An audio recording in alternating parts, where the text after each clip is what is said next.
Hello, this is a guy who likes fanfiction and is too lazy to read, so here is a Quincy's fairy tale in audio form. Check the description for the links to the author.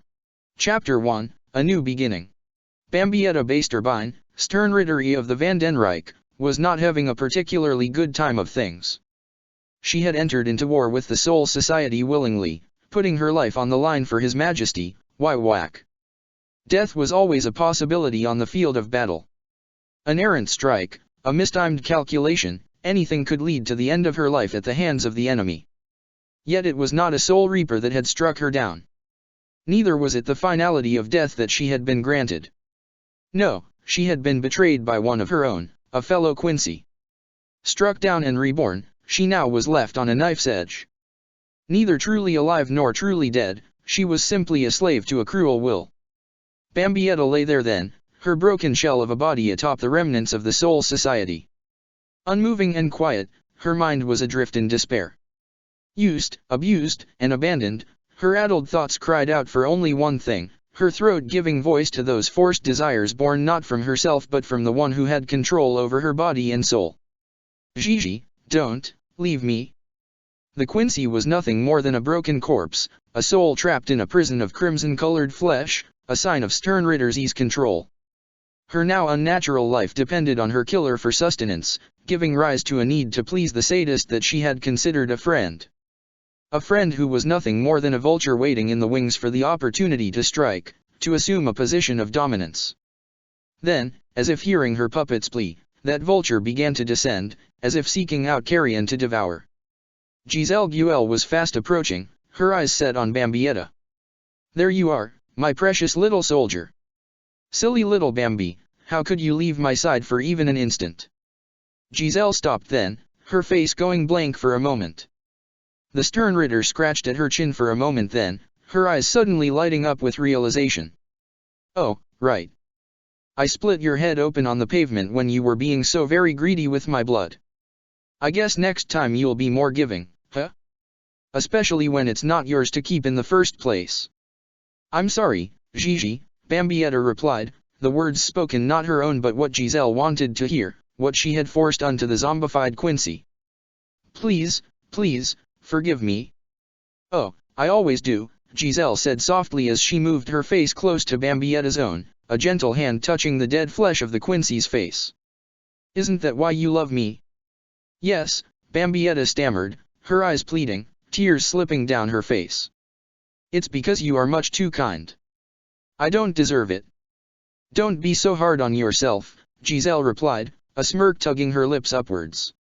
"Now let's repair you, my little meat shield, for the battles that await us." "Gigi. His Majesty has betrayed us all," Giselle continued, "and we're going to work with the Soul Reapers to kill that jerk." "I mean, who does he think he is, betraying a fellow Quincy?" Something stirred in Bambietta then, the Sternritter forcing herself to sit up. Her face contorted a little, her eyes locking with Giselle's own. Betraying a fellow Quincy? Her heart and soul was lost in fog, but still did Bambietta know there was something very wrong with this situation. Before her was her own personal traitor, and yet there was a veil cast over that image, one of misplaced love and a need to please. "I can't go into battle without a puppet," Giselle said as she forcibly pushed Bambietta back down by the shoulders, "and that mean old scientist took away all the zombies I made from the Soul Reapers. You're all I've got left, Bambi. But that's all right." Giselle suddenly lunged forward, wrapping her arms around Bambietta's corpse, hugging her tightly. "Because I love you to bits, Bambi." There was a part of Bambietta that cried out for justice, to murder the killer who held her so tightly. Yet she could not force herself past the shroud that had been hung around her. Instead she spoke not as herself but as Giselle's slave. "Thank you, Gigi. I'll protect you, no matter what." "That's what I like to hear," Giselle said as she pulled away, a wide smile on her face. "Now let me go find a dead Soul Reaper and I can use their flesh to heal that nasty head wound. I wouldn't want my sword and shield to go into battle with a split-open skull. That'd just be nasty." Giselle walked away then, gripping down on the robes of a deceased Soul Reaper. She began to drag it over towards Bambietta, speaking all the while. "I'm sure those Soul Reapers wouldn't want me to use their own forces again, but I'm really going to need some new soldiers. I mean, if I go up against Wywak and the others like this, I'd probably die. Let's see, there's you. Giselle's words began to drift then. Oh yeah, maybe I can find Candy and Meanie. They should be unconscious around her somewhere. I can work with that. Shame I can't use all these Soul Reapers though. Strange bedfellows, huh? Speaking of bedfellows.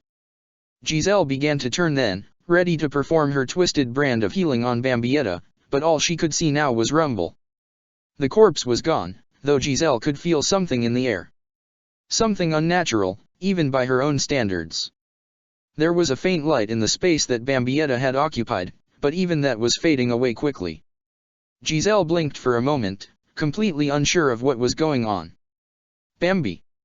Hey, Gigi, better hurry or we'll go to the royal realm without you. Don't you want to give Wywak and the others a piece of your mind? Giselle heard it then, the voice of Lil Tata Lampard.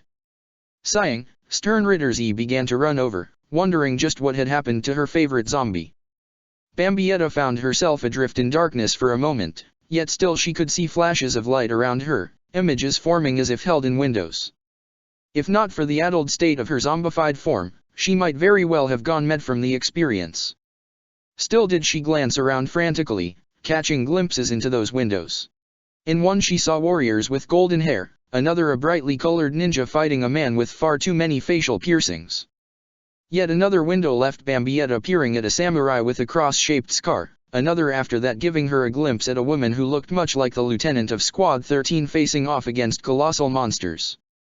There were so many strange moving images around Bambietta, some black and white, others in complete color, that she could not focus on any one for too long.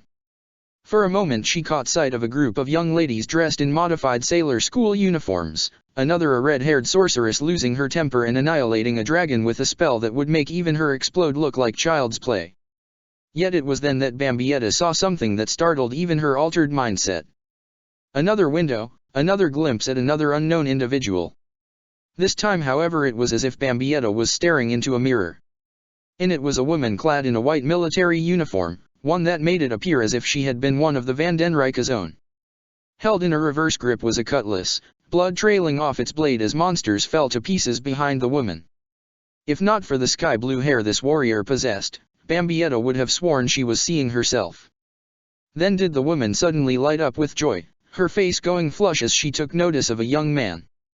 Even the zombified Bambietta was caught completely off guard by the sudden shift in emotions, leaving her to shake her head in shock. She continued then to float through the endless sea of windows, unsure of what exactly was happening.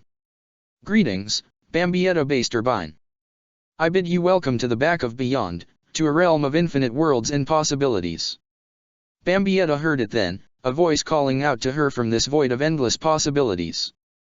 She looked around frantically again, ignoring the windows.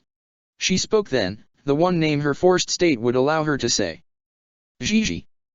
The voice did not respond at first, but spoke again after a moment's time. You speak of the one who betrayed your trust, yes.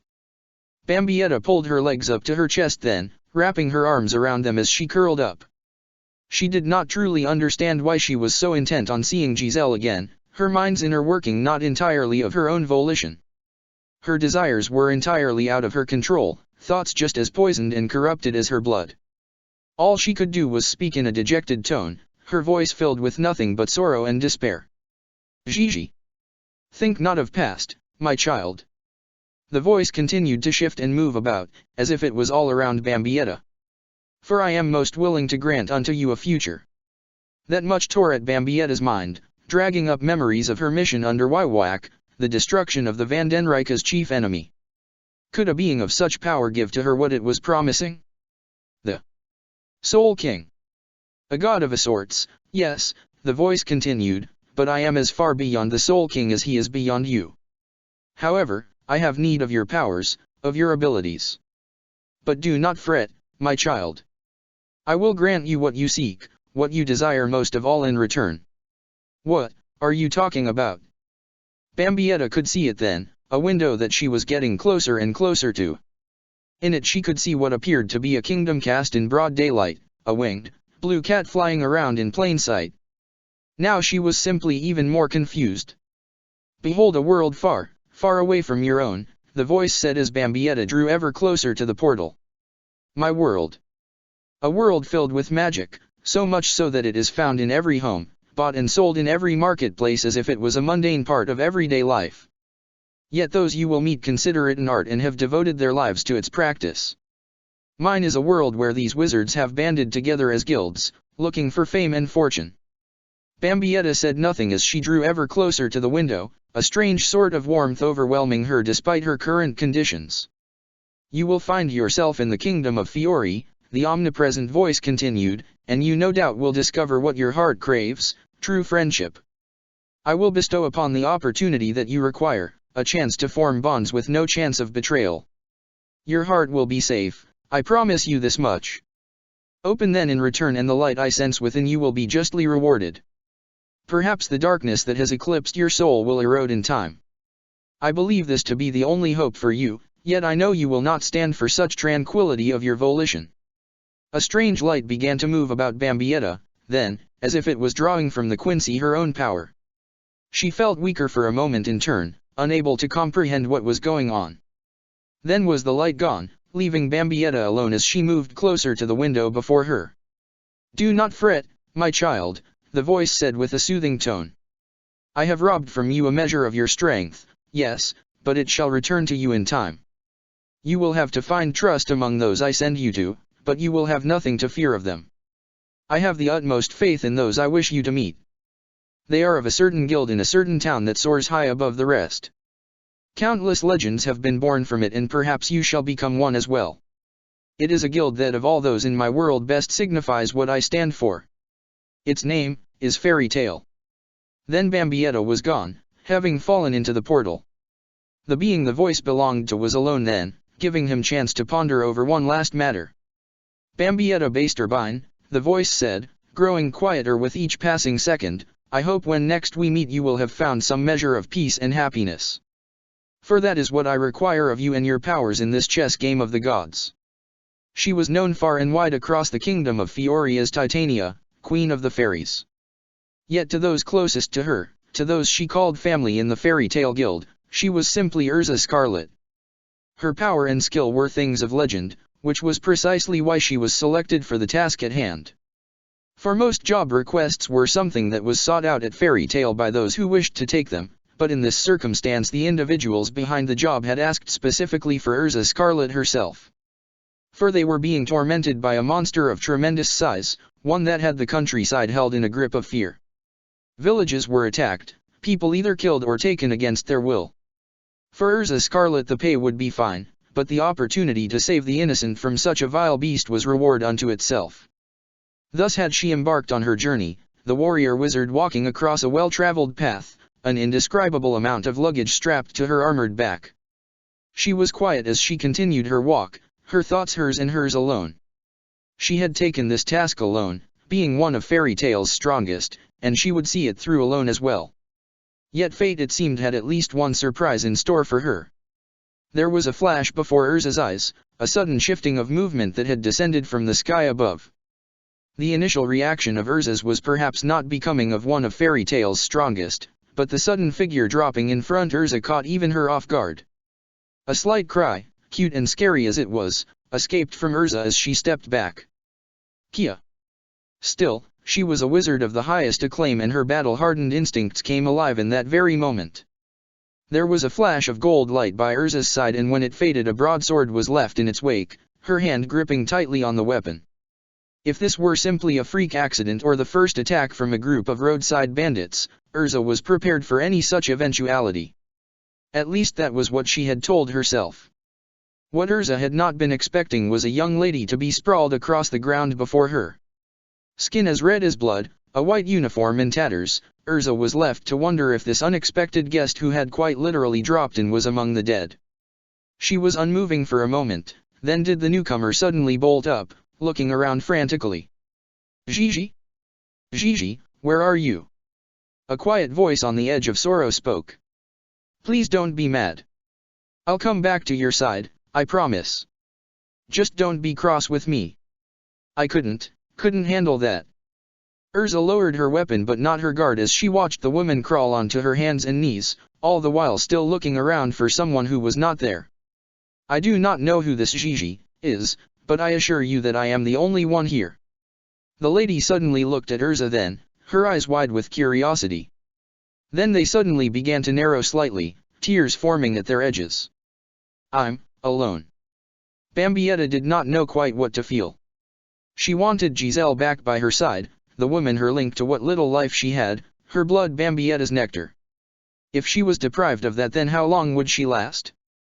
Then did desperation to survive, the will to live, push Bambietta forward. She forced herself to her feet, her eyes locked on Urza. Tell me where she is right now. The stern Ritter lunged at Urza then, her arms outstretched as a wicked smile crossed her face. Urza simply stood her ground, sighing as she allowed her sword to return to the armory from whence it had come. Her hand no longer occupied by a blade, Urza curled her fingers into the palm of her hand. As Bambietta approached her, the wizard drove her armored fist into the Quincy's stomach. Bambietta gasped in pain then, stopping in her tracks as she slumped forward. Despite her moment of rage, despite her fogged-over thoughts, she knew that Giselle's making her a zombie had altered her powers. Yet now she felt perhaps even weaker. What had happened to her blood-born strength, however, was something she could not comprehend. All that she knew was that she was feeling upset once more. Upset at losing her life, at losing Giselle, at finding herself in this strange place, and now upset at her lack of strength. Urza kept her fist in place for a moment, caught off guard by the strange feeling that was this woman's body. Urza had seen many dead bodies in her life, her time trapped in the Tower of Heaven having forced many cruel lessons upon her. Her childhood had been plagued by pain, but nothing had been quite so cruel as her captors forcing the children such as herself to bury the dead, to bury those who had dared to rise up against their unjust kidnappers. She had seen death in person, felt the cold skin, the taut muscles. This woman felt just like them, yet still was she alive in other ways. Urza could only assume that this young lady had fallen prey to the machinations of a wizard who specialized in necromancy. It was a power befitting only those who would call the darkest of guilds their home, perhaps even something that only a worshipper of Zeref could ever find value in. Seeing the results before her very eyes disgusted Urza scarlet. To treat someone like this, to use and abuse them in such a fashion was simply unforgivable. If she had been deceased, she simply should have been left in peace, that was Urza's philosophy. There was a part of her that would have gladly brought her Grandpa Rob back to the world of the living, to see the man who had given her hope in the Tower of Heaven. Or to bring back Lysina Strauss, one of fairy tale's own who had died before her time, but Urza knew that only dark arts could pervert their souls, as well as her own. The price would be too great for either of them. To see someone subjected to such a curse, it left Urza enraged inside. Still she kept her heart calm, forcing her emotions to remain locked as if in a suit of armor. She knew that displaying such rage would do nothing for either herself or this poor, unfortunate soul before her. The simple truth was there was only one way this could properly end then. Terrible as it was, Urza knew she would have to draw her sword again, to put this decaying woman out of her misery, to free her from her suffering. It was the truth, Urza knew that, but it was a necessary cruelness. Yet then did the woman she had punched speak again. I just want to live. Urza glanced down then, noticing something splashing down on the gauntlet of her closed fist. They were tears. Tears dropping from the undead woman's face. That left Urza shaken for a moment, yet still did she refuse to wear such emotions on her sleeve. For a moment did Urza hesitate, feeling something in the air, in the woman before her. A spark, a will to live on, to fight until the better end. It tugged at Urza, leaving the warrior to remember the drive to live on that Grandpa Rob had instilled in her. To rise up, to stand against her oppressors. Please. Bambietta shouted, suddenly staring up at the scarlet-haired woman with tears streaming down her face. I don't want my life to be thrown away. Gigi, anyone, just let me live. Urza blinked then, the most she could offer outwardly. She reached out gently then, her left hand slipping behind Bambietta's head, fingers looping through her dark brown hair. What this woman needed this very moment was a hug. Urza was willing to comply, as she had done so for many a distraught fairy tale wizard. She pulled Bambietta's head forward to her chest. Then did Bambietta cry out in pain as the side of her head slammed into Urza's chest plate. The stern Ritter's thoughts became even more of a jumble now than they had been before, the unintendedly harsh impact drawing some of the little blood that remained in her body. She slumped forward then, her body going limp as her eyes closed. Urza remained simply unaware of what had truly transpired then. "Yes, get some rest and I will make a slight detour for your sake." It had not been long since Urza had left the Fairy Tale Guild Hall, having only begun her journey one short hour ago. The forest outside of the town of Magnolia was very close by and the wizard knew she could find the proper help among its solitude. While she was an incomprehensible wizard in the field of combat, medical magic was not Urza's forte in the least. Yet there was one such woman she knew who could perform what some would describe as miracles. Urza had not seen this woman in a long time, yet she knew firsthand of her talents. The light of the sky gleamed in Urza's right eye then, her serene expression hardening for a moment. "Yes, perhaps she can coax out the spark of life still residing within you." The air was still within Magnolia's east forest, the sounds that reverberated through the clearings nothing more than nature's own. For the sole resident of the forest it was true bliss. The wizard known as Poor Lyusica was simply moving to and fro amidst her belongings, her dwelling nothing more than a quaint home built within a hollow tree. For now she was simply sweeping the wooden floor. A basic task to be sure, an example of a simple life, yet that was exactly what the former member of Fairy Tale wanted. Once she had been a legend amongst her peers, but time had moved on, a new generation rising to forge their own destinies. For her it was now simply a time to enjoy her life, to rest, to relax. Yet her simple life was about to be interrupted. A heavy knock suddenly echoed across her home, a telltale sign of someone at her door. Poor Lyusica sighed then, wondering for but a moment if a lost traveler had come across her dwelling. Yet she knew the enchantment that she had cast throughout the forest would make that simply impossible. Only those who carried the mark of Fairy Tale could see through the veil and find her. "A moment please." Poor Lyusica leaned her broom against the wall and began to make her way to the door. She opened it then and was greeted by the sight of a young lady from her past. Urza Scarlet. Poor Lyusica remembered well the first time she had laid eyes upon this woman. She had been traumatized then, wearing a patch over a damaged eye. The current master of Fairy Tale had brought the young girl to poor Lyusica then, knowing his former teammate could heal the damage, to restore Urza's sight to full. "Lady Poor Lyusica," Urza said softly, her own trademark sternness still evident in her voice whether she knew it or not, "I am sorry to intrude upon you, but I have someone who could desperately use your assistance." Poor Lyusica glanced down then, noticing the woman Urza was cradling in her arms. She was unmoving and battered, clothes tattered, and blood across her form from many wounds. Yet it was hard to see the liquid stained on her body, the still woman's flesh a similar shade of crimson. "What sorcery is this?" Poor Lyusica asked, her own voice betraying her disgust. There was something very off about this woman Urza had brought to her, something that left poor Lyusica shaken to her core. She had seen so much in her life, yet there was just something about this unexpected visitor that was too much for her to comprehend. Still she assumed a commanding tone, one that she had used for so long in her days of active duty. "Put her on the sofa, now." Urza said nothing, knowing poor Lyusica well enough to understand the urgency in her voice. She moved quickly as the aged wizard stepped to the side and Urza gently laid down the undead woman she had stumbled across on the furniture as she had been instructed. "I need to know what happened," poor Lyusica said as she approached, crouching down beside the still woman. "Tell me everything." "It's as simple as it is strange," Urza replied. "This woman appeared as if from thin air and fell before me during my travels. She was in a daze, yet still panicking about being punished by some woman she referred to as Gigi. From her physical, mental, and emotional state I could only assume that she is a victim of some form of necromancy, perhaps initiated by this individual she spoke of." "She's not breathing," poor Lyusica said as she held a hand over the woman's mouth before moving it down and gripping one of her wrists. "And there's no pulse." "But you are sure she was moving about despite this state?" "Yes, she tried to attack me so I had to try and restrain her," Urza said, her voice suddenly growing quite sheepish. "Though I may have been a bit too rough when I tried to hold her close and tight. Curse this armor of mine."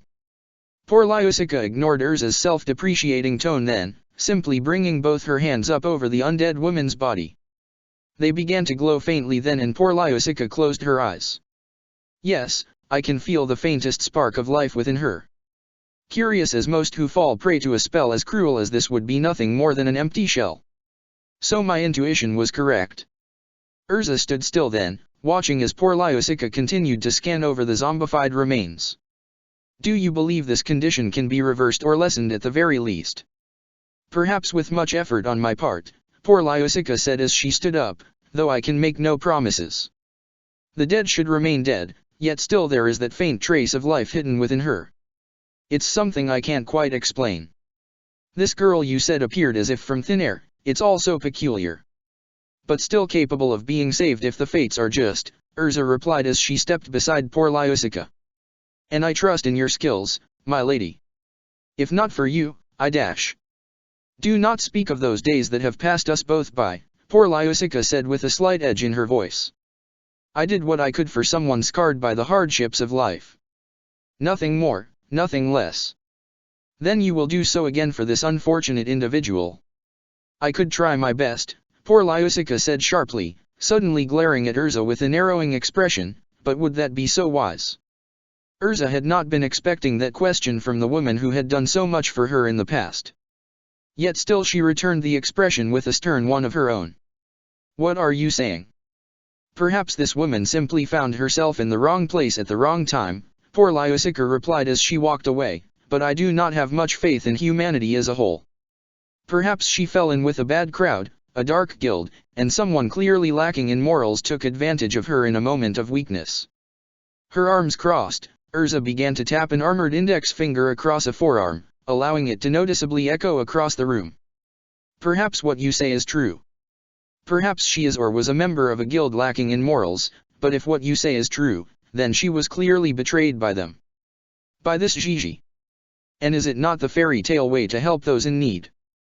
Do not speak to me as if I do not understand what the first master wanted the guild to be, poor Lyosica said quietly then.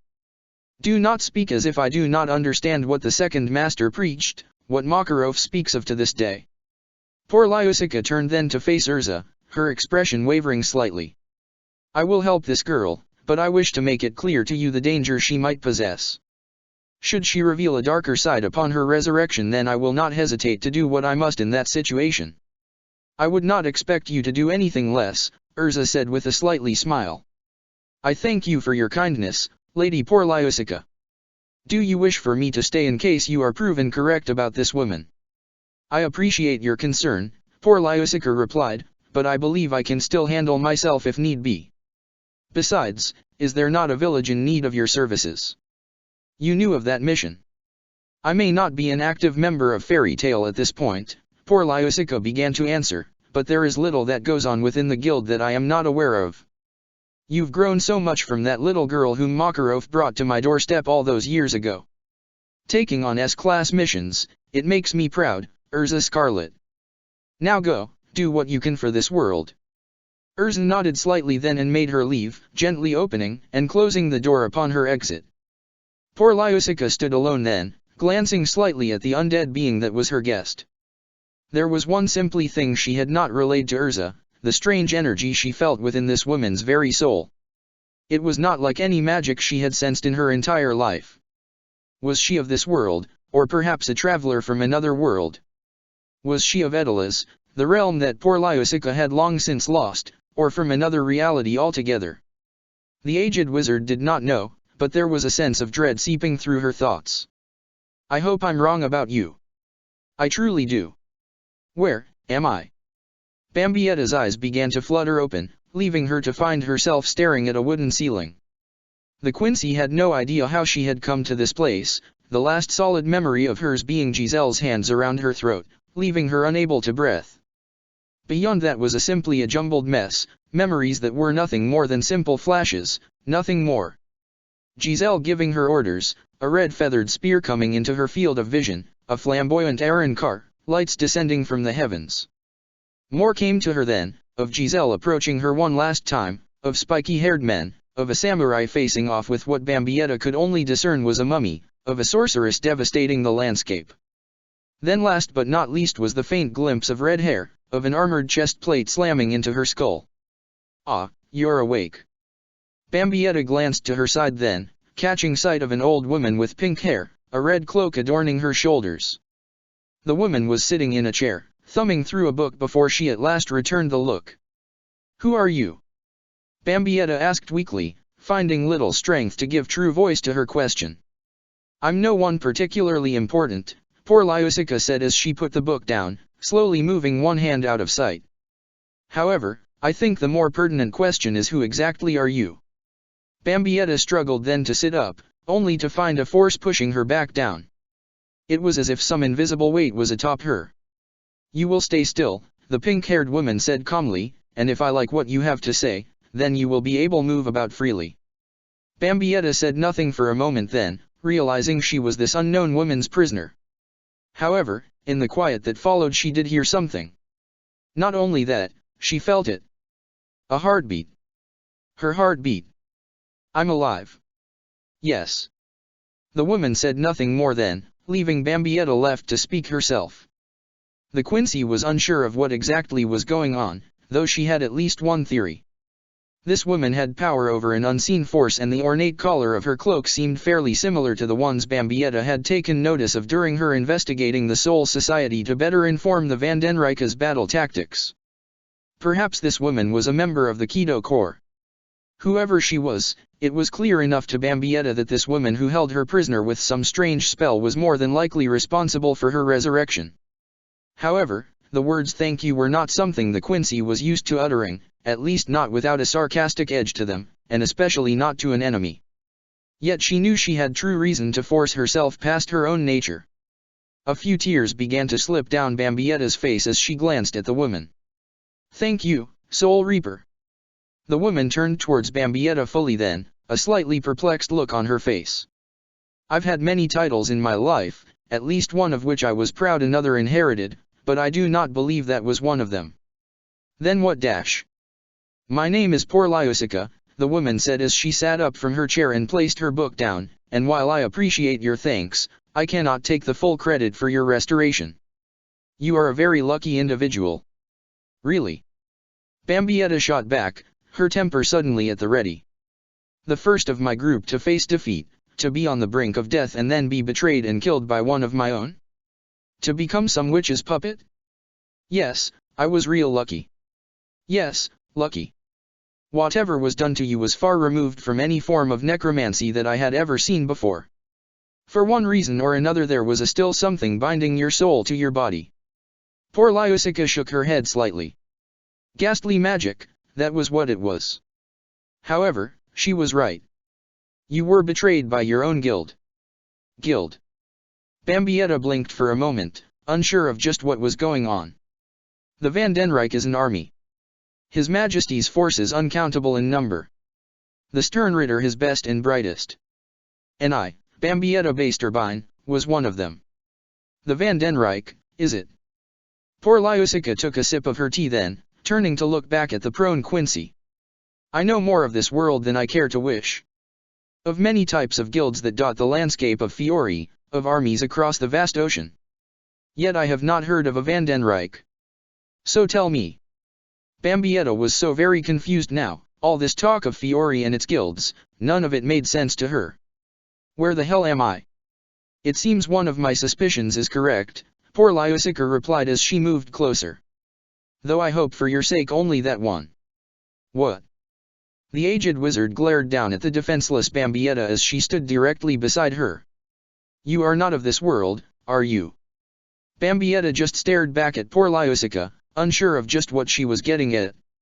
She said nothing then, her thoughts too preoccupied at comprehending just what was going on. "I am no stranger to parallel worlds," the wizard continued, though not going into explicit details, "and while it has been some time indeed, I doubt my world has changed so much that someone of your source of power and dress would have come from there. So tell me, what was your world like?" Bambietta did not answer, her eyes quivering as she realizes she was hearing the truth then.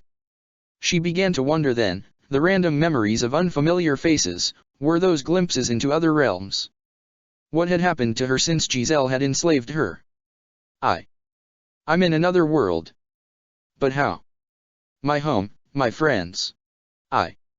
Then did Bambietta laugh. "What friends?"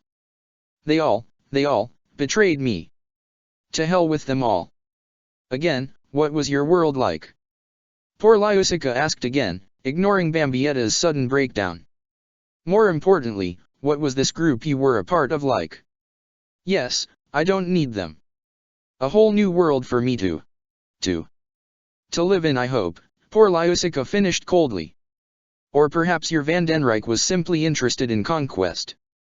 Bambietta said nothing then, the Quincy realizing just what kind of meaning was behind poor Lyusica's eyes and tone of voice. The wizard then sighed and simply took another sip of her tea. As I suspected, she said calmly. You were a part of something similar to Fiore's dark guilds. How unfortunate. Bambietta felt her body shake, the Quincy beginning to realize she might very well be in real danger. Wait, please, I dash. Poor Lyusica simply took another drink of her tea, finishing the cup. Calm yourself. I told your rescuer that I could defend myself if need be, not harm you. And I have done just that. My paralysis spell has seen to that. Still, I will have to contact someone from Fairy Tale to escort you to the courts and their prisons. Though I dare not know what they could hope to charge you with. Bambietta sighed then and there, realizing that she was free of Giselle's zombie, but she was still a prisoner of someone else, not to mention her own body. She would have to talk her way out of this, even if it required the truth. I killed people for the Van den Rijk dash. As have those in the recognized guilds, poor Lyusica said, cutting Bambietta off. In the most dire of circumstances. It's not what you did but why you did it that concerns me. Bambietta knew that answer would offer her no hope. To admit that she reveled in her own power, that she enjoyed the spilling of blood, of bringing chaos to both the Soul Society and Hueco Mundo. That she was a monster, born and bred. She would simply have to speak with half-truths then if need be. We were fighting against the forces that very nearly exterminated our kind. Gods of death that dash. Chose your worlds carefully, child, poor Lyusica said, once more cutting Bambietta off. You are unfamiliar with this world and of myself, so let me make one thing perfectly clear. I am a user of veil magic. You do not know what that is, so allow me to educate you. Bambietta swallowed hard then, staring wide-eyed at poor Lyusica. With this spell active, my eyes noticed fluctuations in your skin tone, even the finest in increased perspiration. My ears can detect the faintest traces of hesitation in your words, the increase or decrease in the beating of your heart. There will be no lies before me, nor half-truths. I will know the truth, either because you speak it or because I know what you say is clouded in misdirection. Bambietta's eyes narrowed slightly then. I am a Quincy and my kind was hunted by the appointed rulers of the afterlife. The Soul Reapers had killed my kind in the past for interfering with the balances of life and death. So you fought for self-preservation? No, I fought. Bambietta stumbled on her words then. I fought for the thrill. I killed so many Soul Reapers for my own pleasure. Poor Lyusica said nothing then, simply staring at Bambietta. The Quincy continued then, feeling as if she were on trial despite not being before the courts this woman had spoken of. I killed for fun, but then my own friend killed me for that very reason. And now dash. Enough. Poor Lyusica said sharply. She had heard it then, a slight shift in tone beginning to take hold of Bambietta. I will have no tears in my home. Not today. Poor Lyusica brought a hand up, pointing an index finger at Bambietta. The Quincy suddenly felt the invisible weight fade away, allowing her to move once more. She sat up slowly and looked at the wizard once more. What are you doing? She asked simply. You just heard me talk about killing for fun, so why dash? If you raised a hand against me, poor Lyusica answered, you would leave my home in worse shape than you had arrived in. Bambietta blinked a few times then, realizing that what she had heard was no threat but simply a stated fact. It tore at her a bit though, to be a stern ritter and yet still at someone's mercy like this. Yet she knew her powers were not what they had been, feeling the weakened spiritual pressure that was her own. Had her death and resurrection left her in a weakened state? Whatever the case was, Bambietta knew a battle was not in her best interests. So what am I supposed to do now? I would like you to leave me home for one, poor Lyusica answered. I mean you no offense, but I am not fond of people. At least not when I have to deal with them for more than 5 minutes. Bambietta stood up then, glancing down a slight bit. She had noticed her skin tone returned to normal, but this was the first time she had realized she had on new clothing. Simple black slacks and a white shirt, but it was better than the tattered remains of her uniform. All that she had from that were her scuffed boots now. Thank you, she said again as she began to walk away. I do offer you one suggestion, however, poor Lyusica suddenly said. My all-seeing spell, it could hear the hurt in your voice when you spoke of those who had been your friends. I assume they are the ones who turned you into that creature. Bambietta's shoulders sunk then, her head lowering. Yes. You were hurt, just as you had hurt others, poor Lyusica continued. That is why I offer you freedom. Perhaps you understand the pain you inflicted, perhaps you can relate. More importantly, however, you know I can't be locked up for things I didn't do in this world. Poor Lyusica sighed. Yes, unfortunately. However, do keep in mind that you do not officially exist in this world either. You cannot be locked up as you put it, but if you simply ceased to be, none but your savior and I would even know of your existence. Bambietta scowled, the intent behind those words getting under her newly restored skin. Is that a threat? Let me ask you this, poor Lyusica continued, ignoring Bambietta's question, believing the answer obvious, do you think you want to change? Change? Bambietta shrugged then. I'm quite content with how I am, thank you very much. Even after all the heartache and pain that path eventually led you to. Bambietta was quiet then, glancing away from poor Lyusica. That's what I thought. You seem to want friends, friends that will not betray your trust, and I know where you can find some who would be more than willing to stay by your side through any adversity. And you could get on your feet financially if you took job requests there.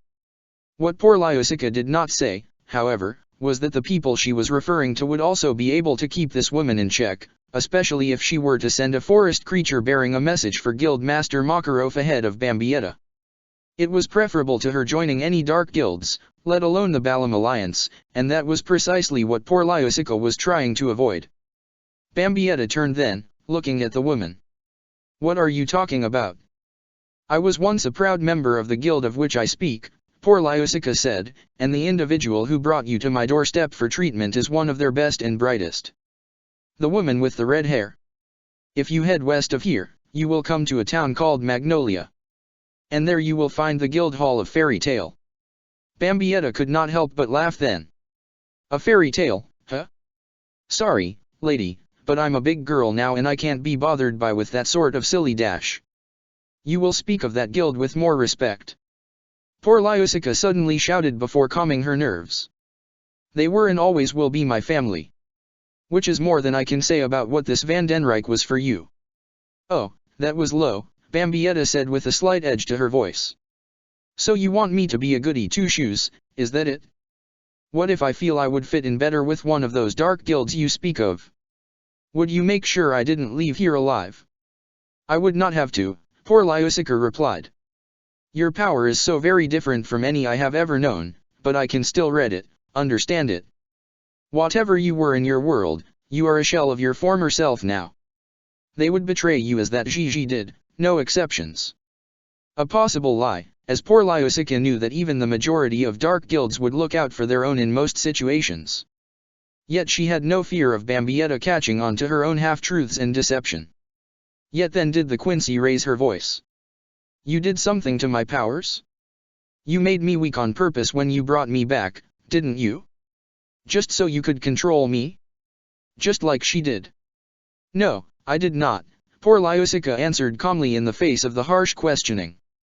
Your death, your rebirth, and perhaps even your journey here seem to have altered the state of your body and soul. I do not know if you will ever regain your full strength, but perhaps in time. For now I simply think you will require friends and capital to make your way in this world, and Fairy Tale can provide you with both.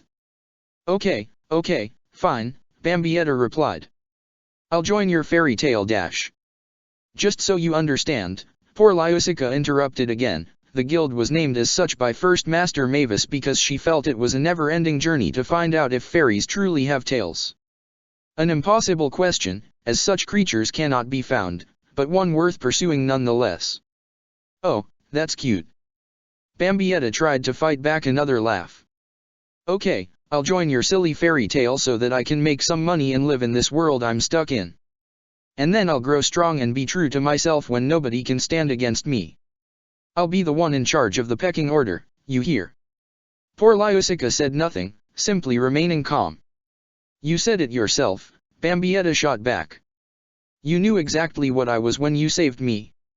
The Quincy threw open the door then, staring out into the forest clearing. But again, thanks. Then she was gone, closing the door behind her. Poor Lyusica took a deep breath then before she walked towards a window and opened it. She whistled softly, a dove suddenly circling down and landing atop an outstretched hand. Poor Lyusica touched the creature gently on the crown of its feathered head, a magical seal appearing for a moment. Into it she inscribed a note for an old friend and a request for the bird. Then did she move her hand away, the dove flying off into the sky and towards Magnolia. Poor Lyusica stepped away then, closing the window. She knew the message of Bambietta's existence and questionable character would reach Makarov in no time at all. The woman then reached towards her broom to begin sweeping the floorboards. Any more of that attitude and I would have reached for this for another reason.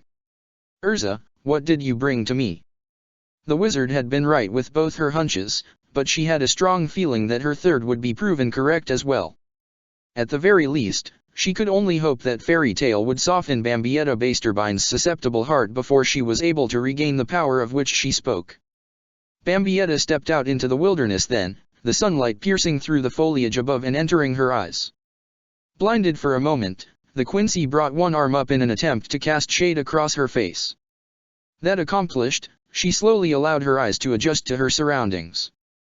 The world around her appeared to be nothing special, but she could feel it, a force of life throughout the forest. Her Quincy blood roiled at the sensation. For a being such as Bambietta, she had experienced so much spiritual energy in the world of the afterlife, the entirety of those realities built atop the building blocks of spiritual power. This plane of existence, this dimension she found herself in, was closer to the world of the living she had long since abandoned to serve under Wywak, yet still its solid form was bursting with strange energies. It felt spiritual and yet so very different. Bambietta knew she would have to put her new surroundings to the test. Whereas Soul Reapers worked with their own internal spiritual energy, Quincy built their strength from taking what was around them. Slowly did Bambietta raise her right arm up, allowing her fingers to stretch outwards to their limits. She tugged at the reality around her, trying to enforce her dominance across the spiritual landscape. The power, however, did not respond at first, leaving the woman irritated. No, no, no, she whispered under her breath. I don't care how different you may appear to be. Power is power. And there's a simple way this is going to work. I want it. I take it. I have it. The muscles in Bambietta's arm grew taut then, her hand tightening for a moment. She chided herself then, remembering full well the first lessons her instructors at the Vandenrijk had drilled into her. To force her dominance was a delicate act, at least at first. She could not simply reach out and grab hold of what she wanted. No, at first she had to bare her soul to the power. Only then could she take from it. Bambietta's body softened then and slowly could she see it. Strange of blue light coursing through the ground, through the trees, through the very air itself. It had been so very long since she had had to work through the basics, but she had gone through quite an ordeal herself now in this world and its spiritual power so very different from what she had known. Bambietta breathed in and out then, her chest rising and falling with each and every one. She opened herself to this world, to its magic, leaving her soul vulnerable for a moment. She let her own faint amount of spiritual power to seep out slightly, allowing it to mingle with the energy around her. Then did she begin to pull back, drawing on the magic around her. The Quincy's eyes suddenly opened, her breathing becoming erratic as she felt the magic energy enter her body and soul. It was like nothing she had ever felt before. The powers she had drawn on for very nearly her entire life, they had been cold and concrete, but there was something so very alive about this strength she was feeding on. What kind of world have I fallen into? Bambietta hunched over slightly, resting the palms of her hands atop her knees as she felt the rush of energy flow into her.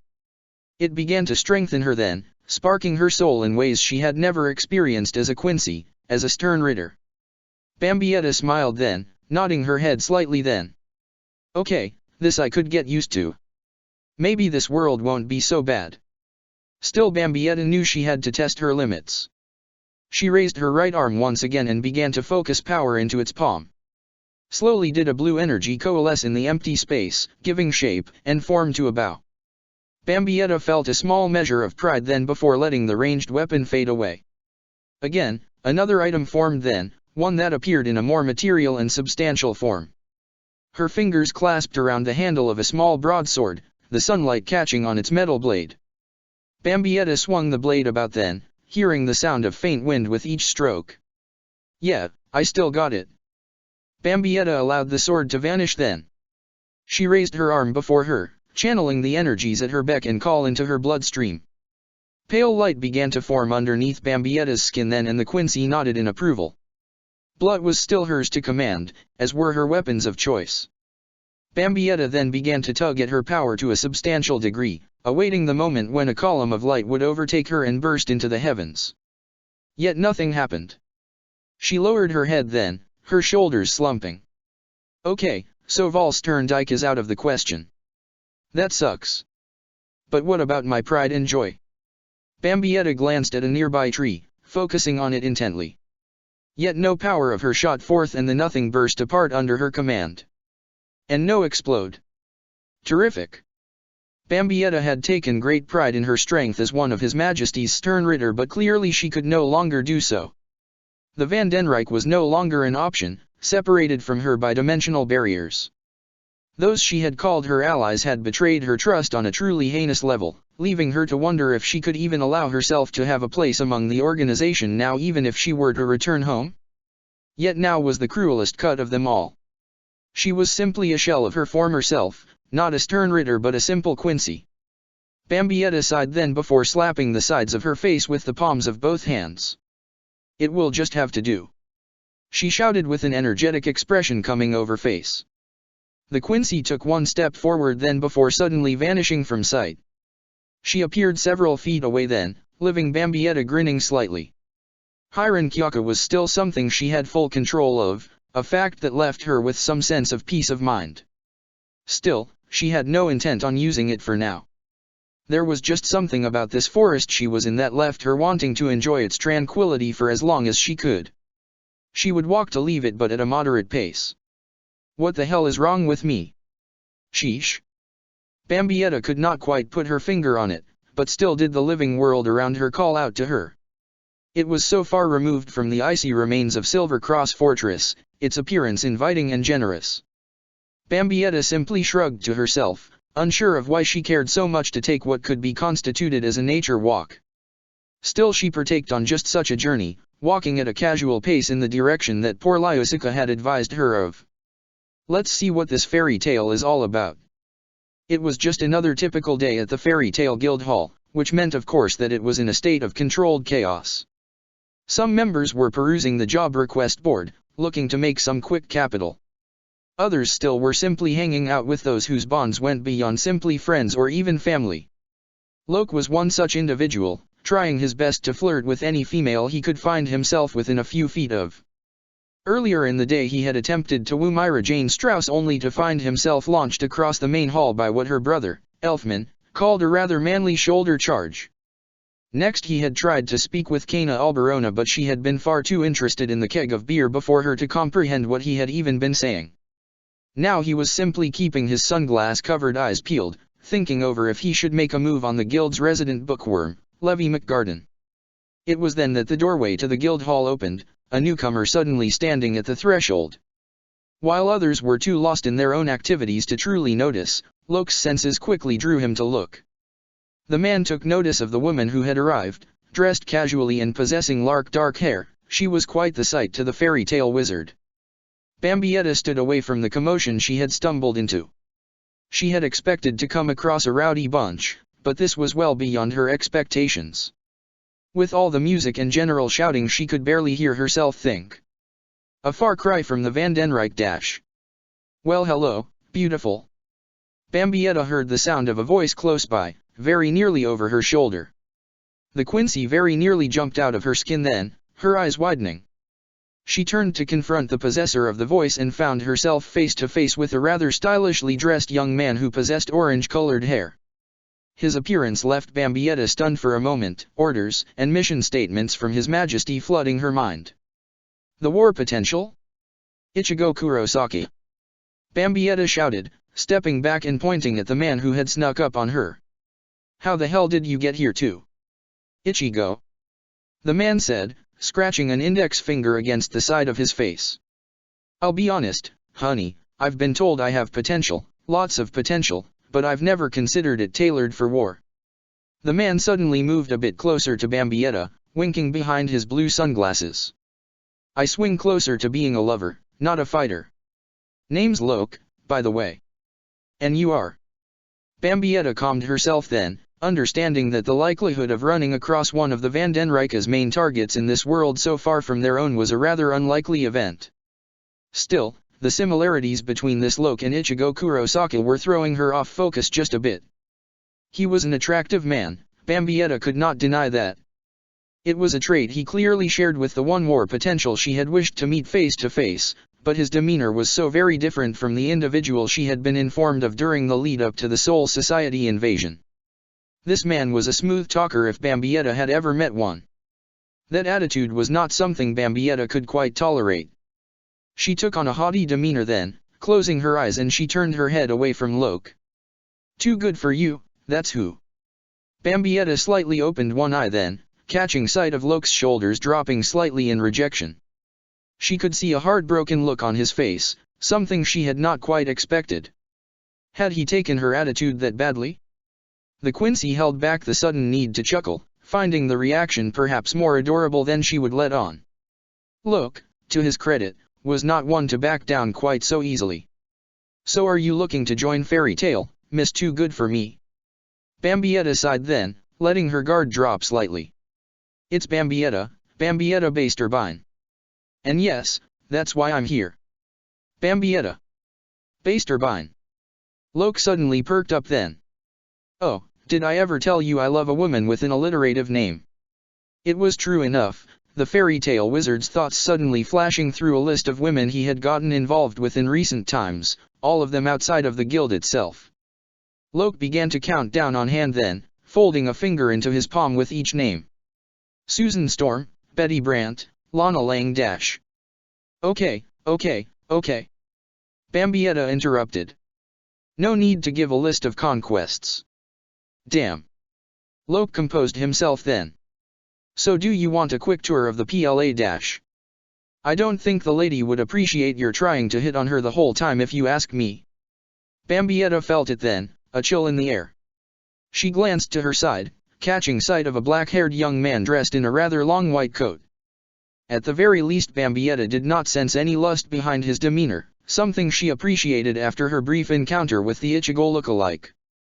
If not for her lack of having a room, she would have been quite tempted to invite this Loke there to take out her frustrations as she had done with so many unfortunate Quincy in the past. However, she knew that could perhaps wait until she could afford a place to stay. Now she was simply curious about this newcomer. And who might you be? Grey Fullbuster, he replied rather casually as he and Bambietta began to walk off, leaving Loke behind at the entrance. And don't worry about Loke there. He's a little too into himself if you ask me, but his heart's in the right place. Bambietta glanced around the guild hall again as she moved forward, taking in the sights of the people all around. They all seemed so happy, so inviting. It was a far cry from the distance that had been perpetrated amongst the Stern Ritter. The Vandenrijke had possessed a few rather animated members as well, most of them a part of Bambietta's own team, but for the most the organization had been fairly aloof in its approach to relationships. This was going to take some getting used to. Particularly for one sole reason. The last time I got close to people, Bambietta began to mutter under her breath as her hands tightened into fists. She tried to finish her statement to herself, but the painful memories were far too palpable to allow her to do so. You say something? Grey asked, suddenly stopping in place and looking at Bambietta. He noticed it then, that she was trembling. Hey, are you okay? Bambietta shook her head then, forcing herself past the dark thoughts of her recent past. She opened her eyes then and looked towards Grey. I'm fine, just where the hell did your clothes go? Bambietta found herself staring at a nearly naked man now, Gray wearing nothing more than his dark-colored boxers. The Quincy looked around then, noticing the man's coat, shirt, slacks, and shoes on the floor behind him. How the heck when did you is this your idea of flirting? No, Gray stammered, trying to explain himself, but a fist suddenly caught him in the face, sending him flying back with a burst of strength he had not expected. Pervert! Bambietta screamed as she pulled back her right fist, the power of blood artery flowing through it. Wow, what a manly punch! The Quincy could hear someone exclaiming from across the room. She ignored it then, noticing a rather petite young lady with blue hair approaching. You'll have to forgive Gray, she said as she got closer. It's a force of habit he hasn't been able to quite break since as long as I've known him. He didn't mean any harm by it. Oh. Bambietta's fist slowly became undone, the Quincy relaxing a bit. She looked over to Gray, the man lying on the floor and nursing a bruised face that she had caused. Yeah, well, okay, sorry about that. No worries, Gray replied as she sat up and nursed his face. Still better than Urza's form of discipline. But seriously, Bambietta began to shout, pointing an accusing index finger at Gray, get over that habit. Super glue, double-sided tape, a staple gun, whatever it takes. Gray stood up, keeping his distance from Bambietta. Okay, so maybe this is as bad as Urza. Bambietta watched as Gray gathered up his clothes and wandered off. The Quincy sighed then, thinking over one simple fact. He was still far from the strangest man she had met. Sternritter's, masked masculine, had simply set the bar far too high. A slight sigh escaped from Bambietta and she turned to the lady who had approached her. Well, you seem a little less crazy than the other two. The young woman pouted slightly. I'll try and take that as a compliment. I'm Levy McGarden, and you dash. Bambietta cut her off then. Bambi. The Quincy's eyes suddenly flickered for a moment, confusion overtaking her. That had been a nickname she had reserved for only those she considered friends, friends she no longer had or was even sure she would want back if she had the opportunity. So why then had she given it so freely to this Levy? The Quincy pushed forward then, ignoring the question she could not answer. Bambietta Basterbine. Bambi. Levy said with a smile. That's a cute name. Bambietta. The Quincy's voice raised quite suddenly, leaving even her to feel bad for the way it made Levy back away slightly. I'm sorry, she said. Bambietta it is then. No, I'm sorry. Bambietta did not know what was coming over her. She had apologized twice now in under a few short minutes. That was more than she had done during her entire tenure as a Sternritter. She had to wonder what this guild was already doing to her. It's just. I've had a rough day or two. Oh. Levy fidgeted nervously then, unsure of where things were going. Well, if you want to talk about it, I'm all ears. No offense, Bambietta replied, but I'd rather not. It would hurt. Levy nodded then, unwilling to press the issue if it would cause the newcomer any grief. So you're interested in joining Fairy Tale? Well.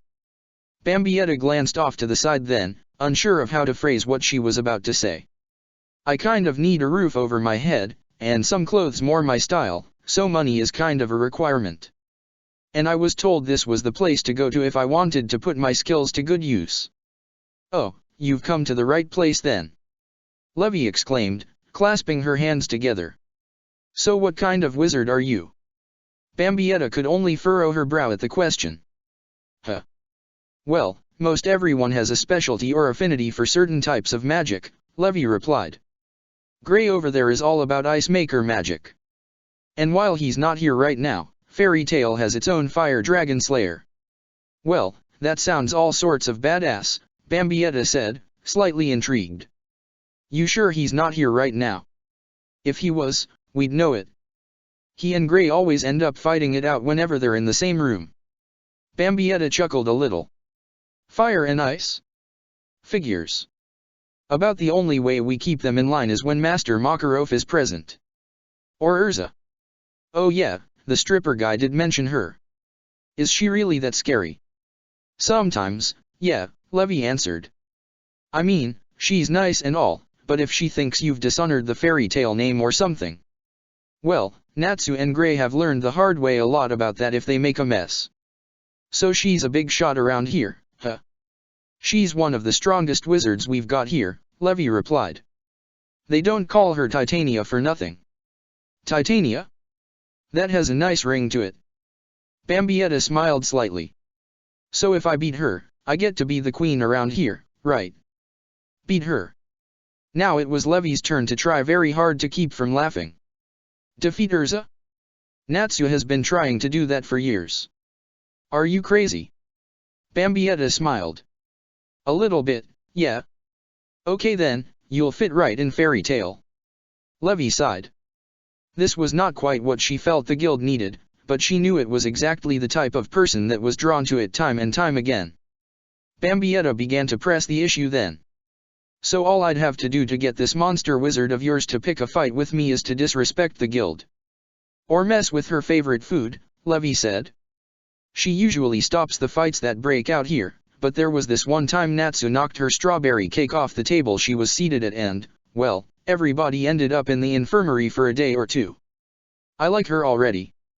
Bambietta smiled, thinking of the battle that lay ahead of her. Then she shifted gears. As for my magic, it's a little varied. I can make and wield bows, arrows, swords. So you can requip like Urza. Bambietta really did not know what to make of the usage of the word requip, but she nodded. Sort of, I guess. So what about you? What? I've told you mine, so tell me yours, Bambietta said, trying to stay as interested as possible. What can you do? Levy averted her gaze, looking away from Bambietta. Oh, it's nothing special. I'm more of a support type, you know. I can use letter magic. Letters, huh? Bambietta had to wonder something then. This wizard could very well help her regain what strength she had lost. So, what? You can inscribe letters of power on a person's soul. Wait, somebody out there can actually do that. Levy stared dumbfounded at Bambietta. That sounds kind of creepy actually. Messing with people's souls just sounds like the kind of thing a dark guild would employ. Bambietta remembered clearly what poor Lyusica had said to her in regards to the Vandenrijk, shaking her head slightly. Well, you're probably not wrong. What I can do is called solid script, Levy explained.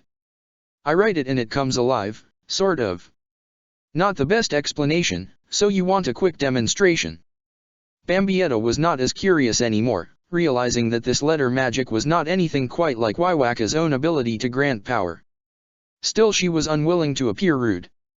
She needed to make a good first impression if she was going to use this fairy tale guild to get back on her feet financially in this world. Sure, let's see it. Levy's right index finger suddenly lit up with magic and she began to move it through the air beside her. Bambietta simply watched as the light from her hand stayed behind, tracing letters into the air. F-I-R-E, Bambietta said to herself as she took notice of the letters forming. Then, much to her surprise, they came alive, flames overtaking the hovering word. The Quincy could even feel the heat radiating off of it. Despite herself, Bambietta could not help but be impressed. Not bad. It's nothing special, Levy said, growing withdrawn again. It's support-type magic at best, you know. Oh, don't be so hard on yourself. Bambietta suddenly shouted, tired of the self-pity. I've seen so much worse for powers, you know. Heck, I once knew a guy whose only trick was roaring.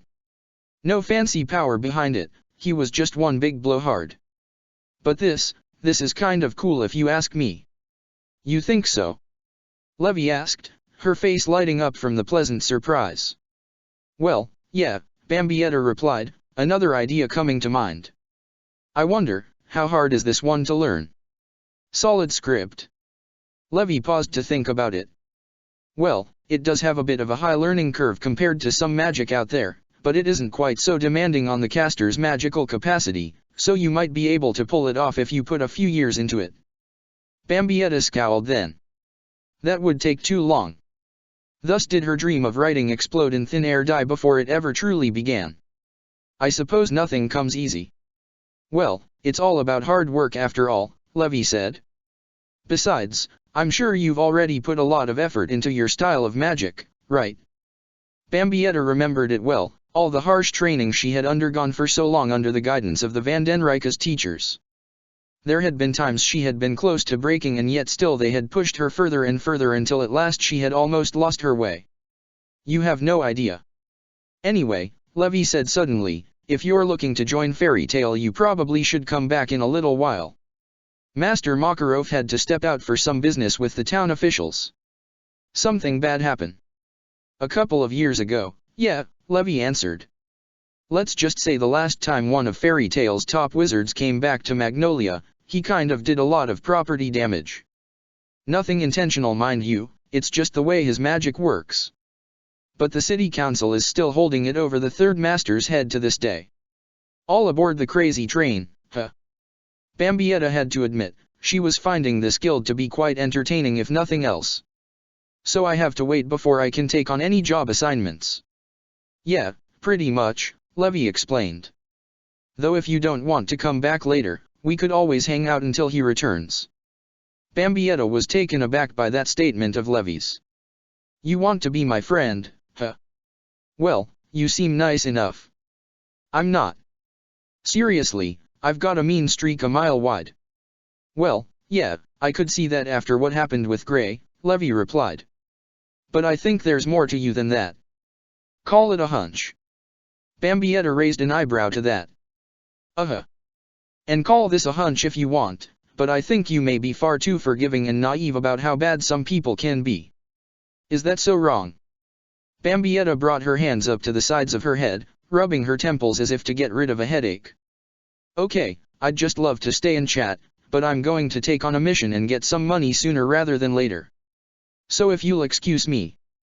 Bambietta walked off then, her eyes settling on the wooden board on the far wall. She could see paper after paper nailed to it, surely a sign of opportunities awaiting her. She moved in close then, her eyes scanning over request after request. Yet as she did that, Levi approached. Please don't, she said softly. Master Makarov wouldn't approve. What's he going to do? Bambietta asked. Kick me out of a guild I'm not in yet. He might not ever allow you in if you do this. Well then, at least I'll have enough money to survive a few nights and buy some better clothes once I complete this mission. Bambietta shouted with glee as she tore one of the sheets off the wall. Let's see, destroy the Cyclops desecrating the outskirts of Magnolia and you will be handsomely rewarded with 200,000 jewel.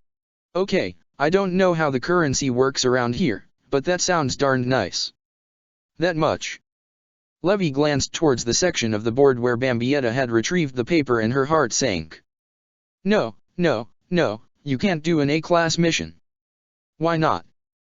Bambietta asked as she hugged the paper close to her chest. You saw what I did to Gray over there and somebody in here said that was a manly punch. Bambietta suddenly grew cross and she whirled around towards the crowd of fairy tale wizards. Who the hell called me manly? Nobody said a word, ignoring Bambietta as they kept up their festivities. The Quincy scowled then, turning back to the job request she had selected. Levy meanwhile continued to hound her about it. Seriously, you could get hurt out there. Or worse.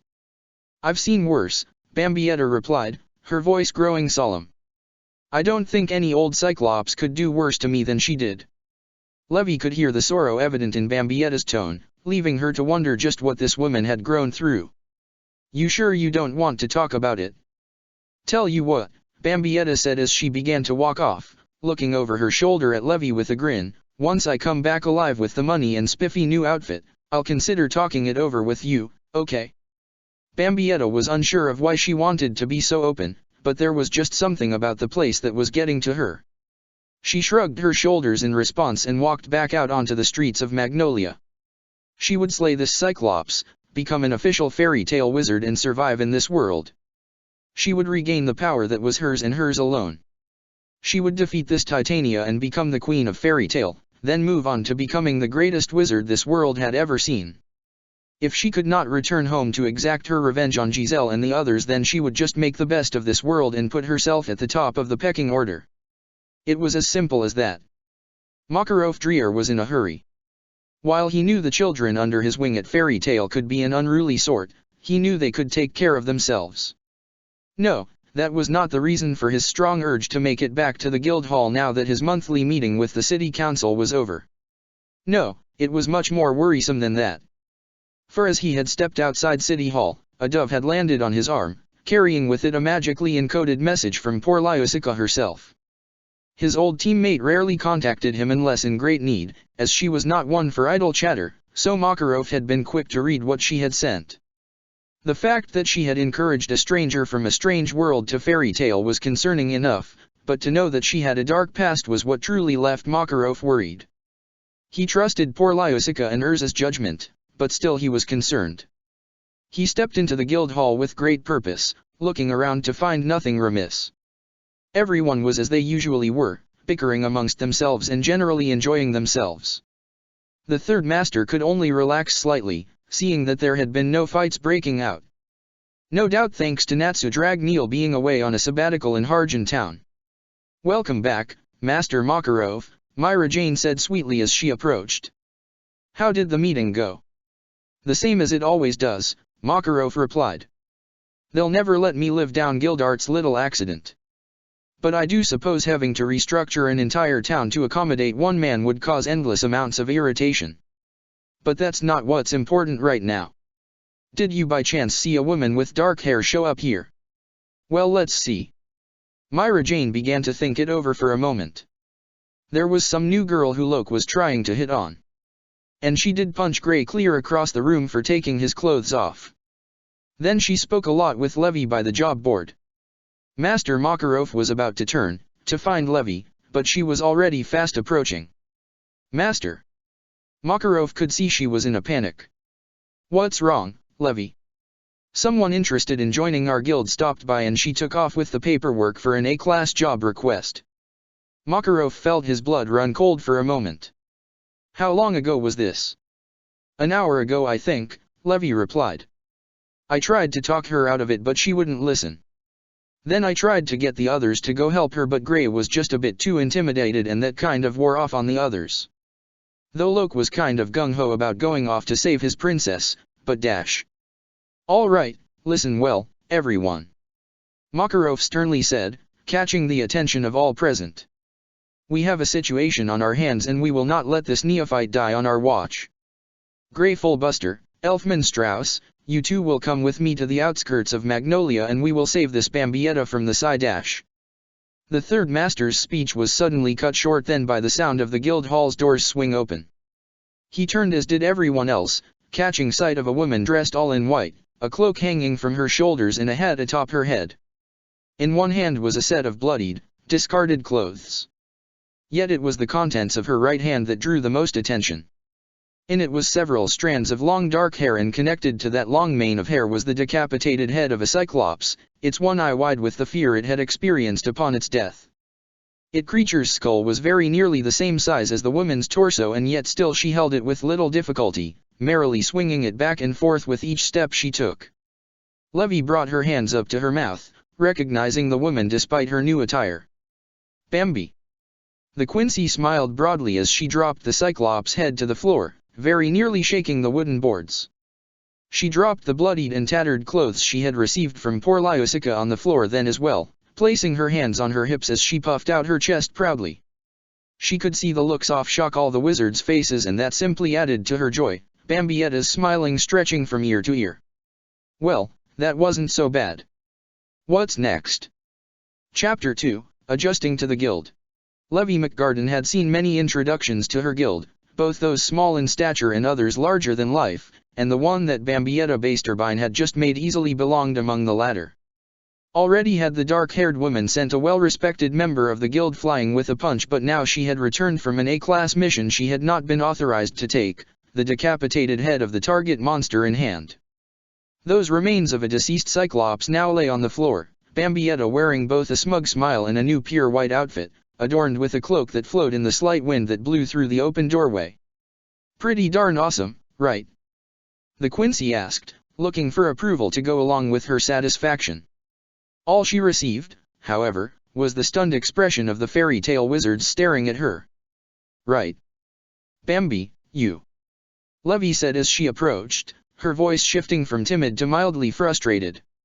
You made me worry. The Quincy was stunned then, having not expected that reaction in the slightest. What, really?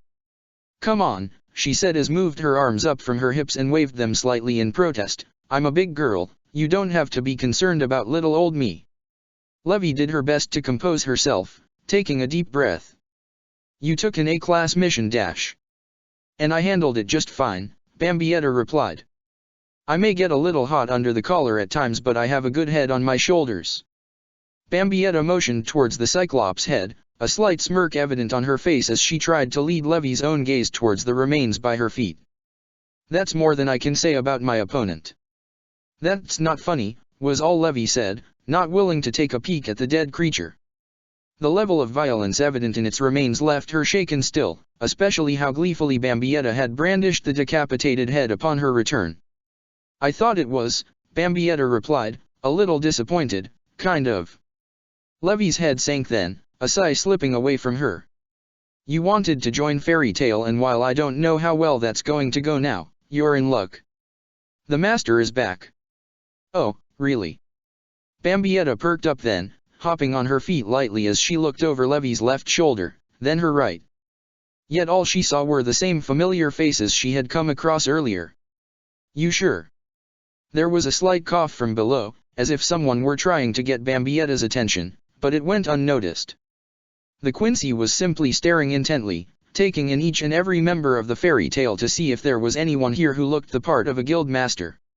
Yeah, Bambi, Levy began to say, feeling a slight bit of nervousness overtaking her, he's dash. Another cough, this time joined by a voice that interrupted Levy's own. If you'd simply look down, young lady. Bambietta did just that and found herself staring down at a rather short man, one whose head came up to her knees at most. He was an older fellow, possessing a rather bushy mustache, and dressed in orange, a jester's hat atop his head. Bambietta could not help but raise an eyebrow as she pointed at the man with one finger. You're the guild master around here. To his credit, the man kept a bright smile on his face as he slowly nodded. The third master of Fairy Tale, Makarov Dreer, at your service. Judge me by my size, do you? Bambietta mumbled under her breath, her thoughts returning to a movie of years gone by. Yet despite her flippant comment, Bambietta could simply sense it. A wellspring of power buried within this man, a strength she knew she would have to respect. And well, you should not. Come again? Makarov asked, not having quite heard what Bambietta had whispered. Levy, however, had, standing right beside the Quincy, and she could not help but drop her face into the palm of one of her hands. Well, you see, Bambietta began to say, stumbling over her words a little as she nervously ran a hand through her long hair, my name's Bambietta Basterbine, and I was told by this poor liosical lady that Fairy Tale might be the place for me and, well dash. Yes, she told me of you as well, Makarov said, cutting Bambietta off as his voice grew a bit stern. Bambietta grew quiet then, her eyes wide as a quiet tension began to build between herself and the diminutive guild master. To her credit, the Quincy did her best to diffuse whatever situation she had just found herself in. Well, I so totally aced the first impression thing, right? I mean, A-class mission, first day on the job. Yes, Makarov simply replied, casting his gaze at the Cyclops' head before returning to looking at Bambietta. You killed something quite brutally your first day here. And hit Grey with a manly punch. Makarov ignored the shout from within his Fairy Tale family, but Bambietta was not quite capable of such restraint. Her right eye twitched a bit and she stared out into the crowd, her eyes locking with those that belonged to Elfman. I am not manly. She shouted before turning her head in irritation, her eyes closing as she pouted. I am just adorably violent. So you wish to join Fairy Tale, Makarov simply interjected, having no time for such petty displays. Bambietta calmed down then, noticing the quiet but powerful tone that the man possessed. She looked to him again, her body language belonging to one who would show the proper respect. Yes. Then we need to speak, Makarov replied, his eyes so narrow and focused that Bambietta was afraid that they were peering into her soul, in my office. Alone. Makarov turned then, walking away as Bambietta followed. The Quincy whispered under her breath again, chiding herself mentally for her flippant attitude in the face of clear authority. Do or do not, there is no try. Levy just watched on as the two disappeared into the master's office door, leaving herself and her fellow guildmates quite concerned about what was about to happen. Then did the door suddenly open once more, Makarov in sight. My children, if you wouldn't mind, could someone please dispose of that rotting cyclops head before its smell overwhelms the place? Please and thank you. Then the door closed again, leaving the members of Fairy Tale to argue amongst themselves about who would take care of the matter. Levy knew one thing for certain, however. I'm not touching it. Bambietta found herself in Makarov's office, the Quincy surprised at how quaint it was. There were no lavish furnishings, just a simple desk and a chair at either side of it. It was a far cry from the ornate throne room that Wywak had called his own. Bambietta knew there was a joke to be had, that despite its extravagant furnishings, His Majesty's chamber had been cold and barren on a personal level. It had held true for the entirety of Silver Cross Fortress. This guild hall, however, seemed to simply exude warmth. Bambietta continued to glance around then, noticing the photographs that lined the guild master's desk. The Quincy proceeded to be a bit snoopy, leaning to the side slightly to get a better angle. She could see one that depicted an angry-looking young man with spiky blonde hair standing beside a woman adorned with pink hair. Bambietta furrowed her brow then, wondering if that woman was poor Lyusica. If that was the case, then was that cranky-looking individual beside her Makarov? A curious one, aren't you? Makarov said as he hopped up into his chair. Bambietta was caught off guard then, the Quincy turning her gaze quickly towards the guild master. She half expected him to be looking at her with an angry expression etched upon his face, but she was surprised to see him flashing a rather jolly smile. That still did not leave Bambietta feeling any less embarrassed for her prying eyes. No, I just dash. Yes, that is poor Lyusica and myself when we were young, Makarov suddenly said, as if reading Bambietta's thoughts. It's hard to imagine it's been so long since we were Fairy Tale's next generation. Now then, the man paused for a moment, his face growing serious as he locked his hands together, his forearms resting on his desk. You wish to be a part of the next generation, yes. Bambietta swallowed hard, her Quincy blood still roiling as it sensed the power this man held within himself. Yes, yes I would. Please do not be so uptight, Makarov said lightly, his expression never wavering. And please, take a seat. You've had a rough day, completing an A-class mission. Bambietta nodded slightly and did as he asked, sitting gently in the chair across from him. It wasn't that bad, actually. Most of the blood on my old clothes was from the Cyclops, not myself. So you destroyed it without much difficulty, yes. I wouldn't go that far, Bambietta said, some nervous sweat beginning to seep down the sides of her face. There was just something about Makarov that unnerved her. It was not his exterior personality, whether it was friendly or stern. No, that she could handle. She had seen Wywak at his worst, so there was little that this guild master could do to concern her. No, it was the power that she could feel tucked away within him that kept her on edge. With His Majesty she had always known where she stood, but this was a new world with people of power she did not understand. Not yet at any rate. Bambietta cleared her throat then and continued. I'm not as strong as I used to be, so he gave me a little trouble.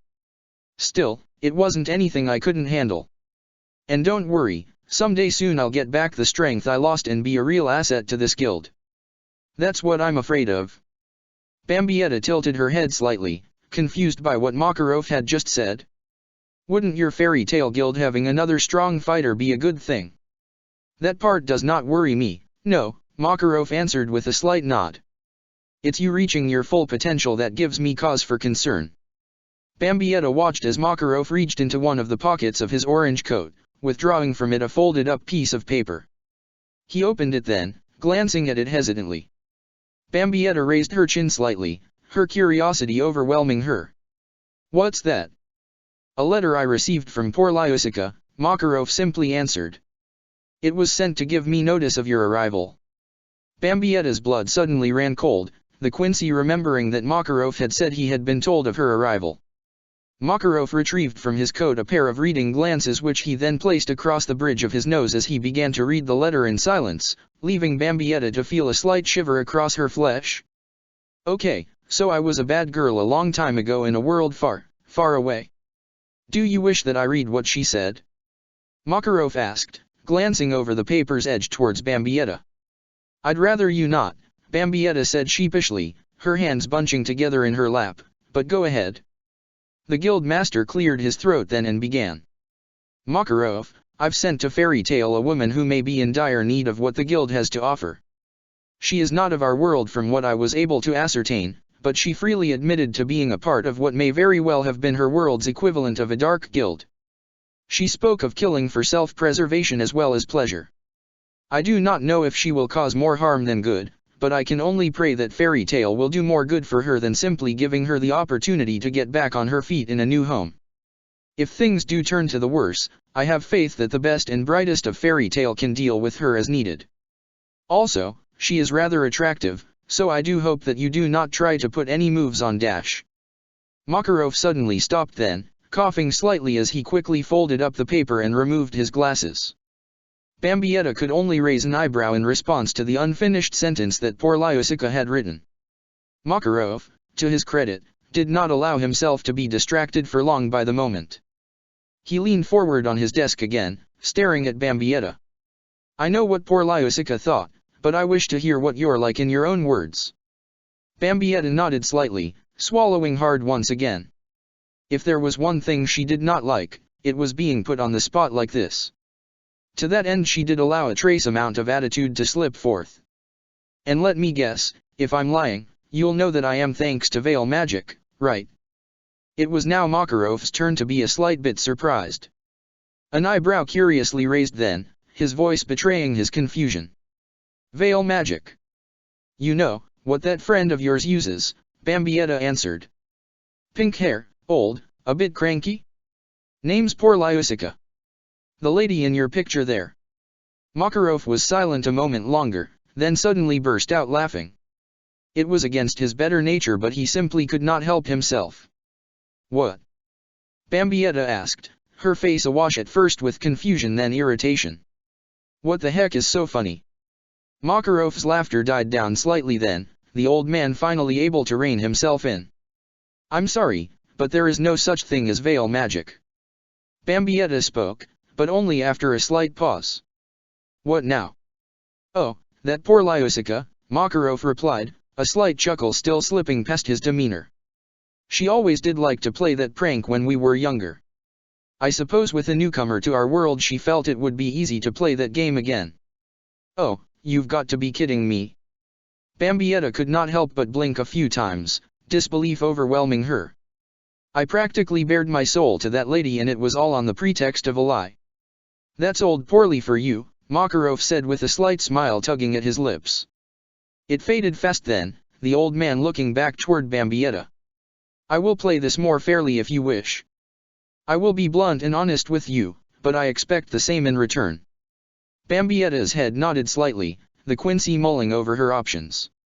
It was not like Makarov did not already know enough about her thanks to that letter, so there was no real reason to hold back any truth. Still, she was not happy to have to speak in such open terms about her past once more. Still, he had done nothing to earn any falsehoods or half-truths. All right. I'm a Quincy and since I'm sure you don't know what that means I'll explain. Bambietta did so then, speaking of her world in great detail to Makarov. Of how spirits that did not pass on from life into death peacefully would become hollows. Of how the soul reapers would fight to preserve the balance and usher in the dearly departed into the afterlife. Of how the humans had fought to protect themselves from the hollows by taking their fates into their own hands as Quincy. But in the end, the soul reapers began to exterminate my kind, Bambietta said softly.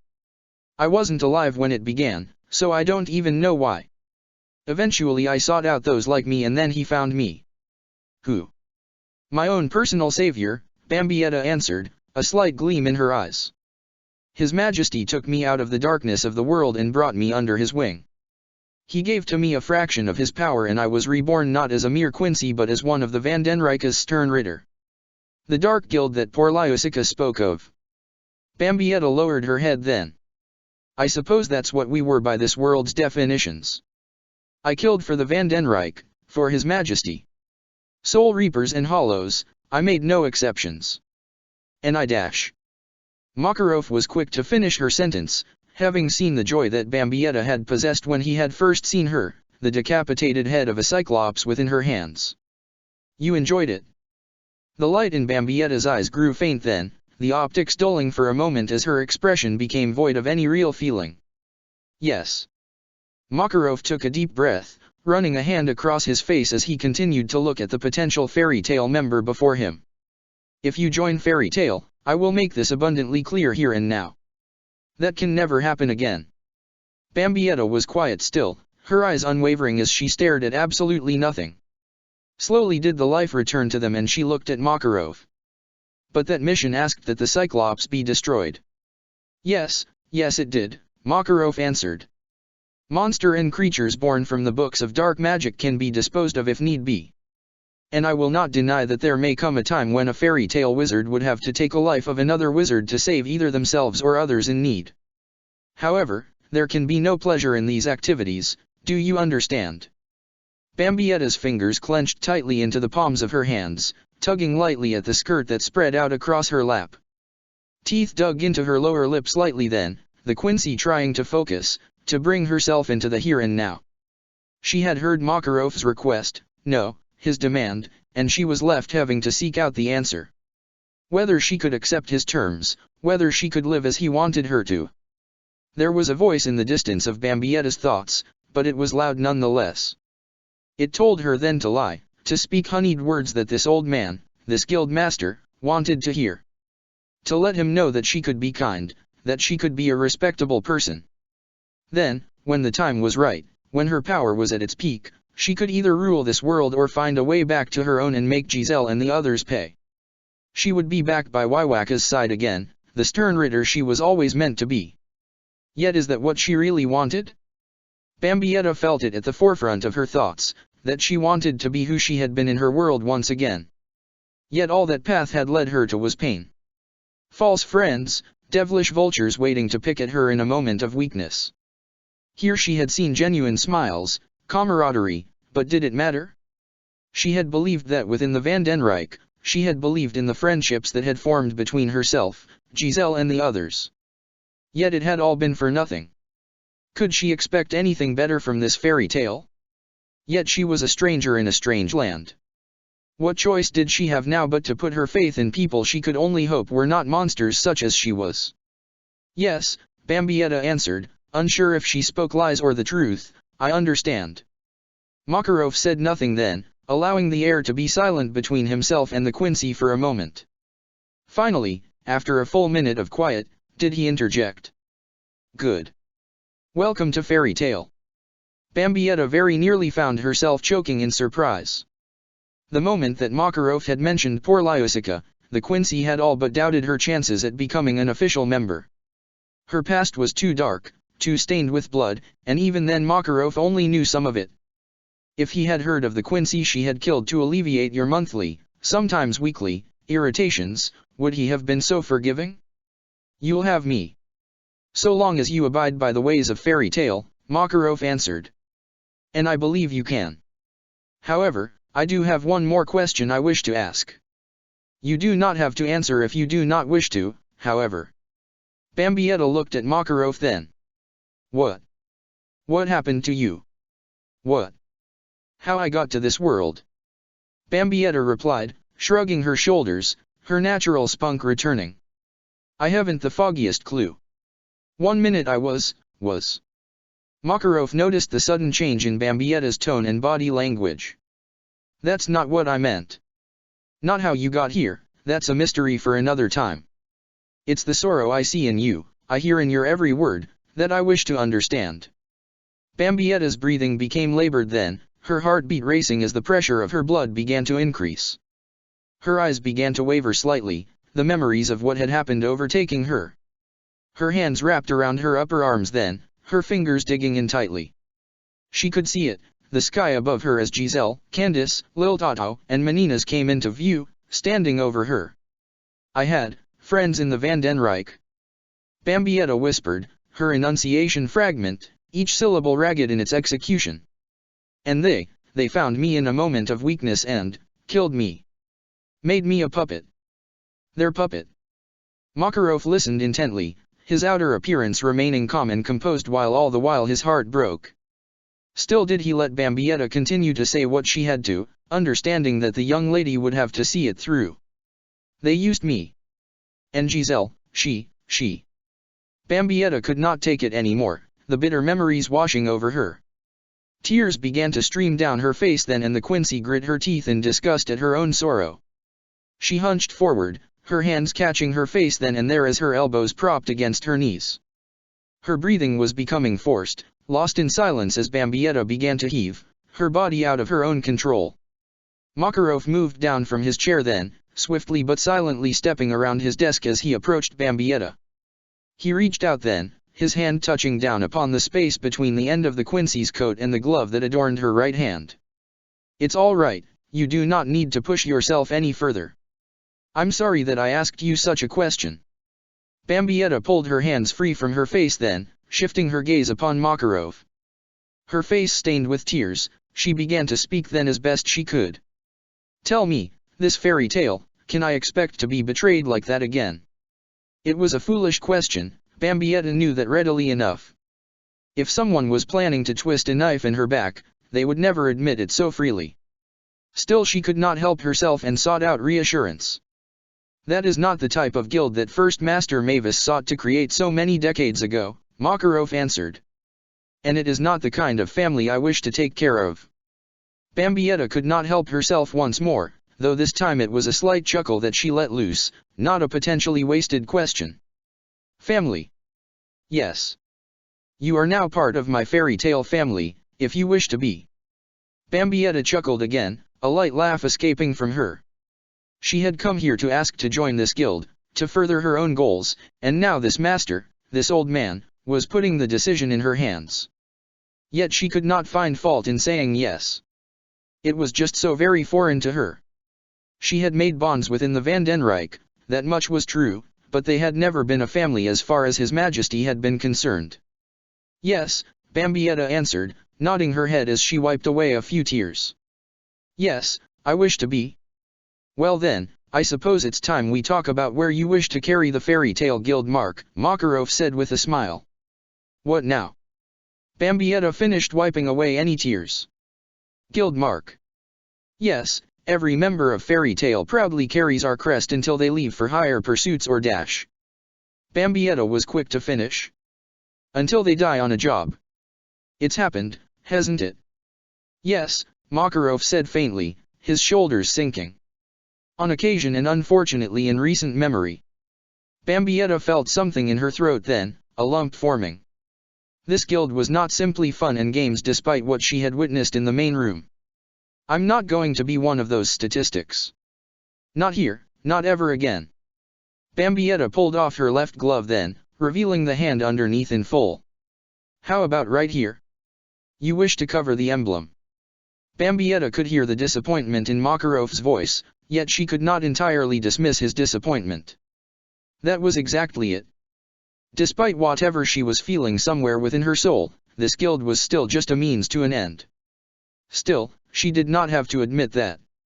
No, not at all," she replied. "I just think it'd be cool if, I were to say something like, 'The gloves are coming off,' and then reveal that I'm in Fairy Tale. That ought to scare away most troublemakers I end up dealing with." "You may have a good point," Makarov said as he placed the index and middle fingers of his right hand against the back of Bambietta's left hand. A magical light enveloped them both for a moment, and when it faded did Bambietta see a sky-blue emblem adorning her skin. She stared at it then, raising her hand to get a better look. The fairy tale emblem was not as bad in appearance as she suspected, and the Quincy could not help but allow a tiny smile to light up her face. Makarov noticed and spoke up then. "Do you approve?" "It's not bad," Bambietta replied as she quickly gloved her hand again, trying to act as tough as she could. "So that's it then. I'm a fairy tale member." "That's right." Bambietta stood up, feeling a bit better despite her momentary breakdown. "Do me one favor then," she began to say. Please don't tell anyone what happened in here today. I've got an image to maintain as the adorably violent newbie who punched out that stripper wizard after all. So long as you can do me one favor as well, Makarov said politely. What's that? Bambietta asked as she glanced down at him. Normally I save these words for the day when a wizard leaves my family, but you are a Quincy and not a wizard. And I believe you need to hear this now, after what I've learned about you today. Makarov coughed into a fist then before continuing. You must continue to live out your life with all your might, you must never consider your own life to be something insignificant, and you must never forget about your friends who loved you.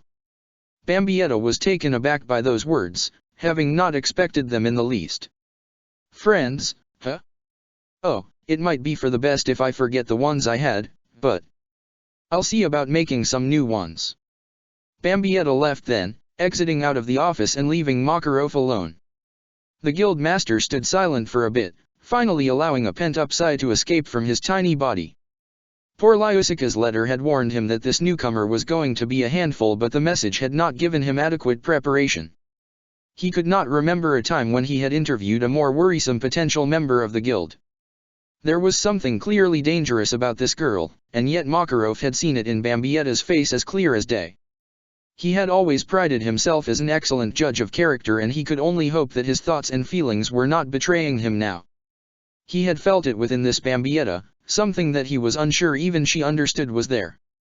It was a faint light, one buried within the shadows of her soul, but he could not deny that there was a spark within her, something that had survived this so-called Vandenrijk and remained pure. It simply needed to be coaxed forth by a fair world, and he could only hope that fairy tale would suffice. I wish for you the best, Bambietta Basterbine. Don't let me down. Suddenly did the door swing up again, Bambietta peeking her head through as she stared at Makarov. Oh, and one more thing, she said, her voice wavering a little bit. Just for my own peace of mind, there aren't any wizards here who specialize in zombie magic, are there? No. Oh, thank goodness. Then Bambietta was gone, slamming the door once more. Levy simply did not know what to think. The guild was unnaturally quiet now, only murmurs passing between its members. Between the newcomer punching Gray out casually to showing back up again with a decapitated Cyclops head in one hand and bloodied clothes in the other, nobody knew what to make of it all. Fairy Tale had opened its doors to many strange folks in the past, but this one had made quite the first impression. Levy sighed, dropping her head into her arms as they rested against the counter she was at. She had thought Bambietta rather friendly despite the altercation with Gray, but now she was beginning to wonder. Despite her protests, it had come down to her having to clean up the bloody remains, a written fire spell having burned away the head and clothes so that no trace of them yet remained. If nothing else, the heat should have sterilized the flooring that Bambietta had chosen to deposit her mementos. The wizard continued to mull over the whole situation, wondering just what was going to happen. Bambietta had taken an A-class mission without permission, without even being properly inducted into the guild, and she had made a violent spectacle upon her return. Violently adorable, huh? Levy began to mumble to herself. There's no way that Master Makarov will dash. Guess who's the newest member of Fairy Tale? Levy sat up immediately then, her eyes wide as her teeth clenched together.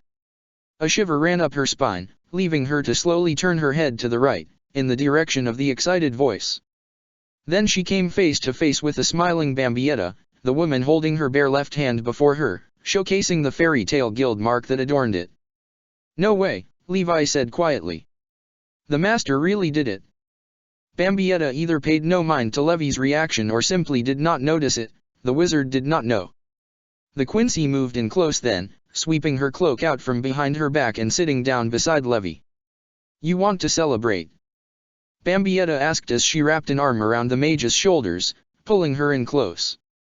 I kind of took a big chunk out of my mission pay getting these clothes custom fit on my way back, but I might have enough for me and my best buddy to go out and get some nice chow. That's quite all right dash.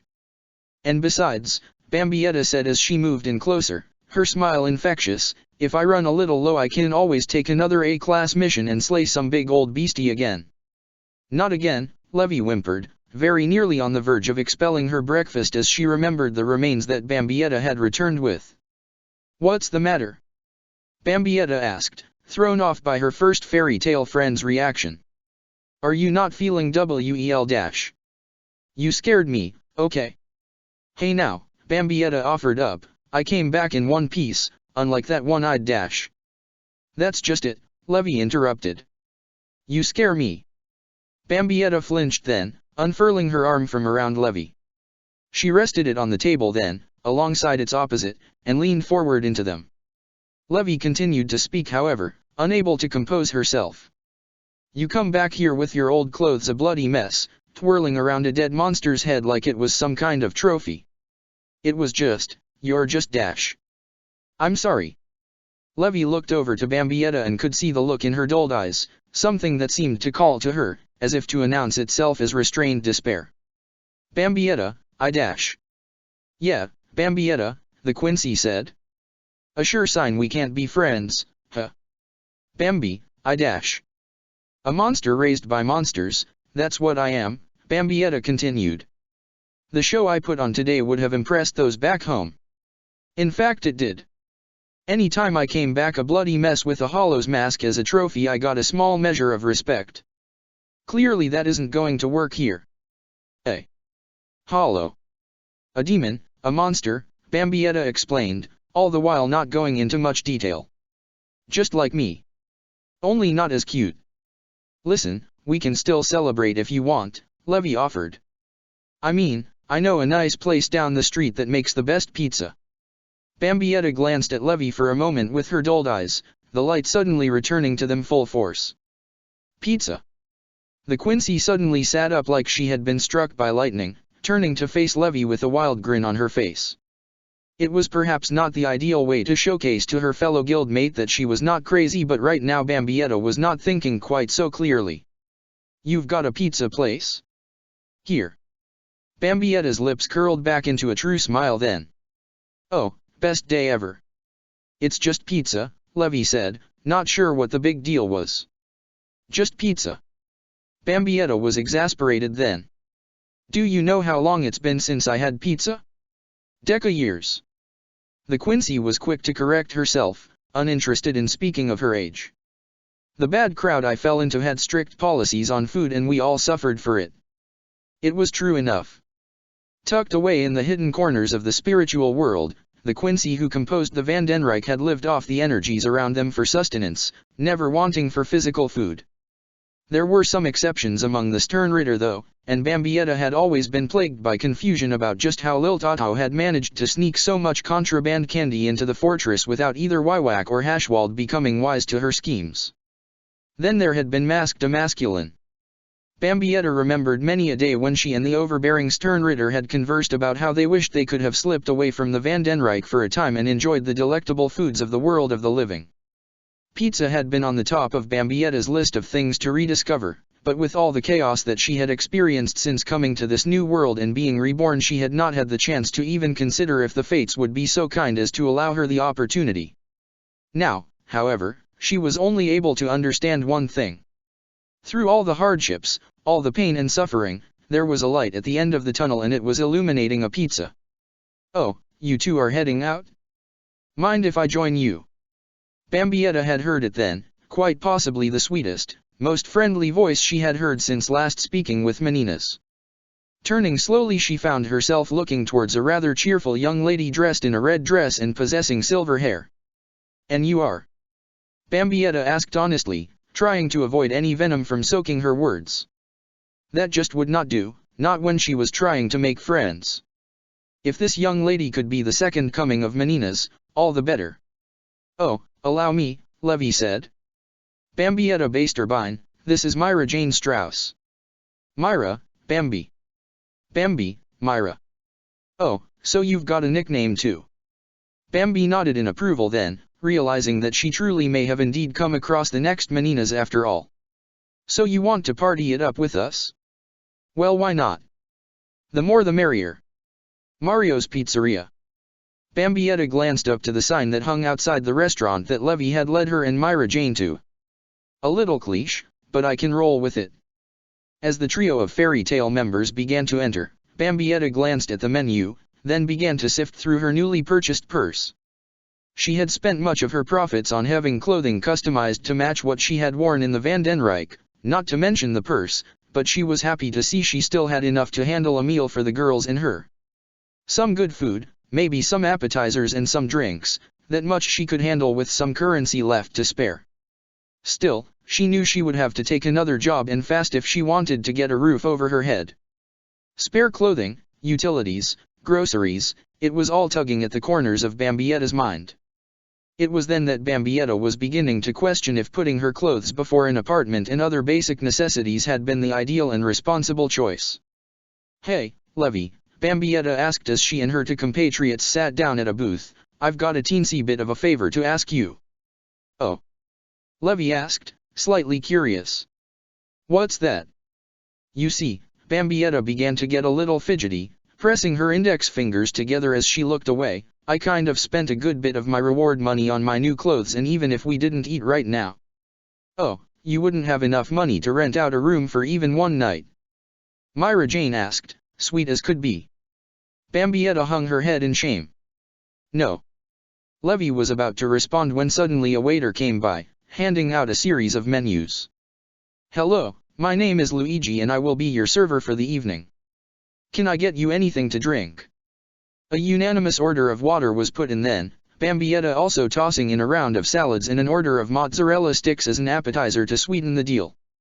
"Now we don't actually need to go for a pizza," Bambietta offered as she glanced over the menu, realizing both that she would be upset if they did not get one and that Levy had not answered her question. She put a little more incentive behind that request. "Because whether or not I'll be sleeping on the streets tonight, I'm going to be treating my new friends well." "Pizza's good," Myra Jane exclaimed. "The same," Levy said, eyeing over the menu. "And yes, you can spend the night at my place." Levy had been mulling over the question since it had been posed, wondering if she was allowing a maniac into her home. Still, she knew it could be worse. She could be dating a madman with a perchance for violence. That would be a whole other can of worms if she had ever seen one. "Really? Look," Levy said, glancing over the menu, "I'm not going to lie, you did scare the heck out of me today, Bambi, but I don't think you're that bad of a person, okay?"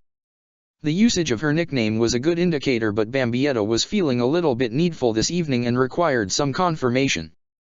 "So we're friends, right?"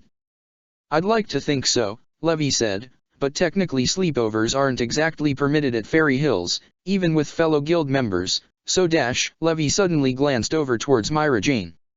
"Myra, you'll keep it a secret, right?" "Keep what a secret?" Bambietta was unsure if the platinum-haired woman was playing along or simply not listening. She glanced back down toward the menu then, her eyes focusing on the pizza toppings section, her voice low and nearly unable to be heard. "Yeah, think I did find myself a new meanie." "So, Bambi," Levy said as she looked at the newest guild member, "how about this? Tomorrow we'll take a new mission and get you some capital, then we can go apartment hunting or something when we get the reward and come back to town." "But I can handle a mission on my own," Bambi offered up, a sly smile on her face. "Or are you just worried about little old me after all?" "Okay, that grin is not helping me think you aren't crazy." Levy was beginning to dread to think what would happen if her new friend came into contact with either Natsu or Urza. She had already expressed interest with fighting either one, and the young solid script mage could only imagine what kind of chaos would ensue. "I just want to help you out any way I can, okay? It's what friends are for, right?" Of course there was a part of Levy quite concerned about being on actual mission with Bambietta. If the violence she had gleefully used to bring down the Cyclops and then show off was anything to go by, Levy could only imagine what she would be witness to tomorrow. "Perhaps we can find some nice simple stuff," she offered up. "Just a couple of nice easygoing jobs to make up for one big one, huh? Some treasure hunting, maybe put on a magic show at the local school dash." "Oh!" Myra Jane exclaimed, clapping her hands together. "Perhaps you two could do some dog walking. I saw that one on the job request board this morning." "Yeah, Fairy Tale's latest pooper scooper, that's what I was hoping to be." Bambietta nodded politely as Luigi returned with the drinks, letting them know he would be right back with the salads and mozzarella sticks. "That would be so thrilling." "I know, right?" Myra Jane giggled, an honest and true smile on her face. Yeah, just a hoot and a half, me Myra. Bambietta very nearly bit her tongue trying to catch herself from saying a name of one she would no longer see, a fact she was unsure if she should be upset about. So what do you girls want for toppings? Plain sounds good to me, Levy offered up. I'm good with whatever, Myra Jane answered. Okay, plain it is. Bambietta slammed her menu shut then.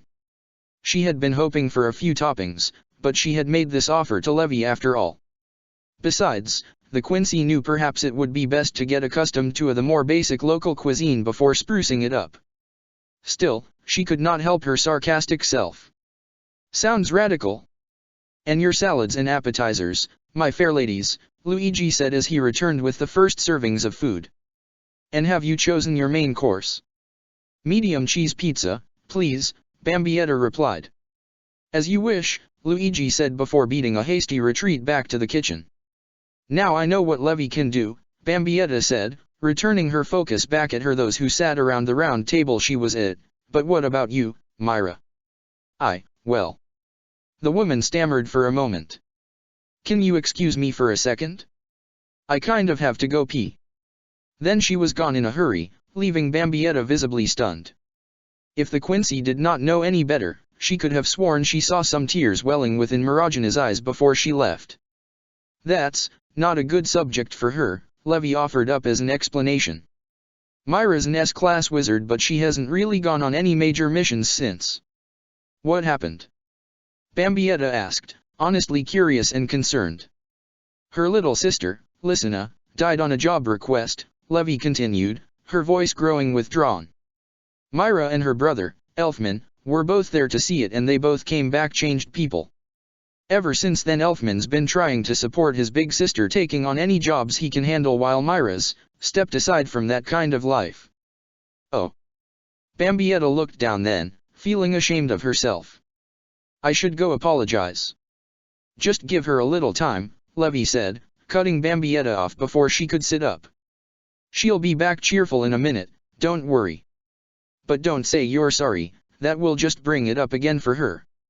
I suppose that's one way to deal with a bad day, Bambietta replied.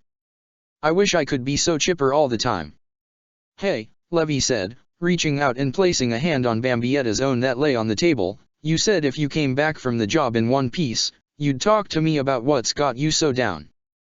Bambietta smirked for a brief second, remembering the promise she made. Maybe later tonight. I don't want to talk about my problems in case Myra comes back in the middle of it. I don't think she needs to hear anything bad, you know.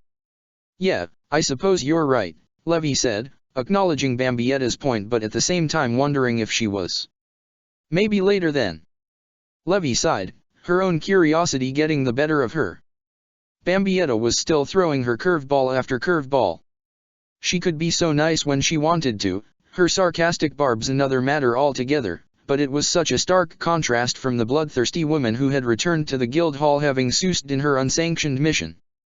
The mage could only hope learning of her past life would help her understand that schism. Okay, sorry about that, Myra Jane said as she returned to the table. Just a little bit of an emergency. So what can you do, Bambi? Bambietta glanced at Myra Jane, willing to relay to her the same information that she had presented to Levy early in the day. Turnabout was, after all, fair play. 1 2 3 4 5 6 7 8 9 0. The time rolled by, the late afternoon turning to evening with the setting sun. The ladies of Fairy Tale stepped outside from Mario's pizzeria, their bellies full and Bambietta's purse very nearly empty. It had been worth it though, the Quincy satisfied with the affairs of the day. I'll see you two tomorrow, okay? Myra Jane said as she walked away, waving. I just have to check in with Master Makarov and see how he's holding up. Holding up? Bambietta asked, concern in her voice. What's the worry? Oh, the master has a lot on his plate, Levy explained. Fairy Tale is a renowned guild, but we kind of have a little bit of a bad reputation in some ways. Like what? Well, some of our guild members can get a little carried away while out working. Oh. Have you ever watched a giant monster movie Lacrima? What now? Bambietta asked, confused by at least one of those words. Let's just say that sometimes when Natsu or some of our other guild members show up in a town it's a little destructive. No wonder Master Makarov was okay with me, Bambietta said with a slightly laugh, stopping only to grip her full stomach. Oh, it hurts to laugh. So I guess we should call it a night then. I suppose it is getting late, Bambietta replied. Well, you live with the fairies, so if you wouldn't mind leading the way. Levi did just that then, guiding Bambietta not far from the town of Magnolia. Soon they found themselves at a grassy knoll, an elegant staircase leading up to a rather impressive complex. Wow, was all Bambietta could offer as she stared up at the building as she walked up the stairs. That's some living quarters. How much is it a month? 100,000 jewels, as a start. Okay, yeah, Bambietta said as she picked at her cloak, buyer's remorse. Well, another monster kill and I'll be living in style. Okay, freaking me out again, Levi retorted. Sorry. Kana Alberona was having one of those ideal days that she loved so much. A little work here and there and a whole lot of alcohol to wash it down with. Now however she was having little bit of an issue. All she wanted to do was sleep off her impending hangover and yet there was a certain fairy tale wizard impeding her progress through the main Fairy Hills building. You truly are a disgrace to our guild, you know that. That was what the haughty evergreen of the Thunder God tribe was saying, but to Kana it was a whole different set of words. None of them entirely intelligible to her alcohol-fueled hearing, but words of some sort at the very least. Just want to sleep, okay. Not Titania. Evergreen's eyes narrowed behind her glasses then, her irritation at being compared to Fairy Tale's #1 mage wearing at her as it always did. Oh no you didn't. Oh, I did. Well, this isn't good, Levi whispered as she moved back around the corner and beside Bambietta. She had been hoping sneaking it would be easy, but clearly with Evergreen around that was not going to be the case. We might get around Kana, since I doubt she'd even remember if she sees you, but I just know Evergreen will tattle on us to everyone within earshot. Mother Puss Bucket, Bambietta said with a sigh, shaking her head as she leaned against the wall. The Quincy began to tighten a fist then, a thought coming to mind. I could just knock her out when she's not looking. A little Hiran Kyaku and I bet she'd never see it coming. No violence, Levi replied. We just need to be patient. Evergreen was beginning to lose her cool now, her temper flaring. She knew better than to argue with a woman who could barely stand let alone talk, yet she had allowed herself to fall right into it and the woman was determined to get the last clearly spoke word in. I swear, if Laxus was in charge instead of his grandfather, the guild wouldn't have a place in it for drunkards like you. Oh, please. Kana tried to retort. There's always a little more room for alcohol. You know. Evergreen was about to scream, potentially awakening all those who may have called it a night early, when a hand clasped down on her shoulders. She turned then and found herself looking at Loki Olietta. The two mages' eyes locked then, right through their spectacles. Now, Loki said cheerfully, we wouldn't want to deprive anyone here from whittling away the defenseless hours, would we? Let Kana get some sleep. She's going to need it if she's as wasted as she looks. Fine. Evergreen rasped before storming off and leaving Kana and Loki to themselves. Hey, where's the bitch fairy going? Kana asked, leaning against a wall with one hand to steady herself. She's off to take a nap, yes, Loki explained. Just like you should. Come on. Loki slid under one of Kana's arms, helping to prop her up and move her down the hallway. Now. Just don't liberate your meals on me, all right. Levi peeked out again and could see the duo disappearing around a corner. Okay, the coast is clear. Levi began to lead Bambietta once again, taking her quickly to the second doorway on the right. They entered as fast as they could and Levi closed the door behind them and turned on the lights. That's, Bambietta began to say as she took in her surroundings, a lot of books. Bambietta looked around then, allowing herself to truly take in the sight of row after row of bookshelf. The Quincy could not even tell if they were propped up against walls or simply standing in the center of the room. It was as if she had found herself in a maze of books, a makeshift hallway formed from the bookcases. Bambietta was beginning to wonder if there was any place for a resident to sleep, let alone a guest. "Yeah, I guess I am a bit of a scholar," Levy called out as she disappeared around one row of bookcases. "Or a nerd," Bambietta said under her breath. "No, no, be nice." The Quincy began to circle around the bookshelves looking for Levy. If there was one thing she knew for a fact is that she hoped and prayed that she did not turn a corner and find herself looking at a hollow. Oh, how the Quincy remembered when an Aaron car had invaded Waiwaka's personal library. It had been left up to Bambietta and her group to dispose of the creature. "Yeah, Giselle," Bambietta mumbled, "just yell get her, that was a good idea." "You say something." Bambietta stopped in her tracks, noticing Levy standing in a doorway that was pinned between two overbearing bookcases.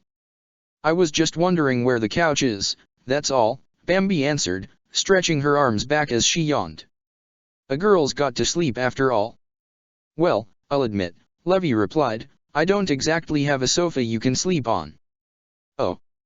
Bambietta could not help but sigh. She began to wonder if she should have asked Myra Jane instead. "Well, I suppose I could sleep on top of a bookcase. Sounds comfy. Like sleeping on a cloud, or a rainbow." Levy began to get a little irritated at that point. "Hey, I've got a pretty big bed, but if you want to sleep on a hardwood floor or a bookcase, be my guest." "No, no, a big bed is just fine," Bambietta interjected. "First night in a new world and I'm sleeping with the very first nice young lady I meet. Oh, Basby would be so jealous." Bambietta began to walk towards the doorway when suddenly a pair of light blue pajamas hit her in the face. "Hey, what was that for?" Bambietta asked, not even bothering to remove the articles of clothing from her head for a few moments. "Well, I figured you needed some sleepwear and dash." Levy turned around then, gasping at the sight of what she did. "Oh my gosh. I'm so sorry." "It's okay," Bambietta replied as she pulled the top and bottom pajamas off her head. "It's the sentiment that counts, right? Better than what my last friends gave me as a gift." Bambietta closed her eyes then, disappearing out of sight with the pajamas. "I'll go get changed." Levy just stood there for a moment, holding her own choice in pajamas and staring at the empty doorway. "Bambi, what happened to you?" Bambietta found herself alone in the bathroom of Levy's apartment, having found it after bobbing and weaving through an endless amount of bookcases. She glanced down at the pajamas she had been loaned, realizing that she had crumpled the clothing up in her hands. They had all but been tightened into fists, leaving the Quincy to admonish herself for that uncontrolled action. "Stupid memories," she said under her breath, glancing into the mirror above the sink. "I've just got to lock them away forever. That isn't my world anymore." Bambietta knew if she ever returned there would be hell to pay, but it was all one big if. As much as she did not care to admit it, if this new world was her permanent home, it could have been much worse. Still, there was the question of how she had gotten here in the first place. That, however, the Quincy knew was a question she would probably never be able to answer. Bambietta stared at the reflection of herself then, trying to get her thoughts focused on something better, something positive. She had to admit, noticing the finer details of the custom-made uniform that she was wearing, that the tailor had done quite fine work under such short notice. Though perhaps showing up a bloody mess and carrying the remains of a dead monster had intimidated him into working in a hurry. Bambietta's shoulder shook slightly, the Quincy closing her eyes as she giggled at the thought. "Okay, maybe I am a little too much into violence." The Quincy was happy at least that her money had been well spent. The clothing she wore now was quite the reasonable replica of her Van den Rijk uniform, and all the man had to work with was her description and admittedly terrible sketches. Bambietta's eyes began to shift upwards slightly, looking at the hat especially. That was always her favorite article of the uniform. It was a little too big for her, just as the one the Van den Rijk had provided, but she liked it all the same. She did not feel complete without it. The Quincy then stared at the symbol of the stern ritter that adorned the front of the cap, remembering well her service to the group. She was no longer a stern ritter, separated by worlds, but still did she wish to proudly wear that emblem. A far cry from what she was doing with Fairy Tale's own. She knew it would mean nothing to anyone of this world, that symbol, but she wanted to have some link to her past life nonetheless. Wait a minute. Bambietta's eyes narrowed at the reflection for a minute. Then did they widen? No way. The Quincy took her hat off then, turning it around to stare at the Van den Rijk emblem itself. It was not exactly the same as the other symbol that was coming to Bambietta's mind, but it was similar enough. The Quincy was beginning to wonder then how she had not noticed it before. Were there any hints that should have clued in her? Well, that would explain Quiljopi, she whispered under her breath. She could remember it well, how stern Ritter J had always been trying to convince Wywak of his contingency plan in case the war with the Soul Society went tragically wrong. He suggested at every meeting that the Van den Rijk employ BG9 and upload to the mechanical Stern Ritter's computer programs the data pertaining to youth, health, sexual fertility, intelligence, and a cross-section of the required skills, all to determine which Quincy would go into hiding once more to preserve the bloodline in case of the worst possible scenario. Not to mention he always did seem to have trouble keeping his right arm from saluting His Majesty. Bambietta's eyes widened even further then. Oh hell no. That's what I was a part of. The Quincy had the distinct feeling that such a connection would not mean anything in this new world she was in, yet still did she want nothing to do with that symbol now. She tore from her hat the emblem of the Van den Rijk with great haste, casting it into the open toilet and flushing it away. Breathing deeply, Bambietta glanced down at her headwear and sighed as she noticed the torn stitching that remained. I ruined my hat. The Quincy sighed then, realizing that she would have to spend the necessary jewel then to repair the damage. Perhaps she would simply leave it unadorned now. Then again, she had to admit that she could always put the fairy tale emblem in its place. That would no doubt please Master Makarov. She could also simply place the standard Quincy cross in its place. Bambietta shook her head lightly then, willing to leave the concern for another day. For now she simply wished to get changed and get some rest. She unfolded the pajamas given to her by Levy and laid them out on the edges of the sink. The Quincy began to undress then, all the while her thoughts turning against her and forcing a whiny tone to pervade her voice. My hat. Levy was beginning to fall into the grip of slumber when suddenly the door to the room opened and bathed it in light. The mage blinked a few times and sat up to see Bambietta there in the doorway. Oh, sorry, the Quincy said. I didn't mean to wake you. It's all right, Levy replied, rubbing her eyes gently. I hadn't really fallen asleep yet. Well, I'm not exactly good at this, but, Bambietta cleared her throat then as she shut off the light of the other room and closed the door. Thank you. Levy watched as Bambietta moved towards the bed and slipped under the covers, her back towards the mage. It was then that the mage was beginning to think she had overestimated her bed. It was spacious for one person but not quite as accommodating for two as she had hoped. It left Levy wishing that she had found space for an actual sofa or even a spare bed of some sort, but she was willing to do what she could for this woman in need. After all, if all went well with jobs in the morning, she would no doubt have a place to stay all of her by nightfall.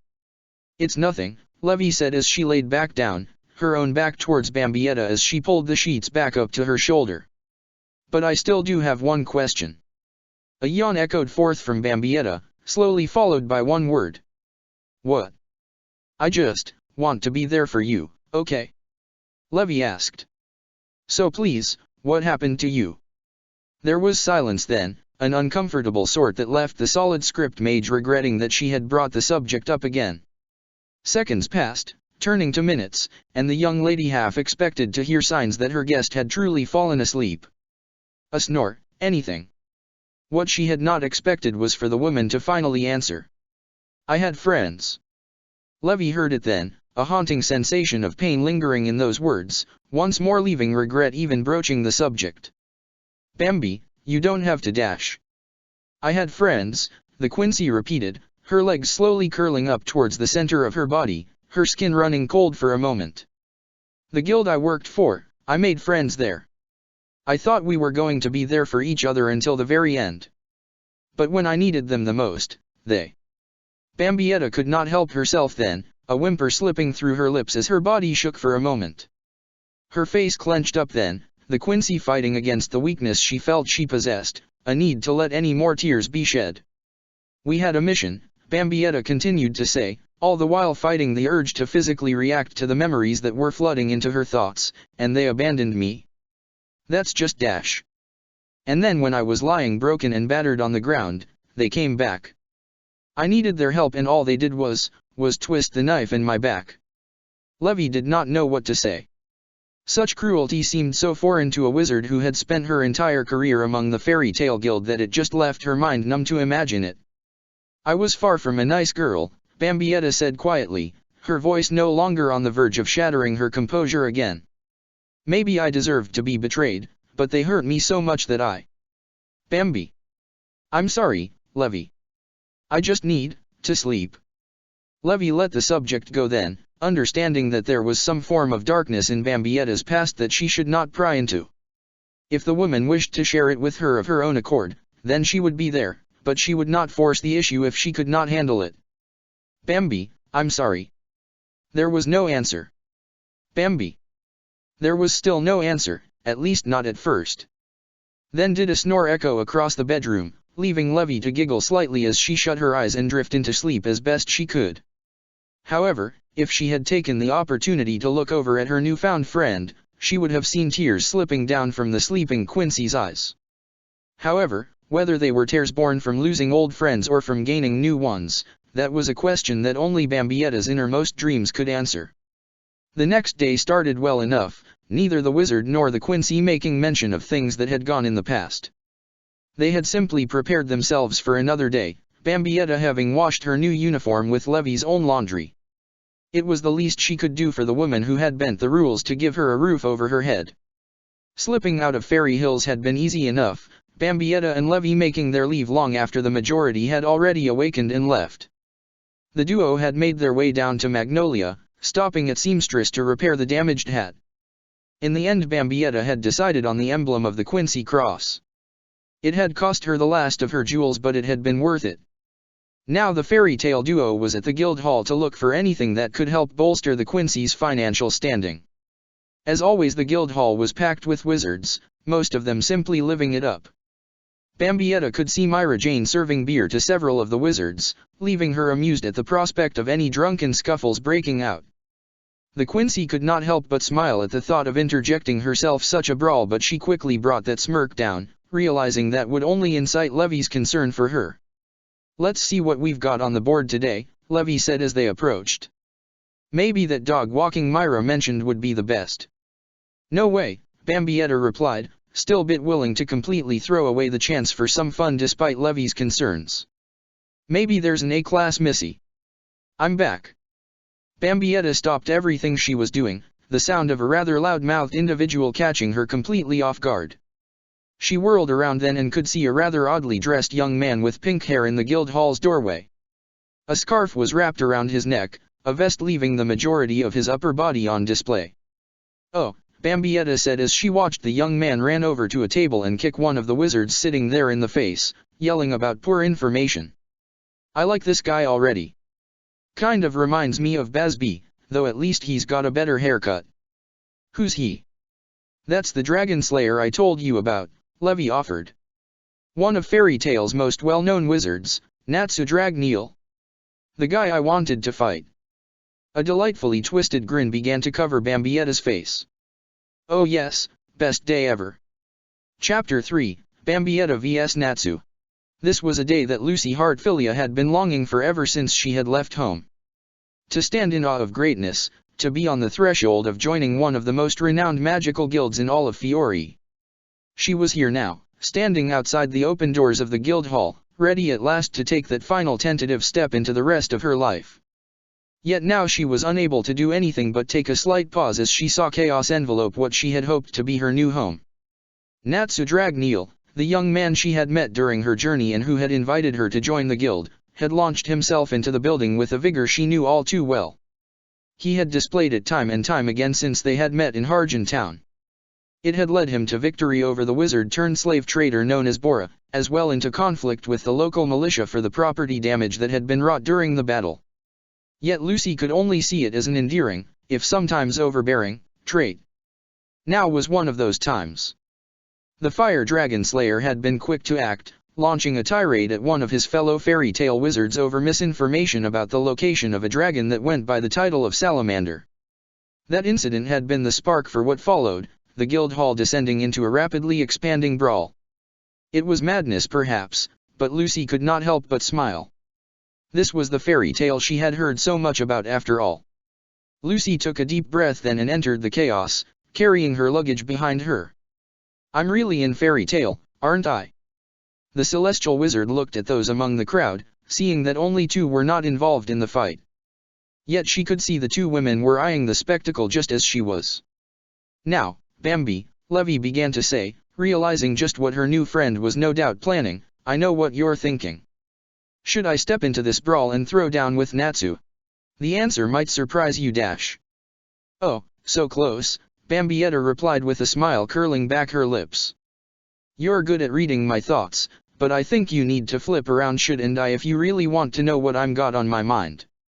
Well, that answer doesn't surprise me. Levy sighed, her shoulders dropping. She was beginning to realize that there was no getting around this. If Bambietta wanted to fight Natsu so badly, she was going to do just that. However, the solid script mage knew that if her past experiences watching a massive fight break out in the guild were anything to go by, then Master Makarov was soon going to intervene and put a stop to things before they got any more out of hand. Fine, have fun. I'm just going to hide over in the corner, okay? Yeah, you do that, Bambietta said as she turned and watched Levy step away. The Quincy gave her a wink then, trying to dispel any concern her new friend had. Be safe, okay? Then Bambietta began to roll up her sleeves and walk forward. This madness, this carnage, was not something she was quite used to in her old life. On the field of battle it was to be expected, but in one's own home? Wywak would never have allowed such discord to play out among his stern ritter. Infighting was strictly forbidden and punishable by death. The Quincy had lived under His Majesty's rules to her utmost ability, yet there had been a few occasions where she would have loved to test her mettle against some of her own allies, if only to either see who was stronger or to finally put them in their place. Basby had been a rare occurrence of a potential fight being born from both desires. Yet still she had stayed her hand time and time again, having possessed no intention of inciting Wywaka's wrath. Time to make up for lost chances, Bambietta whispered under her breath as she inched closer to the fighting. One pink-haired pretty boy is just as good as another. If fairy tale encouraged and endorsed battles among its own, then who was Bambietta Basterbine to argue? Yet, as the Quincy was about to find out, someone else did disagree. This ends now. The floorboards beneath Bambietta began to shake and the young lady's eyes went wide as her spiritual senses began to tingle. She could feel it, a shiver running down her spine as an overbearing power began to push down against her body. The Quincy began to turn to face this power, fear seizing her heart. It was then that she saw an overbearing mountain of a man towering over herself and her new guildmates. His features were obscured in darkness, eyes blazing with magical energy, the only thing that broke through the enveloping shadow. Bambietta's eyes widened further as she looked up at the awe-inspiring monster that stood before her, his power leaving her almost shaking. You dolts! The beast roared. You will cease your foolishness right this instant. It was then that the Quincy could hear one other behind her scream in fear, something she almost found comforting. To not be alone in her fright was calming despite the circumstances. Yet when she turned she could only see a blonde-haired young lady, one she did not recognize, quivering in shared fear. The rest of Fairy Tale was simply staring in awe, nothing more. Were they simply used to this occurrence or could they simply not sense this monster's power? Am I supposed to be scared of that? A laugh began to echo across the guild hall then and Bambietta could only stare wide-eyed in shock when she noticed who was responsible. Natsu was simply grinning like a fool as he approached this beast. That's nothing. I claim victory in this battle dash. The monster simply stepped forward then, pinning the foolhardy dragon slayer to the floor without any resistance. Despite what she was facing, Bambietta could not help but giggle just a little bit. That had clearly answered whether or not the young man could sense the power in which he was up against. Oh, what's this? The monster suddenly said, turning its gaze away from Natsu and towards the teeming masses of fairy tale wizards. Do we have a new face here? Once more did Bambietta's blood run cold. Was the monster speaking of her as they had not been formerly introduced? The Quincy forced herself to take a deep breath then, trying to stand her ground. Yes, I don't think we've met. The beast's gaze passed right over Bambietta then, leaving her speechless as it focused instead on another. The Quincy turned to follow its gaze and found her eyes locked on the terrified blonde girl. Oh, her. Well, don't I just feel like yesterday's chopped liver now? It was at that moment then that Bambietta could feel the dreadful power beginning to recede. Caught up in her own curiosity, she looked back at the monster and watched in awe as it began to lose mass. The shadows that swirled around it began to dissipate then, leaving behind nothing more than the diminutive stature of Master Makarov. The old man smiled widely at Lucy. Nice to meet you. Bambietta could not help but blink a few times then, trying to get over her own disbelief. Was this the power she had felt lying dormant in the man? The Quincy could only imagine so, yet she had to wonder if there was even more to it. All she knew for certain was that if she was going to fight this Natsu Dragneel, she would have to do it away from Master Makarov's prying eyes. Her breathing beginning to relax, the pressure of Master Makarov's power no longer pressing down upon her body, Bambietta began to move back then, to find a place to sit and compose herself. She did so, her back leaning against a counter as she propped her elbows on it. You okay? Levy asked as she moved in close, placing a hand on Bambietta's shoulder. You're looking pale. I'm fine. Bambietta managed to say those words, yet she was not entirely sure she meant them. She had found herself very nearly swallowed up in the depths of Makarov's power, the strength he possessed feeling as if it was an endless ocean. Bambietta felt the need to explain to Levy what her Quincy blood allowed her to do, to sense the ebb and flow of energy around her. For so long she had been attuned to simply spiritual energy, but despite its differences, this magical energy was similar in nature if not execution. It was alien to her and yet similar enough that she had been able to glimpse the fathoms of power that her new master possessed. Bambietta watched as Makarov moved to greater heights, the old man's agility surprising her. He stood upon banister of the guild halls overlooking second floor, holding before him several documents. Bambietta glanced upwards, a few small beads of sweat slipping. She had already spoken at length with the man, leaving her trust to feel well-founded, yet his power left her reeling nonetheless. You dolts, all of you! Makarov shouted, a disappointed expression etched upon his face. Look at all these letters I've received from the Magic Council. Then did Master Makarov begin to run down those under his care. He spoke of Grey running naked through a town during a mission, of how Elfman had knocked out the very same man he was meant to protect after he had made a joke in poor taste, of how Kana had sent the bill for several kegs worth of beer to the council itself and of how Loke had seduced the daughter of one of the council's own.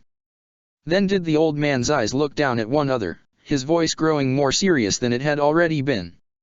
And then there's Natsu. You defeated the Devon bandit clan, but you destroyed several private homes in the process. You even took out the historic clock of Tuli village. The Church of Frisia was left in ruins. Then you did the same to a significant portion of the Lupinus castle. Your errant destruction has left the Nazuna Ravine observation station closed until further notice. And now you've gone and totaled more than half of Harjan town's harbor. Bambietta raised an eyebrow at the extensive list, glancing slightly at Natsu, the young man still sprawled out on the floor thanks to Master Makarov stepping on him. The Quincy smirked, amused at just how much destruction he had wrought. Clearly this was a man after her own heart, so long as she was ever allowed to cut loose. Yet the Quincy's thoughts were cut short, Makarov continuing his lecture. You kids have all made the Magic Council quite cross with me as of late. However, a spark of flame suddenly appeared in Makarov's hands, igniting the documents he had spoken at length of. I say the heck with the Magic Council. Makarov threw the flaming documents to the floor then, leaving Bambietta in shock at his blatant disregard to authority. However, her shock only grew then, Natsu jumping up towards the flaming documents and biting down on them. The hell? Bambietta whispered as she watched the pink-haired young man consume the papers as well as the flames. The Quincy blinked a few times, trying to wrap her mind around what she had just witnessed. Did he just he-ha? Makarov began to make a speech then, speaking of the grandeur of fairy tale, but Bambietta was unable to listen to it, the Quincy far too confused by the sight of Natsu eating fire unexpectedly. Slowly did her attention begin to divert away from the strange sight and refocus back on Makarov. If you spend time worrying about what those in power think of you, the old man said as he wore a wide smile, then your magic will be unable to grow. Follow the path you truly believe in. That is what it means to be a fairy tale wizard. Bambietta heard it then, cheers amongst her new comrades.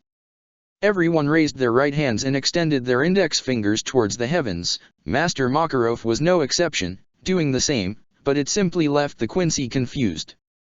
Fairy tale and its customs were still new to her after all, but she did what she could. Sighing, Bambietta raised her right arm then, pointing her index finger upwards. Still, she was not able to cheer, not in the least. While others had stood from their seats to participate in the celebration, the Quincy simply kept herself firmly planted on her bench, forever leaning against the table behind her. She was lost in thought once more, Master Makarov's words having left her wondering one very simple thing. She who had been betrayed by those she trusted, she who had lost her home, and she was looking for a means to an end and nothing more. What path could I even believe in? Bambietta had meant to say it quietly, and she had, but Levi heard it still. The young mage glanced towards Bambietta then, noticing the dull look in her eyes.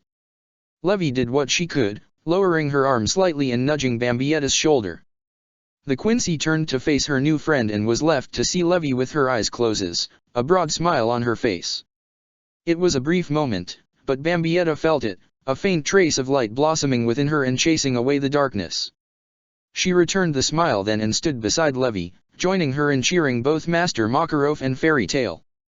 Bambietta knew this path would simply have to do. Yet then did the Quincy see a strange sight. Flying throughout the guild hall was a winged, blue cat. Bambietta shook her head a little bit, as if thinking she was seeing things. If she simply paid more attention, she would have heard the creature say 2 words. And then time passed and Bambietta was leaning forward on the counter and tapping an index finger against. Levi was by her side, engrossed in a magical tome. The two had come to the guild hall to seek out a job request that the Quincy could use to fund her daily needs, but now the newcomer was more interested in something else. She had only one goal at the present, to fight Natsu, but that was not going well at all. The Quincy knew she had to take the fight outside, away from Makarov, if she wanted to have some real fun, yet every time she approached the Dragon Slayer he got involved in some other conversation. First it had been with Gray, then Elfman, and at last Loke. Can't a girl have some fun? Bambietta whined slightly, dropping her face into her crossed arms. I just want to have a little fight, you know. Levi was not particularly interested in the conversation and moved to change it. I wonder how the new girl is doing in there. It was a valid question but not entirely one Bambietta was interested in. The blonde girl, the one who had introduced herself as Lucy Hartfilia, had been brought into Makarov's office for an interview. The Quincy had wondered for a moment if it had been fate that this young lady would join the very next day after she had, but at the same time did the Quincy feel a little jealous. She could not help it, she liked attention. To lose the focus of being the new girl so soon was a little disappointing. I'm sure she's fine, Bambietta replied. The master's a nice guy. A little scary, but nice. Well, I'll catch you later, Natsu. Bambietta's attention was drawn then, the Quincy sitting up and turning around to see Loke leaving with his arms draped across the shoulders of 2 women, Natsu standing alone. Normally would Bambietta have wondered just where Loke had picked up 2 new women so quickly, but now she was simply focused on Natsu. Now's my chance. Levi sighed as she straightened her reading glasses and continued to look over her book. She knew at this point there was no point arguing with Bambietta. If she was willing to pick a fight despite the master's show of strength, then there was no helping it. Good luck. Bambietta watched as Natsu began to make his way towards the job request board. The Quincy continued to move closer and closer, watching as the Dragon Slayer began to look over the posted missions. Bambietta was all but ready to reach out and tap him on the shoulder. Her gloved hand began to raise then, fingers extending, but then they suddenly stopped. Huh. Bambietta could feel something tugging on one of her boots. Confused, Bambietta glanced down then and could see the small blue cat from earlier by her feet, one of its paws against the top of her left boot as it looked up at her. The creature's wings were gone now, leaving it to stand upright upon its hind legs. It was a strange sight, but the Quincy had seen her fair share of oddities in her lifetime. This hardly compared to facing off with a Soul Reaper captain that, by her estimates, was more dog than man. Still, Bambietta could not help herself.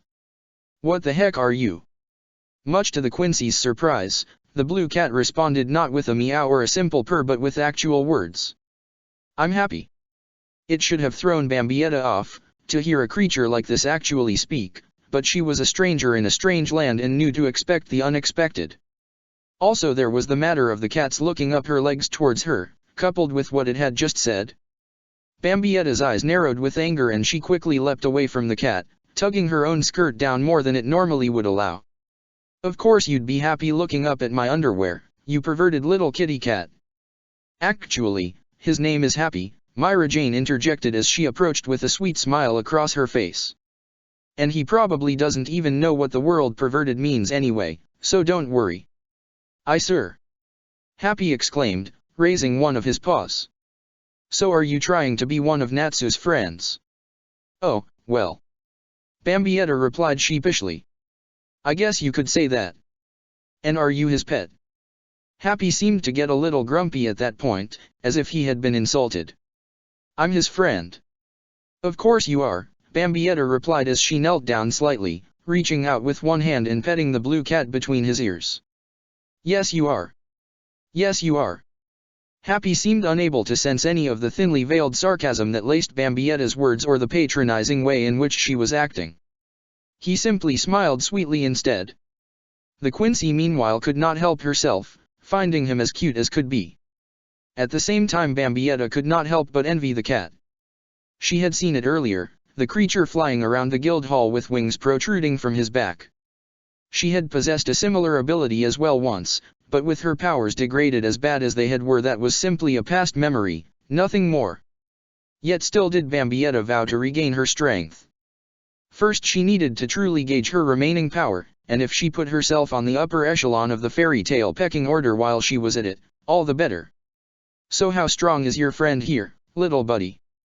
Bambietta asked as she continued to run her fingers through the hair atop Happy's head. "Oh, he's one of fairy tale's very best," Happy exclaimed. "Natsu's the toughest if you ask me." "That's just what I wanted to hear." Bambietta grinned then and stood, her sight settling back on Natsu's back.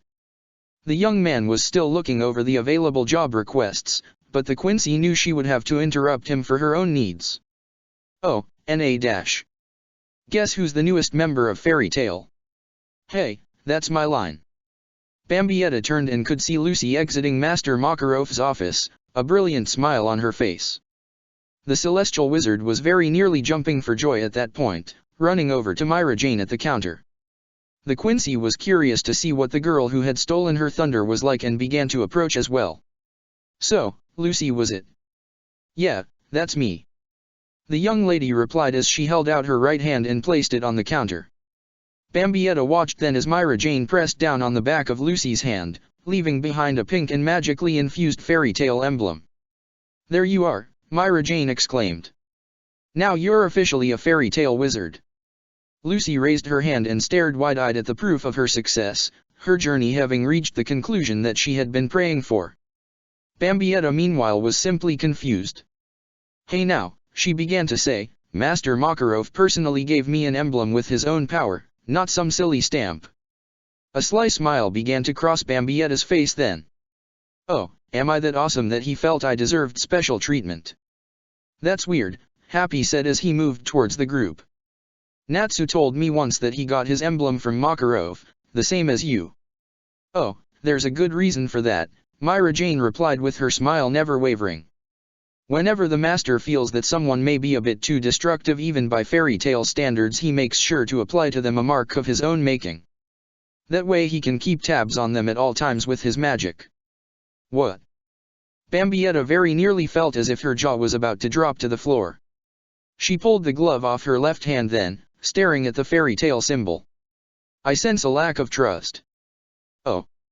Lucy suddenly came close, putting her right hand directly next to Bambietta's left. "We've got a matching pair of emblems." Bambietta could see it well enough that the one who had replaced her as the fairy tale newcomer had a point, but she was unsure if she should be all that thrilled with a simple coincidence. "Yeah, that's just so awesome. Cowabunga." Lucy all but spun around then, still ecstatic by being an official fairy tale wizard. She looked at Bambietta, a gleam in her eyes. So what's your name? Bambietta, Bambietta Basterbine. The Quincy paused for a moment, thinking over if she should provide more information. Mentally shrugging, she decided to be as open as possible once more. But you can call me Bambi if you want. All my friends do. Well, all 2 of them. Then let's make it all 3 of them. Lucy said with a smile. So Makarov said you're new here too? Yeah, I just joined yesterday actually, Bambietta answered. So I guess we're kind of 2 peas in a pod dash. How come my daddy hasn't come back yet? Both Bambietta and Lucy lost focus at the sound of the unknown voice. The 2 ladies turned their heads in its direction and could see a young boy speaking with Makarov, the guild master sitting atop the counter. You're the son of a wizard, Romeo, Makarov replied, putting down the glass from which he had been drinking. You simply need to have both patience for and faith in your father.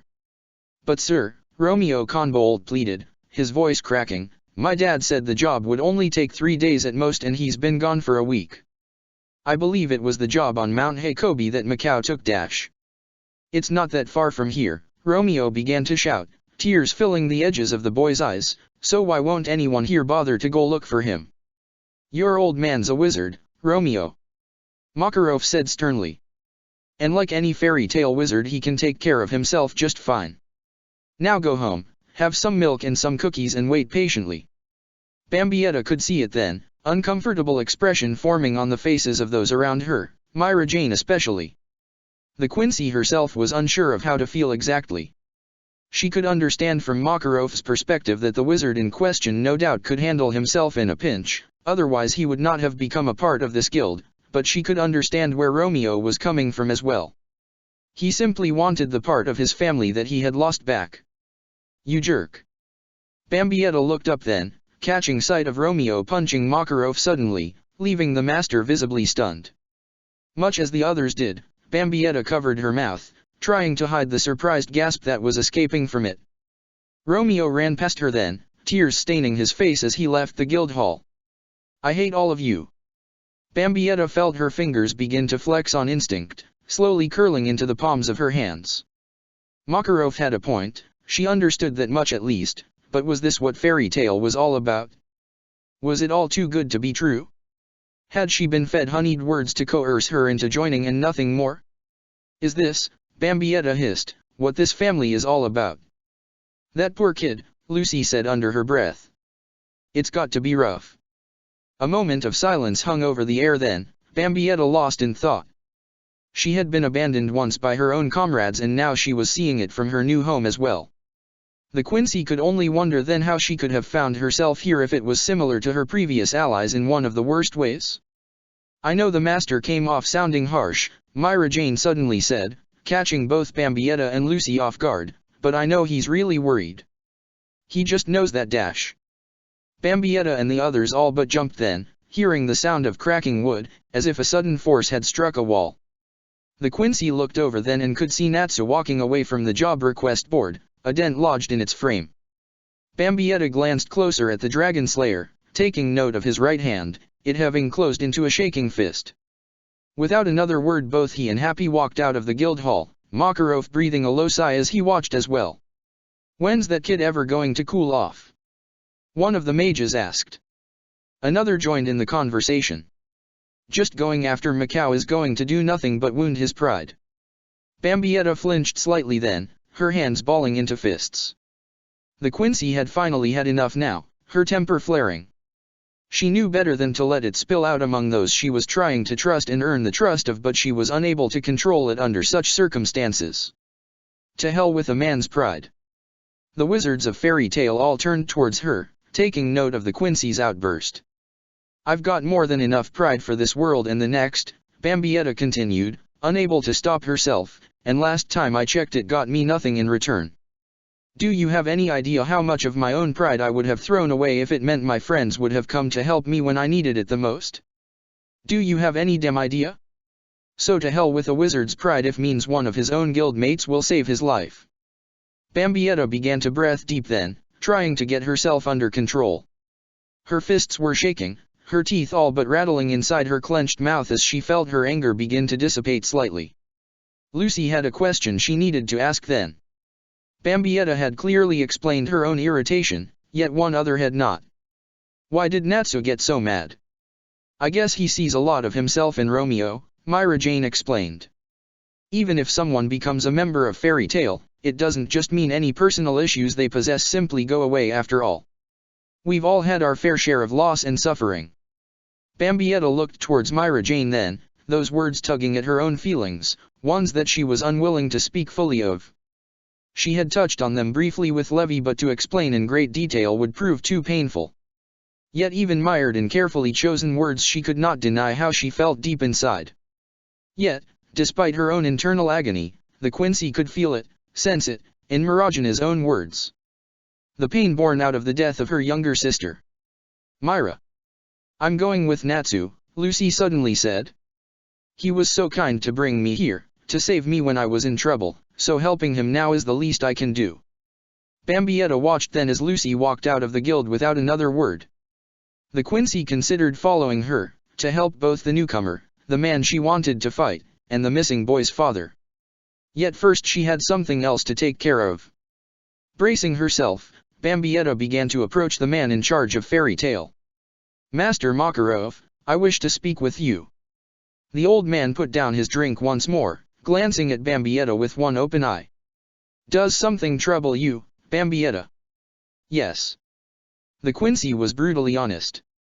I understand that you have faith in your Fairy Tail family, but I take issue with you leaving someone out there when it seems obvious they need help. Bambietta sighed then, realizing that she may very well be standing on thin ice now. Still did the Quincy continue to step harder on it then, realizing she was already putting herself in a bad position potentially. I'll be honest, Master, but it really ticks me off. You've got a hell of a lot of nerve talking to a guild master like that, rookie. Bambietta heard it clear as day, though the words belonged not to Master Makarov but another. They had come from a deep commanding voice, one accompanied by the sound of heavy footwear walking down a staircase. Bambietta shifted her attentions towards it and could see a rather tall man walking down from the second floor of the guild hall. From his shoulder hung a long black coat, one adorned with white fur as a trim. His hair was cropped upwards into a spiked style, but it was the rather arrogant way he carried himself that truly got Bambietta's notice. And who the hell are you supposed to be? Bambietta was far from polite with this individual, even if she could sense a familiar form of power within him. It was most similar to Makarov's own, yet distinctly its own at the same time. While one was simply restrained for the most part, this one almost seemed to project itself outwards, as if it wanted to be noticed at all times. Yet still it seemed to be hiding something within itself. Bambietta could not tell what it was, but she knew that this man could very well outclass her. Still she did not care to play nice with her words. Oh, aren't you just a bundle of love? The man responded as he stood not a few feet away from Bambietta, folding his arms across his chest as he did so. The Quincy could see then that several other wizards were giving this individual a wide berth, leaving her to wonder just what she had gotten herself into. The Fairy Tail Guild is really falling apart if a disrespectful piece of trash like you is allowed to join. Bambietta stepped forward then, glancing up as she began to truly take notice of this individual's height advantage over her. Still she refused to let it faze her and flashed the man before her a cocky smile all her own. And here I thought I was upping Fairy Tail's cuteness factor. Cute, huh? You'll be blushing a pretty shade of pink when I kick your dash. Laxus, that's enough. The blonde-haired man glared suddenly at Makarov, his teeth grit together. You've grown soft, old man. It's going to be the death of this guild. Laxus turned away then, marching back up the stairs from whence he had come. Bambietta glared at his back until he left her view. Well, he's certainly not going to win any awards for being the nicest guy I've met since getting here. I wish to apologize for my grandson's attitude, Makarov said softly. Bambietta nearly choked, despite not having eaten or drank anything. Grandson? Him? Oh, I'm so sorry. He has a good heart, Makarov simply said. Though it is hard to find it buried underneath all that he is outwardly. Though I suppose that applies to you as well. I did speak out of turn, didn't I? You misunderstand, Makarov replied.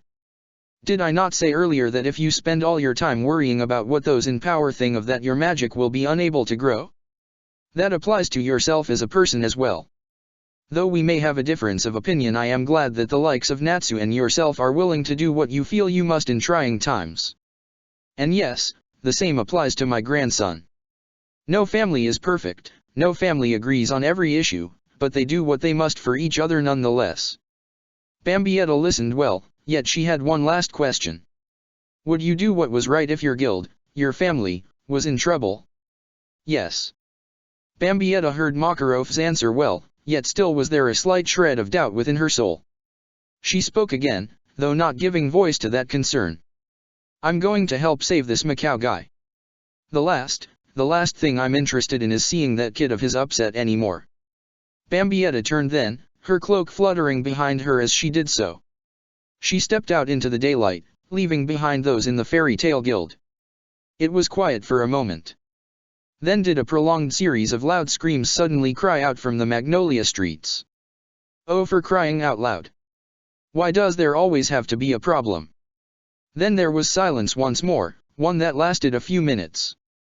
Then, quite suddenly, did the doors to the fairy tale guild hall open again, Bambietta walking into the main room with an aggravated purpose. Okay, she began to say, as if she had not just lost her temper outside, so apparently while I was busy speaking with the master and his charming grandson. Natsu, Lucy, and that cute little flying plush took a carriage to Mount Hakobi. At least that's what everyone outside was saying. So. Levy. The blue-haired mage timidly stepped forward, having gotten an earful of what Bambietta had said outside. Yes. If there's one thing I've learned way too well the last time I went into enemy territory, it's a good idea to have some more people with you. Preferably ones who won't disappear at the drop of a hat. Are you willing to tag along with me? If you want me by your side. There's no one here I'd trust more. Bambietta smiled then as Levy began to walk towards her. Okay then. So who's the strongest guy here? Besides the jerk with the fluffy coat. Well, I hate to brag, Loke said as he began to step forward from the others, but I like to think I'm pretty strong. Wait a minute, Bambietta said, furrowing her brow in confusion. Didn't you practically just leave with 2 ladies?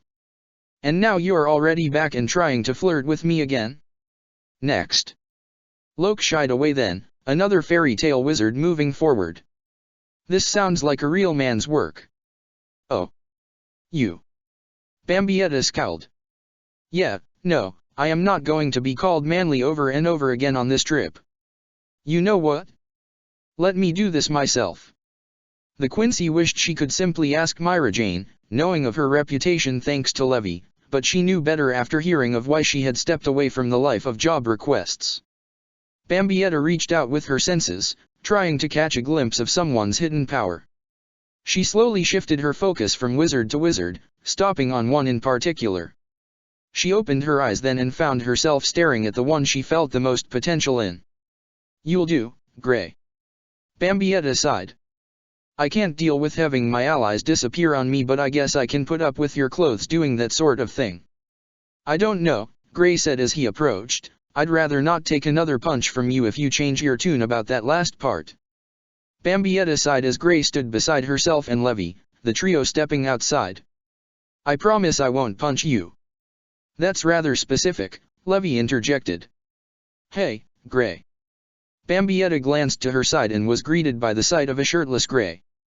Well, that was quick. What was? Gray glanced down and took notice of his bared chest. The mage backed away slowly then, retrieving his shirt from the ground and slipping it back on. No punching, right? Bambietta's right hand tightened into a fist, but she forced herself to relax and release. Yeah, no punching. So then, transportation. Bambietta waved her arm then, trying to get the attention of a carriage driver. It did not take much and soon enough one pulled up to her and the rest of the group. And where would you 3 be off to? The driver asked as they boarded. Mount Hakobi and on the double. Bambietta all but shouted as she got in the carriage and shut the door behind her. She sat next to Levy then, staring at Gray. The Quincy could only hope that as long as she did not take his eyes off him, the wizard would remain fully clothed. So is this only about saving Macau? Levy asked quite suddenly. What are you saying? Bambietta asked, turning slightly with a rather off-putting expression on her face. I can be nice, sometimes. Maybe, depending on if my mood is right. But I hate seeing kids that upset. It just doesn't sit well with me, all right. Oh, so you do have a heart of gold underneath that rough exterior. Levy giggled. And here I was worried you just wanted to get away from the master so you could pick a fight with Natsu without getting Makarov upset. Bambietta said nothing for several seconds. She simply blinked multiple times until Levy's statement soaked in and she got over her own disbelief. Well now, I hadn't considered that. 2 birds, 1 stone. Thanks, Levy. The solid script mage very nearly dropped her face into the awaiting palms of her hands. Oh, don't mention it. Wait, you want to fight Natsu? Bambietta heard Gray ask. Oh, this I have to see. Well, if I can knock your block off, then I bet I can dash, Bambietta suddenly shrieked as she turned her attention back to Gray. Pants. Now. To the untrained eye, Mount Hakobi was nothing more than an uninhabited wasteland, unfit for life. They would, however, be quite wrong. Prowling the frozen peaks and numerous caverns were many types of indigenous creatures, the blizzard verns, and the Vulcan being the most likely to be encountered. The latter, however, were the more dangerous. The Vulcan were known far and wide to be deadly creatures, ones that lived long and prospered by using their variety of takeover magic on any humans that crossed their paths. As fate would have it, that had been exactly the circumstance that had befallen the fairy tale wizard known as Macau Conbolt. The mage had taken the request to slay the Vulcans that roamed the lands and he had very nearly completed his task, only to fall prey to the very last one. If not for Natsu, Lucy, and Happy's intervention he would have spent the rest of his days trapped in the form of a beast. Now the trio were helping the battered older man down the mountainside, intent on bringing him home to Magnolia. I'm sorry, Natsu, Macau said weakly as he continued to force his way forward. I should have done better to end this mission myself. But I want to thank you.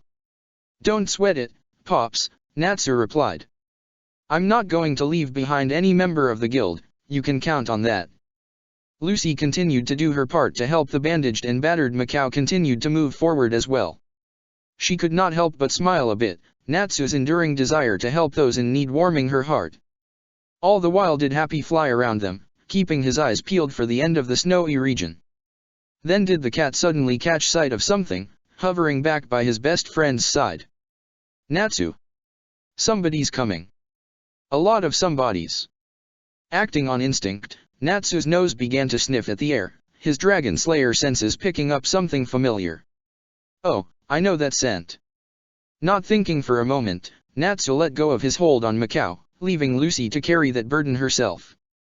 Hey, Natsu. You think you're pretty sneaky, huh, Gray? The dragon slayer cried out. I bet you think you can totally beat me in an environment that suits you. Well, bring it on. Man, you're so obnoxious. A voice cried back as the one it belonged to drew closer. Believe it or not, but I didn't come here to fight. But if it's a battle you want, dash. Gray. It's freaking cold out here. How the heck are you fine without a shirt? Good grief. I can still kick you, you know. This is what I've had to deal with the entire time coming here. Over the snowbank did 3 figures appear then, 2 of them quite familiar to Natsu. I knew it was you, Gray. And Levy, what are you doing here? Natsu glanced then at the woman in white, squinting slightly. And who are you? I'm Bamdash. Natsu's nose flared up slightly then as he moved closer. You don't smell familiar. Hold up. The dragon slayer circled around Bambietta then, sniffing at the air around her. The Quincy grit her teeth then, bringing up a shaking fist. What in the heck are you doing, creep? You don't look or smell familiar, Natsu explained, a wide-eyed expression on his face. Guess you must be new to fairy tale. Bambietta tried her best to control her anger, glancing back at Gray and Levy. Is he like this all the time? Only when he doesn't recognize somebody new to the guild, Gray replied. At least you took it better than Bisksa did. Levi could not help but sigh, past memories returning to her then and there. It took so long to fix all the bullet holes in the guild, even with Master Makarov's help. Bambietta turned back to Natsu, only to catch sight of Lucy in the back, struggling to hold up an injured man. "Hey there!" the celestial wizard shouted. "A little help." Bambietta was about to move when Gray shot past her, taking the bandaged man's other side to help her. The Quincy watched then and turned back to Natsu. "So I guess we were a little late to the party if that's Macau." "Oh, you guys were coming to help?" Natsu asked. "Well, that's nice of you all, but Lucy, my little buddy, and I had it all under control." "If you mean Lucy had to summon a hormone-controlled bull spirit that lusts for her, then yes, we had it all under control." Bambietta raised both eyebrows at that statement, glancing over Natsu's shoulder towards Lucy. The blonde simply shook her head then, as if it was a subject she had no interest in discussing further. Bambietta turned back to Natsu then, the Quincy happy that even if she missed the adventure, at least Macau was safe. That would no doubt cheer up his child waiting for him back home in Magnolia. Content, the Quincy turned away then, smiling broadly. She had all but forgotten the idea to challenge Natsu to a fight so far away from both the guild and Makarov himself. "Wow, that was awfully big of you," Levi whispered. "I thought for sure you were still going to pick a fight with him." Bambietta stopped dead in her tracks then. She slapped her forehead and flashed a smile. "Oh yeah. Thanks for reminding me, Levi." The blue-haired mage dropped her head forward in response. "Oh bother." Bambietta turned then, fully intent on demanding to test her mettle against Natsu here and now. This time she would not hesitate or be distracted. She would fulfill her lust for battle and gain her opportunity to prove she was stronger than one of Fairy Tail's best. It was as simple as that. Imagine Bambietta's surprise then when she found Natsu already behind her and not a foot away, a serious expression on his face. The Quincy very nearly leapt back in surprise, but Bambietta held her ground despite that momentary lapse in confidence. "Natsu. Gray just told me you beat him up pretty good yesterday." "Oh, it was just a love tap," Bambietta replied, unsure of what Natsu was getting at. Was he upset that she had hit a fellow Fairy Tail member? No, that could not be it. He had done just the same to another when she had first seen him. He had started the brawl that Makarov had broken up after all. "Only myself and Urza have done that, so you've got to be pretty strong." Natsu all but shouted, a smile spreading on his face. "Can I see?" Bambietta blinked. "Huh? You want me to punch Gray again? You specifically promised me no more punching." Both Bambietta and Natsu ignored Gray's shouting from the distance, fully concentrating on each other. "Oh no," Natsu said to the Quincy, "I just want to fight you myself and see what Fairy Tail's newest member can do." "Hey!" Lucy cried out. "I just joined today. Or did you already forget?" "That's Natsu for you," Happy exclaimed as he fluttered around Lucy. Macau grinned a little bit. The boy always did pick a fight with any new guild member if he heard they were strong. It's his way of saying hello to them. Some things never change. "Come on, guys," Levi said as she approached Natsu and Bambietta. "This isn't the time. Look at the climate we're in." Bambietta began to undo her cloak, handing it to Levi. "Wrap that around Macau, okay? That should keep him a little warmer." Bambietta took off her hat then, gently handing it to Levi. "And keep that safe for me, okay? Hold it tight." Levi sighed as she took from Bambietta the cape and hat. She walked over to Lucy and the others and gently began to wrap the cloak around Macau's shoulders. The group then kept their focus on Natsu and Bambietta. The Dragon Slayer and the Quincy took a few steps back from each other, both of them grinning with satisfaction at what was about to come. Bambietta was the slightest bit upset that she had been unable to initiate the discussion of their impending scuffle, but she could live with Natsu beating her to the punch since she knew that was not going to happen a second time. This fight was hers to win. Natsu's mind was elsewhere, however. He had no interest in losing, no, but mostly he was interested in having a little fun. It had been a while since he had been introduced to a new member of Fairy Tail like this, and he could just tell he was going to have a fight on his hand. If this woman could take out Gray with a solid punch, she could very well be a force to be reckoned with. "You ready?" The Dragon Slayer asked as he walked to the side, his eyes locked on his upcoming foe. Because I've got a fire in my belly now and I'm just itching to go. Oh, I've got the eye of the tiger, kid, Bambietta retorted with a wink as she walked forward and matched Natsu's pace. Let's dance. Natsu stopped in his tracks, confusion sprawling across his face. I thought we were going to fight. Bambietta shook her head. It's just a saying. Okay, how about this? Let's get ready to rumble. Natsu's bewilderment faded then, replaced with a smile hungry for a battle. Now you're talking. The Dragon Slayer and the Quincy stepped forward then, the fingers of their right hands curling inwards to create fists. They then sent forward simultaneous punches. Bambietta screamed outwards as she moved forward. Natsu!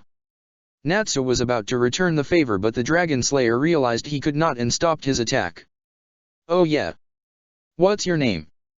Bambietta withheld her punch then, relaxing for a moment. It's Bambietta Basterbine. Natsu smirked and began to throw his punch again. Bambietta dash. The Dragon Slayer's battle cry was cut off then, Bambietta's knuckles dragging across his face and sending Natsu into a spin before he hit the ground. Hey! Natsu shouted as he lifted his head up, snow falling away from his hair. You're supposed to wait until after I shout my battle cry before you hit me. It's common courtesy. Oh, I'm sorry, Bambietta replied with a grin. Your face was just crying out punch me and I couldn't resist. Bambietta let her fingers splay out from the fist they had formed, only to curl back in as she rotated the arm a little bit. Man, 2 times in as many days. It's been so long since I fought hand to hand. I feel so out of shape. 1 2 3 4 5 6 7 8 9 0. You're kidding, Lucy whispered. This is Bambi not even at her peak. I didn't even see her throw that punch. Levy blinked a few times, rubbing her eyes with her hands. So fast. Well, either way I win, Gray added in. Either Natsu gets beat up or the girl who nearly knocked out my teeth does.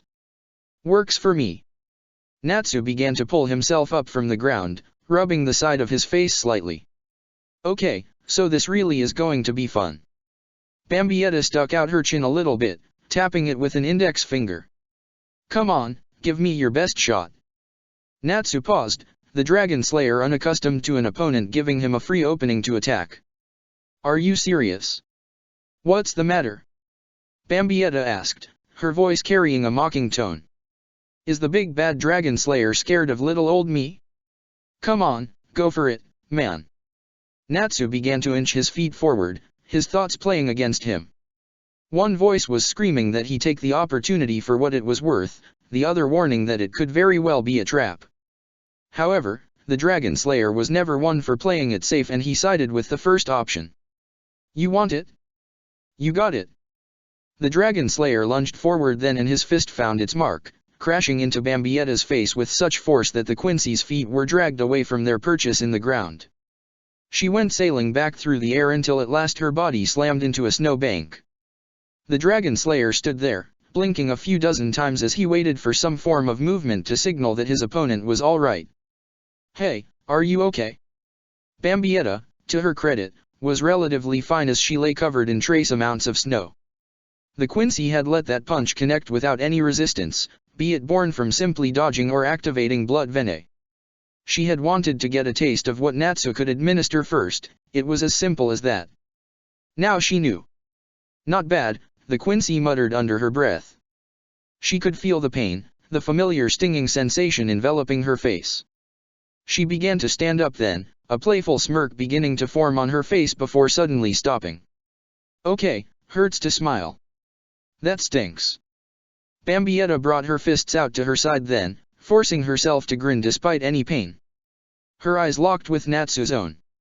Now that we've each gotten a measure of what the other can do, the Quincy began to say with the utmost confidence, I don't think I need to play around anymore. Funny, Natsu replied with a smile all his own, the Dragon Slayer cracking his knuckles, I was just thinking the same thing.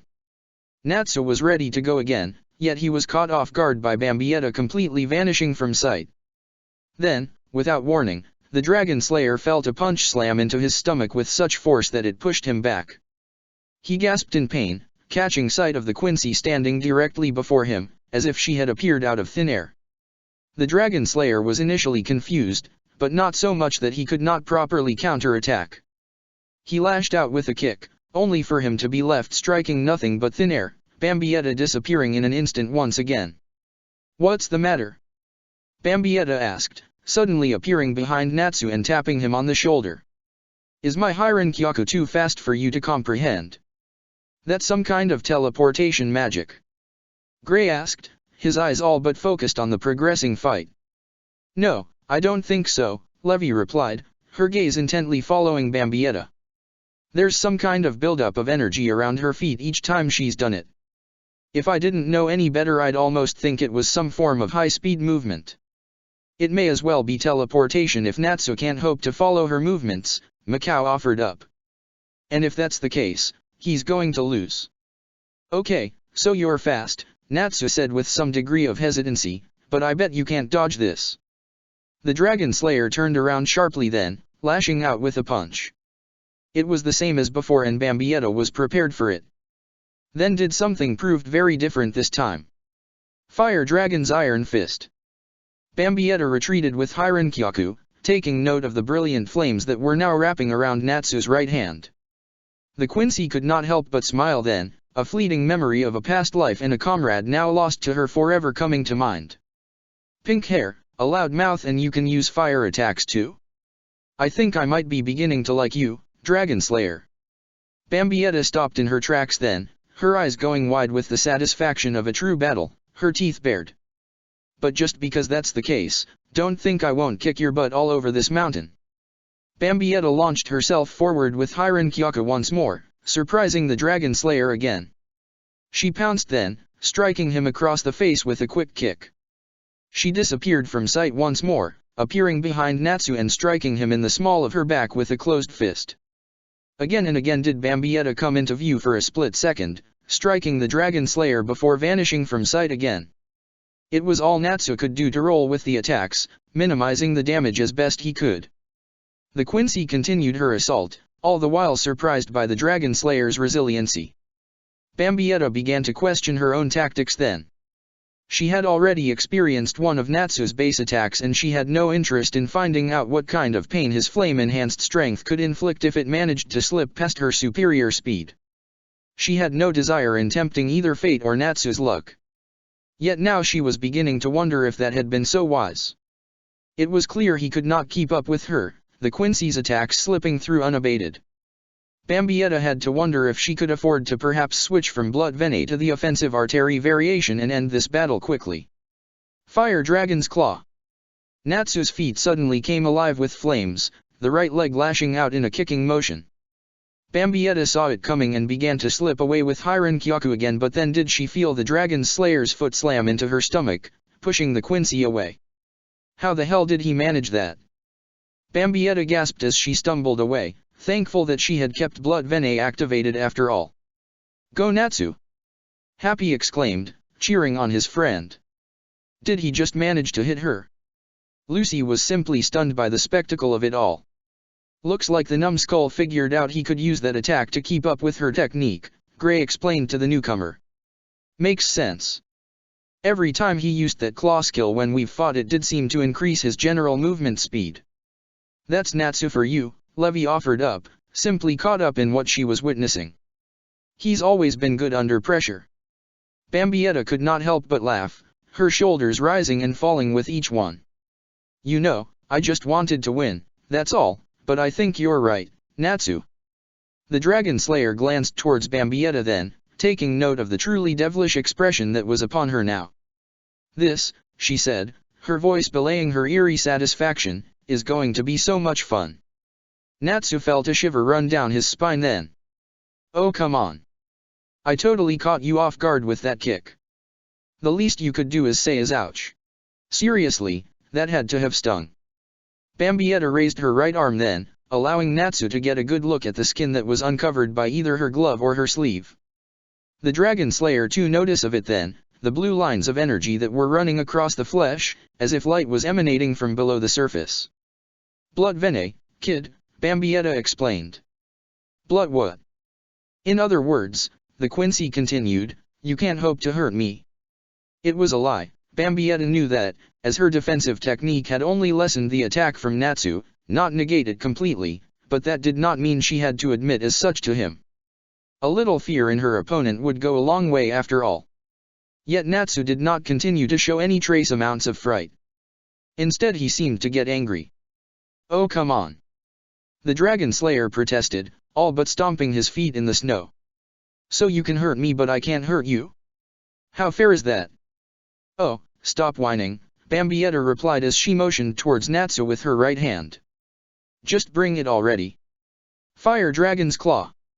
Fire burst forth from the solace of Natsu's feet once more, propelling him towards Bambietta with such great speed that even the Quincy had to admit she was impressed.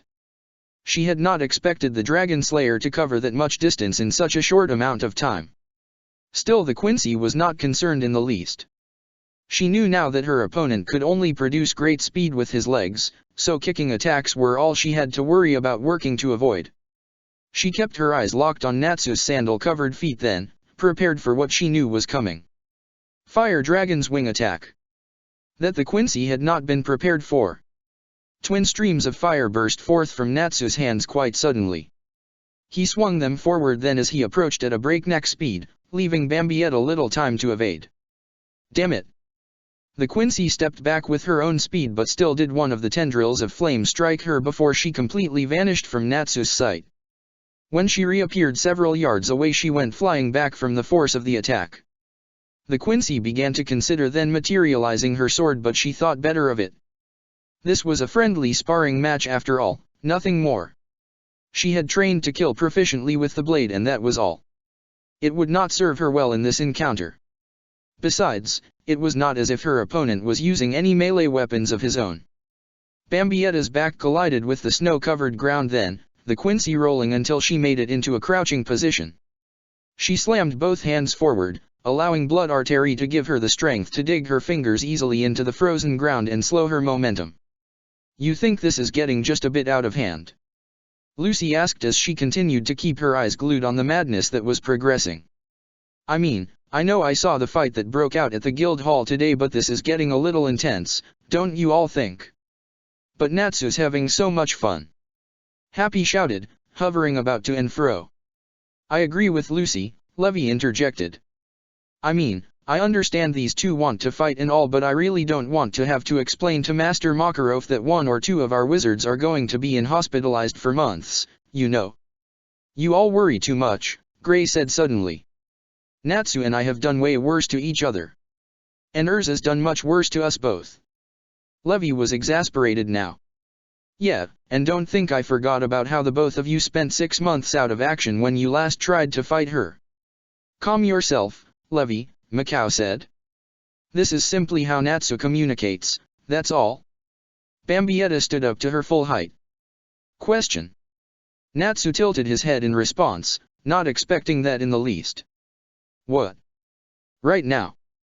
Do you actually have to yell out the names of your attacks to perform them? Bambietta began to ask, legitimately unsure, or do you just do it for fun? Natsu was dumbfounded in response, something Bambietta had been expecting. I don't know. Igneel always just told me to yell with all my heart when I was fighting. Okay then. Bambietta had wondered if the abilities of a Dragon Slayer were similar to those of a Soul Reaper, the power increased by the wielder knowing and uttering the names of their abilities, but she could safely rule that out then. So it's just for fun. Oh well, we all have a flair for the dramatic. Me? I just love a dramatic ending. Bambietta vanished from sight once more, bursting into view by Natsu's right as she threw out a punch empowered with blood artery. This, she knew, would end the battle at long last. What? Much to Bambietta's surprise, her fist was caught in the palm of one of Natsu's hands. His arm was shaking to hold back the attack but still had he managed it. The Dragon Slayer glared at her then, a confident look on his face. How the heck did you manage to block that? Easy, Natsu answered. Even an idiot could tell you that you always come at my right side when you attack. Bambietta could not help but sigh. Do you even listen to yourself when you talk? Sometimes. And I know I love hearing what's next. Natsu threw out a fiery punch towards Bambietta, all the while keeping a tight grip on her hand. Fire Dragon's Iron Fist. Bambietta's eyes widened in shock then, the Quincy quickly shifting her body back to Blood Vene. She reached out with her one free hand, catching Natsu's own. The flames licked at her arm, but still did she manage to hold back the attack. Then she and Natsu simply stood there, each of them holding back a punch as they stared at each other. Well, that just happened, Natsu said simply. You want to call it a draw? What do you think? Bambietta pulled her hands away from Natsu then, realizing that close quarters combat was going absolutely nowhere with the Dragon Slayer. She skipped back several yards away with Hirenkyaku. The necessary distance put between them, Bambietta reached out with her right hand, drawing energy towards it. Soon did a luminous bow appear within her palm, the trademark technique of the Quincy. She brought the weapon forward then, an arrow of blue light appearing alongside it. She took aim, knowing that unlike her sword she could attack in a non-fatal way with this weapon if need be. Pulling back on the arrow, Bambietta let it fly forward. Pure blood Quincy's arrow of awesomeness. Yes, Bambietta had to admit, it was fun to yell out names for attacks. Though that still did not keep her face from turning bright red at the thought of anyone around hearing her actually yell out something so silly. Still, it was all she could think up on the spot. The arrow flew straight and true, catching Natsu in one of the Dragon Slayer's knees. At the maximum strength it may have torn through flesh and bone, but Bambietta was holding back on her strength. A little pain, however, was par for the course. Natsu stumbled forward, a cry of agony slipping away from him as he fought to steady himself. The Dragon Slayer could see Bambietta then, not far away and preparing another arrow. Game, set, match, Bambietta whispered, realizing that at a distance she had this fight in the bag. Then did she notice a fiery red aura appearing around Natsu. Now what's that goofball up to? Fire Dragon's Roar? Oh yeah, roaring. That's a scary power. The Quincy could not help but laugh for a moment, but then did she see the massive stream of fire that burst forth from Natsu's mouth. More importantly, however, she could see that it was flying directly at her. Oh fudge. Bambietta activated Blood Vene quickly, discarding her bow and allowing it to dissipate into thin air. Dodging was out of the question, the speed of the oncoming attack greater than she imagined, and the Quincy knew she would have to take it head on. The flames struck her, Bambietta's body withstanding the attack as best it could. The power of Blood Vene held up magnificently, but still did the attack tear away at Bambietta. The concussive force pushed against her, the Quincy's boots slid across the snow as she fell back. Try as she might, she was unable to hold her ground. Her body struck the side of the mountain then, Bambietta pinned in place. This, she began to shout, all the while trying so very hard to resist the attack, is nothing. Then did the flames stop, leaving Bambietta to stand alone, smoke from the attack moving through the air around her, melted snow by her sides. She gasped slightly, looking towards Natsu with a grin. Is that, she began to say, trying to catch her breath, the best you've got? Bambietta began to take one step forward, trying to will herself to continue fighting. However, while her spirit was strong, her body had been pushed to its very limits. The Quincy fell forward then, her face hitting the snow before her. I lost. Bambietta's right hand tightened into a fist and she slammed it against the ground with what little strength she had left. She could not help it, the feeling of being sore at her defeat, but more importantly she hated how weak she felt now. Her powers were no longer at their apex, that much was true, but now she could see how far she had fallen. The Quincy had felt a rush of confidence when she had successfully completed her first mission in this new world. She had felt herself capable of contending with whatever fairy tale could throw at her. Now, however, could she tell that she had a long way to go in her quest to be all that she could. Then, quite suddenly, did Bambietta feel an onrush of cold around her, snow from the mountain sliding down and covering her, no doubt loosened from its perch on a cliff above thanks to Natsu's attack. It was one last moment of indignity that the Quincy was subjected to in defeat, even if it was unintentional. Hey, Bambietta! Natsu shouted, seeing his opponent buried underneath a pile of snow. Are you all right? Oh yeah, Bambietta shouted back, her voice muffled by the snow around her. Feels good after that fire attack, don't you know? It's all rainbows and unicorns in here. Oh, there's unicorns on this mountain too. Bambietta was quiet for a moment, speaking only when her disbelief was overwhelmed by irritation. I'm surrounded by complete morons, aren't I? I thought you said you were surrounded by rainbows and unicorns.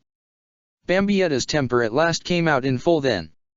She screamed in irritation, forcing first one arm to burst forth from the snow's cold embrace, her entire body rising to join it. The Quincy stood there on wobbling legs, looking at Natsu in an enraged daze. She took another step forward then, only to fall forward once more. My first true fight here and I lose? It's completely unacceptable. The Quincy forced herself to roll onto her back, looking up into the bright blue sky above. She had seen that sight once before when last she had lost a battle, and it was something she never would get used to or appreciate, she knew that much. Then did Bambietta see it, someone walking over to her and coming into her line of sight. You okay? Bambietta's eyesight was slowly beginning to clear from the daze she had been in, the Quincy slowly making out the sight of someone who was casting their gaze upon her. It was in that moment, however, that past and present, memory and reality, came crashing together. She could see it then, her old friends glaring down at her defeated form, the battle with Captain Sage and Komamura having taken a great deal out of her. Giselle, Candice, Lil Tato, and Meninas. All of them looking down at Bambietta in her time of need, their expressions as any true friends should have been, but their actions something else entirely. No. Bambietta was unsure then if she were truly speaking or simply screaming alone in her thoughts. Stay away. The vision of memories dissipated then, leaving Bambietta to stare up towards one she knew in this world. Natsu reached down with one hand, concern evident in the look he carried on his face. It was then that Bambietta was sure she had spoken her fears aloud. I just want to help you, Natsu said. And is it really that bad to lose? No, I guess not. The Quincy smiled slightly, realizing that unlike those she had left behind, she had nothing to fear of Natsu even in a moment of weakness. She reached out then and clasped her hand with his. So happy you won. Well, I'm happy I had a good fight. Bambietta pulled her hand away from Natsu then as she made it up to her feet, wrapping her arms across her chest as she turned away. Good. But just so you know, I'm just a newbie. I'm going to get a whole lot stronger and then we'll see who really is Fairy Tail's best. You think I'm Fairy Tail's best? Natsu could not help but laugh a little bit. Bambietta turned around then, getting a little irritated. What's so damn funny? Oh, it's nothing, Natsu said, trying to rein himself in. It's just. I appreciate you thinking I'm so strong, but I'm hardly the best this guild has to offer. But that silly cat of yours said you were the toughest one around. And you believed him? Oh, someday Happy is just going to have to get that I'm not the best in the world. There are a couple of wizards in Fairy Tail much stronger than me. Even one stronger than Master Makarov. Bambietta very nearly dropped her face into the palms of her hands. How far down the totem pole have I really dropped in this world? I totally aced that A-class mission. And so could Natsu, Levi answered as she walked closer. It's just A-class isn't the top tier in Fairy Tail. I mean, you kind of almost picked a fight with an S-class wizard today. Bambietta's eyes grew wide, realizing just what dire straits she had almost gotten herself into earlier. You mean the jerk with the silly fur coat? Natsu suddenly perked up then, moving close. Laxus.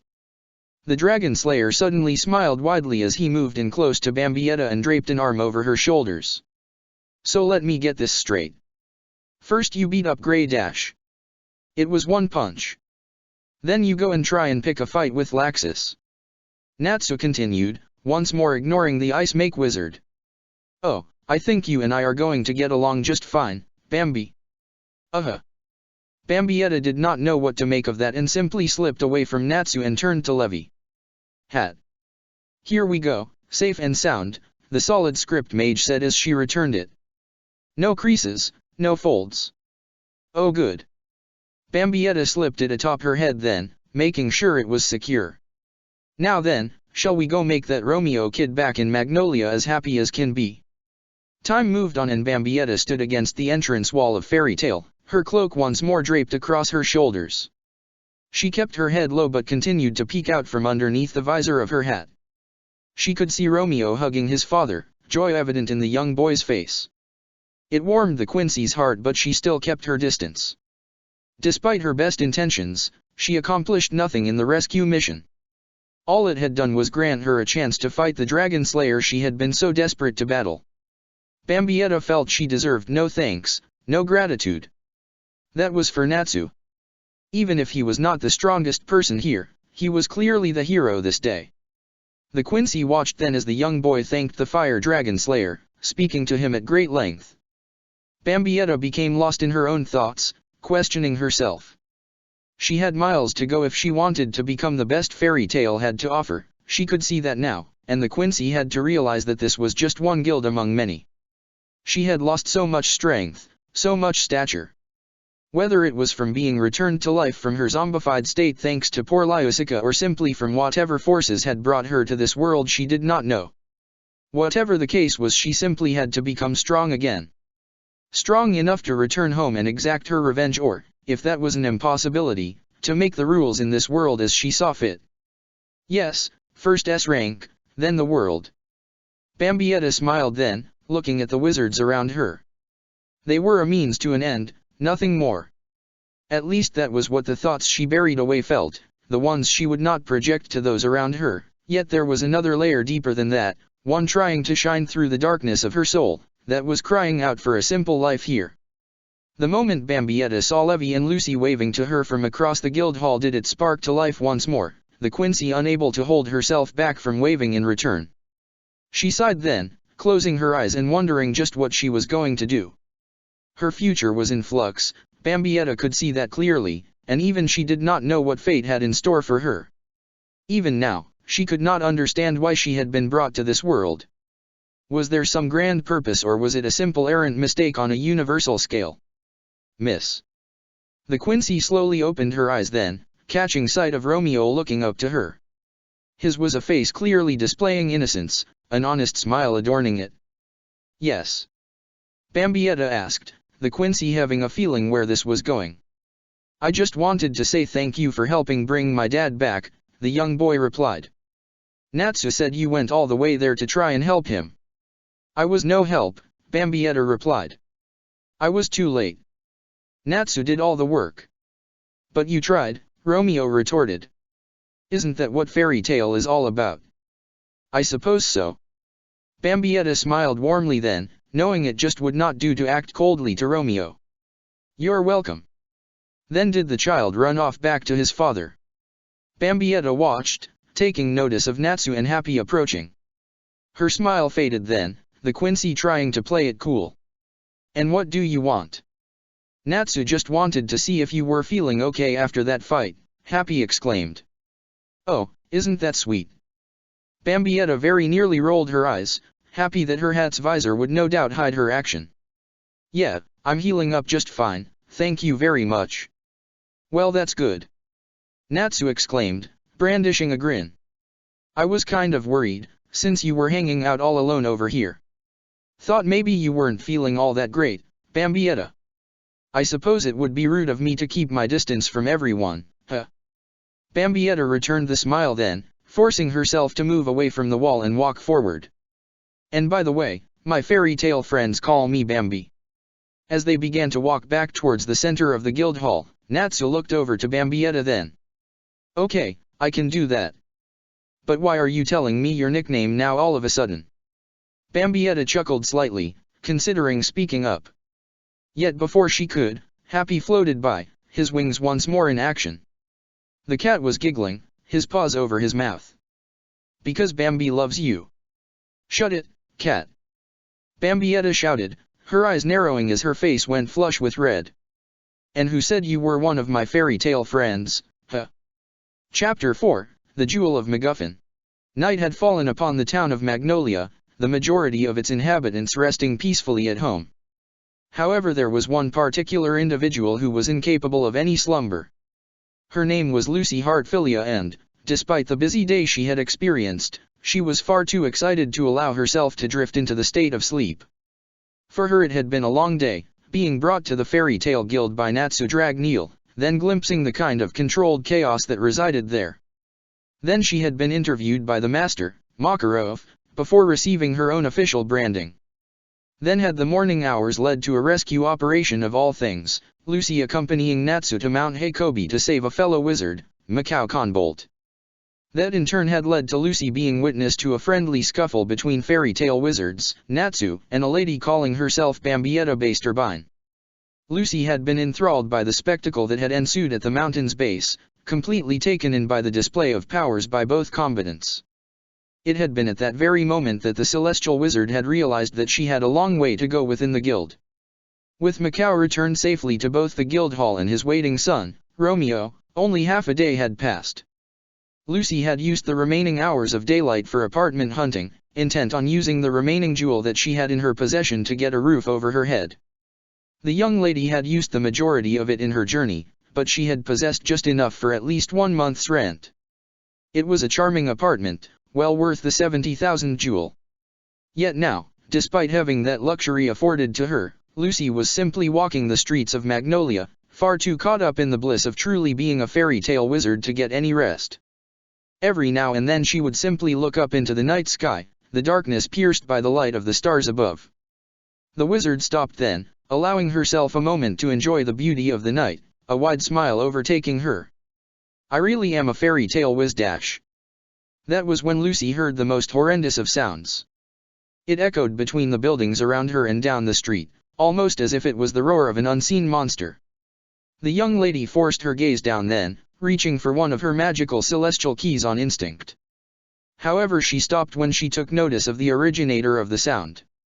Down the road could Lucy see someone on a bench parallel to the sidewalk, one that lay close to the canal that ran through Magnolia. From it did another sound issue forth, the celestial wizard at last recognizing it as a snore now that she was prepared to hear it. Lucy breathed a sigh of relief then, putting the key back into her pocket and continuing to move forward. The poor guy mustn't have a place to stay. Did he get into a fight with his wife or something? As Lucy continued to walk, she kept her eyes focused on the sleeping stranger. Yet as she grew closer she could some traces of familiarity.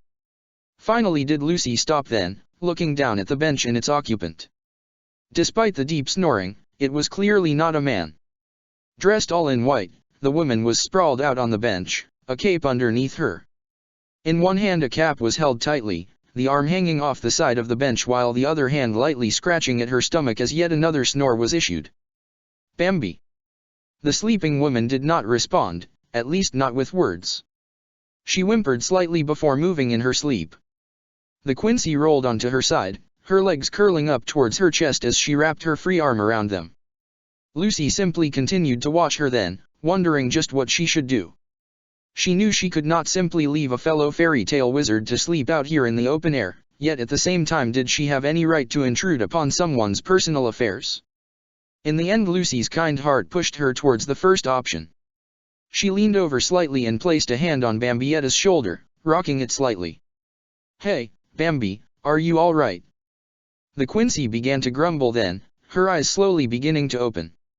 "No, Your Majesty, I don't want to babysit Grammy for another week." Then did Bambietta's eyes shift into focus and look up towards the one who had awakened her. The Quincy rubbed her optics with her hand then, trying to wipe away any lingering effects of her deep sleep. "Lucy. Hey, I thought I heard that you were staying at Levy's until you found a place of your own," Lucy said, remembering what the blue-haired mage had said to her earlier in the day. "You can't tell me that this bench is more comfy and cozy than Fairy Hills." Lucy suddenly got all excited again, a wild expression on her face. "Oh, if I had the jewel for one of those places I'd be set for life." "Aren't you an excitable one?" Bambietta commented as she sat up then. "Suppose we do have that in common, even if I'm not all that hyper when I just wake up." The Quincy stretched out her arms then, a low yawn escaping her. "Yeah, I spent the night at Levy's and both she and Myra Jane were willing to sneak me into Fairy Hills again since I didn't get the time to go out on a well-paying mission today." Bambietta's voice grew low then, as if she did not want to admit to what was coming next, "but I kind of lied to them both. Huh. I kind of told Levy that I was staying with Myra so I wouldn't be too much of a bother to her, and then I told Myra that I was going to stick with Levy for now. But, Lucy stammered. Fairy Hills. I guess I didn't want to be too much of a bother to either of them, Bambietta continued, so I kind of fibbed so that they wouldn't worry about me. Well, clearly they had good reason to worry. Lucy suddenly shouted as she reached out and grabbed Bambietta by one of her hands.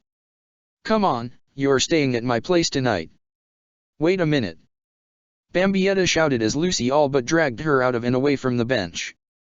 I can survive just fine on my own. It isn't that cold, and if any lecherous jerk tries to mess with me, oh, I can handle myself. Heck, I already dumped that Loke guy in the canal when he woke me up. Though now that I think about it, he probably had his heart in the right place. Oops. Don't be like that, Lucy said as she turned to face her fellow guildmate. It's a big apartment, the celestial wizard then paused for a moment, becoming a little withdrawn and shy. Besides, I get the feeling that I might need a little help with the rent in the future. Oh, was all Bambietta said slyly. So it's not just an altruistic motivation you've got, huh? No, Lucy stammered. It's just, well, you need a place to stay and we could help each other out, right? Bambietta placed a hand against her neck, cringing as she tried to work the stiffness out of it. The Quincy had to admit that sleeping on a bench had hardly been the best idea she had had in a while. I suppose you've got a point. Though I hope you're right about the place being big enough for the two of us. Oh, I think it'll do, Lucy exclaimed as she held her hands behind her back and continued to walk beside Bambietta. Though until we can afford a new bed, I guess you could use the sofa. It's fluffy and spacious. I hope that won't be too uncomfortable. Bambietta said nothing, simply raising an eyebrow. Lucy was quick to notice it, glancing back towards the bench they had all but left behind. Oh yeah, I guess you have dealt with worse. Bambietta grinned then, trying to appear as cheerful as she could. A big fluffy sofa's just fine. Probably won't be as comfy as Levy's bed, but it will do. Wait, Levy gave up her bed to you that night. Lucy began to panic a slight bit then. Maybe I'm already a bad host then. You take the bed. I'll sleep on the sofa.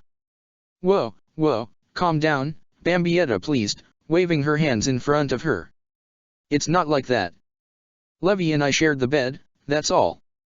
Now it was Lucy's turn to raise an eyebrow in response to something Bambietta had said, the Quincy quickly realizing what she had just inferred. Okay, I don't think I can be that accommodating a host. Oh no. Bambietta sternly pointed at Lucy, an angry expression adorning her face. Don't you dare be getting the wrong idea. That's so not what I was trying to imply. She didn't have a couch or a chair or anything. Just bookcases as far as the eye could see dash. Bambi and Levy, sitting in a tree dash. Okay, that's it. Bambietta threw her hands up in the air and began to walk away from Lucy. Back to the bench I go. Bambi, I was just kidding. The Quincy stopped, breathed deeply, then turned to face Lucy once more. Look, if this simply pity, I don't want any of it. I'll be fine on my own, all right? I don't have any use for the sympathy of others. Bambietta turned away from Lucy again, though this time did the Quincy not stop in her tracks. She felt it then, a slight bit of remorse for how she was acting, but she knew to keep pushing forward regardless. She wanted friends, yes, but genuine ones, not simply camaraderie born out of necessity.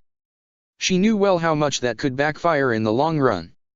Lucy, to her credit, did not take the situation lying down. She walked up to Bambietta then, gently placing a hand on her shoulder. Okay, so I get the feeling you've had a rough time of it. You have no idea. Lucy did not stop. But I'm not doing this out of pity, all right? I just thought, maybe we could be friends. Bambietta glanced at her shoulder, her eyes gazing down at the fairy tale emblem that adorned Lucy's hand. The Quincy remembered it well then, how excited the woman had been when she realized that they had the mark on the opposing hands. Bambietta closed her eyes for a minute then, trying to rein herself in. She knew Lucy meant well, that much was obvious. I'm sorry, all right. The Quincy said. Yes, I've had a real rough time of it. And I want to be friends, but the last time I truly opened up my heart to others it ended badly. Bambi. I guess someone like me would have trust issues now. The Quincy turned to face Lucy then, a half-hearted attempt to smile on her face. Maybe that's why this guild is so hard for me to understand. But I'm trying my best. Lucy glanced at Bambietta, knowing that what she was feeling for the woman was exactly what she did not want. Pity. The celestial wizard could not help herself, however, and moved in close as they walked forward. She turned her head slightly, her eyes looking towards Bambietta's own. That's the most anyone can do, right? Lucy asked softly. She then turned her gaze back forward again. Anyway, my place should be right around this corner. Bambietta and Lucy slipped around the row of houses until at last the celestial wizard could see her own. She ran forward then, her youthful enthusiasm something Bambietta knew she would simply have to get used to in time. Come on. I can't wait to show you the place. I swear, it was a steal. Then Quincy shrugged her shoulders then and quickened her pace to join Lucy, the celestial wizard unlocking the door as she approached. She opened it to the mall hall of the apartment complex and once more ran towards the door that would take both herself and the Quincy to her room. Once that entrance was opened did Bambietta peer inside. It was larger than she had expected, that much was certain, and just as Lucy had promised there was a couch in the main room. Well, the Quincy said as she and Lucy entered, it's certainly more spacious than what Levy has. Maybe it's the lack of bookcases. I think I was just lucky that it came almost fully furnished, Lucy said as she glanced around the room again, still trying to get over how well her day had gone. Though maybe we could afford a bunk bed if you wanted. Oh, that'd be so much fun. Yeah, one big, happy slumber party, am I right? Bambietta glanced around a bit, taking note of the fireplace in the room. She had to admit that it did trump the room she had for herself back at Silver Cross Fortress. That had been spacious but rather cold and alien in its design, just as His Majesty had required.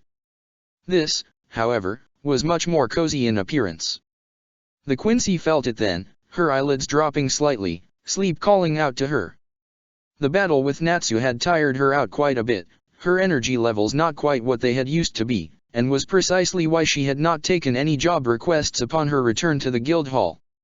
She simply wanted to sleep, nothing more. Oh, a slumber party, Lucy said, clasping her hands together. You, me, Levy and Myra dash. Lucy heard it then, the thump of someone dropping behind her. She turned quick and could see that Bambietta had already curled up on the sofa, her back against the cushions and her head resting on the armrest. The Quincy had not even taken off her cloak or hat, let alone her boots. The celestial wizard knew that the Quincy was no doubt tired, but she had hoped to get her a pillow before it came down to this. Perhaps a blanket as well. Pretty tuckered out, huh? Fighting a dragon slayer will do that to a person, yeah. Bambietta yawned then, her eyes closing for a moment. It's been a long day. That was pretty incredible, Lucy said as she turned towards her bed and took off one of the blankets and the second pillow. She began to move back towards Bambietta and the sofa then. I mean, you two were amazing. I lost, was all Bambietta replied with as she forced herself to sit up and accept the pillow from Lucy. She placed it against the armrest, then began to undo her cloak, letting it rest atop the back of the sofa. Her cap joined it next, then the Quincy kicked off her boots. Only then did Bambietta lie down once more, closing her eyes. It was pathetic. Lucy was unsure what to say then. Don't be so hard on yourself. Natsu is pretty well known around the kingdom of Fiori. They don't call him Salamander for nothing. Besides, I thought you were pretty cool out there. A little scary, but cool. I used to be so much greater, Bambietta sighed, feeling Lucy draping a blanket over her from the shoulders down, but things have changed so much. Lucy stepped back a bit, looking down at Bambietta. We're both new to fairy tale, so maybe we can look out for each other. Just because I lost to that salamander kid, Bambietta replied, doesn't mean I need help. Lucy scowled a little bit but she restrained herself. That's not what I meant and I think you know it. I mean, if you want to talk about anything that's bothering you, I'm here. Bambietta was all but ready to shake her head but she too showed restraint. She had spoken to some extent on the matter with Levy but that did not necessarily mean she wanted to repeat the situation again. As far as Bambietta was concerned, She had only broached the matter because it had simply been her first night in a new world that she had been lost in. Betrayed and abused, perhaps exiled forever to a realm not her own, forcibly returned to a living state, it had been too much for her to process in such a short amount of time. The Quincy understood that now, and the portion of her that was trying so hard to view fairy tale as nothing more than a means to an end was screaming at her, demanding that she not bare her heart even the slightest to yet another person. Yet another part, buried within, was craving to open her soul to another and another. It was the same feeling that the Quincy had felt years ago, the same yearning that left her opening her heart to others. Yet in the end all they had done was tear it away from her in the end. It frustrated Bambietta then, one question running across the Quincy's thoughts over and over again. What was it with these fairy tale wizards wanting to know everyone else's problems? No one in the Vandenrijk had been all that concerned with others, not even Bambietta herself. That had been the way it was, nothing more. Yet here they all wanted to get close, to understand her. It wore on the Quincy, yet still she could not help but appreciate it. The contradiction weighed heavily upon her soul then, and in response Bambietta could not speak to Lucy. You don't have to if you don't want to. Lucy. First Levy, now you, Bambietta sighed. At least the Dragon Slayer and his kitty cat weren't so nosy. Well, I can be a little snoopy as well. I actually have a question for you. Bambietta was quick to change the subject, the Quincy losing any desire to bare her soul further. Lucy had not expected a question in return, but the celestial wizard could sense Bambietta's sudden disinterest in speaking of herself. She let it go then, unwilling to press a potentially painful memory for the fellow fairy tale wizard she wished to befriend. Oh, what is it? Why did you want to join fairy tale so bad? Why were you so excited when they made you a member? Some may have considered taking a moment to think over a valid response, but in this particular situation Lucy was not the type for such an activity. She knew the answer well, it having resided in her heart for years to come. Because it's simply the best guild in Fiore. Bambietta watched Lucy then, noting the wide smile on her face. It's as simple as that, huh? I'm guessing you're quite the fairy tale fangirl. No, it's nothing like that. Well, Lucy continued, suddenly glancing away, yeah, I guess I kind of am. Well, a girl's got to have a hobby. Bambietta glanced towards Lucy then, her eyes fluttering for a moment, the Quincy trying desperately to fight her need to sleep. So fairy tale's kind of a big deal, huh? Kind of a big deal. Lucy couldn't help but laugh just a little. That's an understatement. They're one of the most well-known guilds in all of Fiore. Maybe the most well-known. Sorcerer's Magazine is always reporting about fairy tale. Though usually due to the devastation they cause, but Myra Jane has been their cover girl more times than I can count. Well, whatever makes her happy, Bambietta said softly. So it really is a big deal in this war around these parts. Oh, you're not from Fiore? Not. Bambietta yawned again. Not at all. The Quincy's lips smacked together then, her mind drifting into sleep once more. She tried to fight it, curious to speak with Lucy more, but it was to no avail. I guess I should let you get some rest. Lucy yawned a bit then as well, Bambietta's sleepy nature becoming contagious. I guess I could use some sleep as well. Bambietta opened one eye slightly then, watching as Lucy ruffled through one of her dresser drawers and disappeared into an adjacent room. The Quincy shut her eye once more, her thoughts drifting into slumber. Yet as she felt herself succumb to sleep once more she could not help herself and smiled slightly. She was a stranger in a strange land and did not know the specifics of the world she called home now.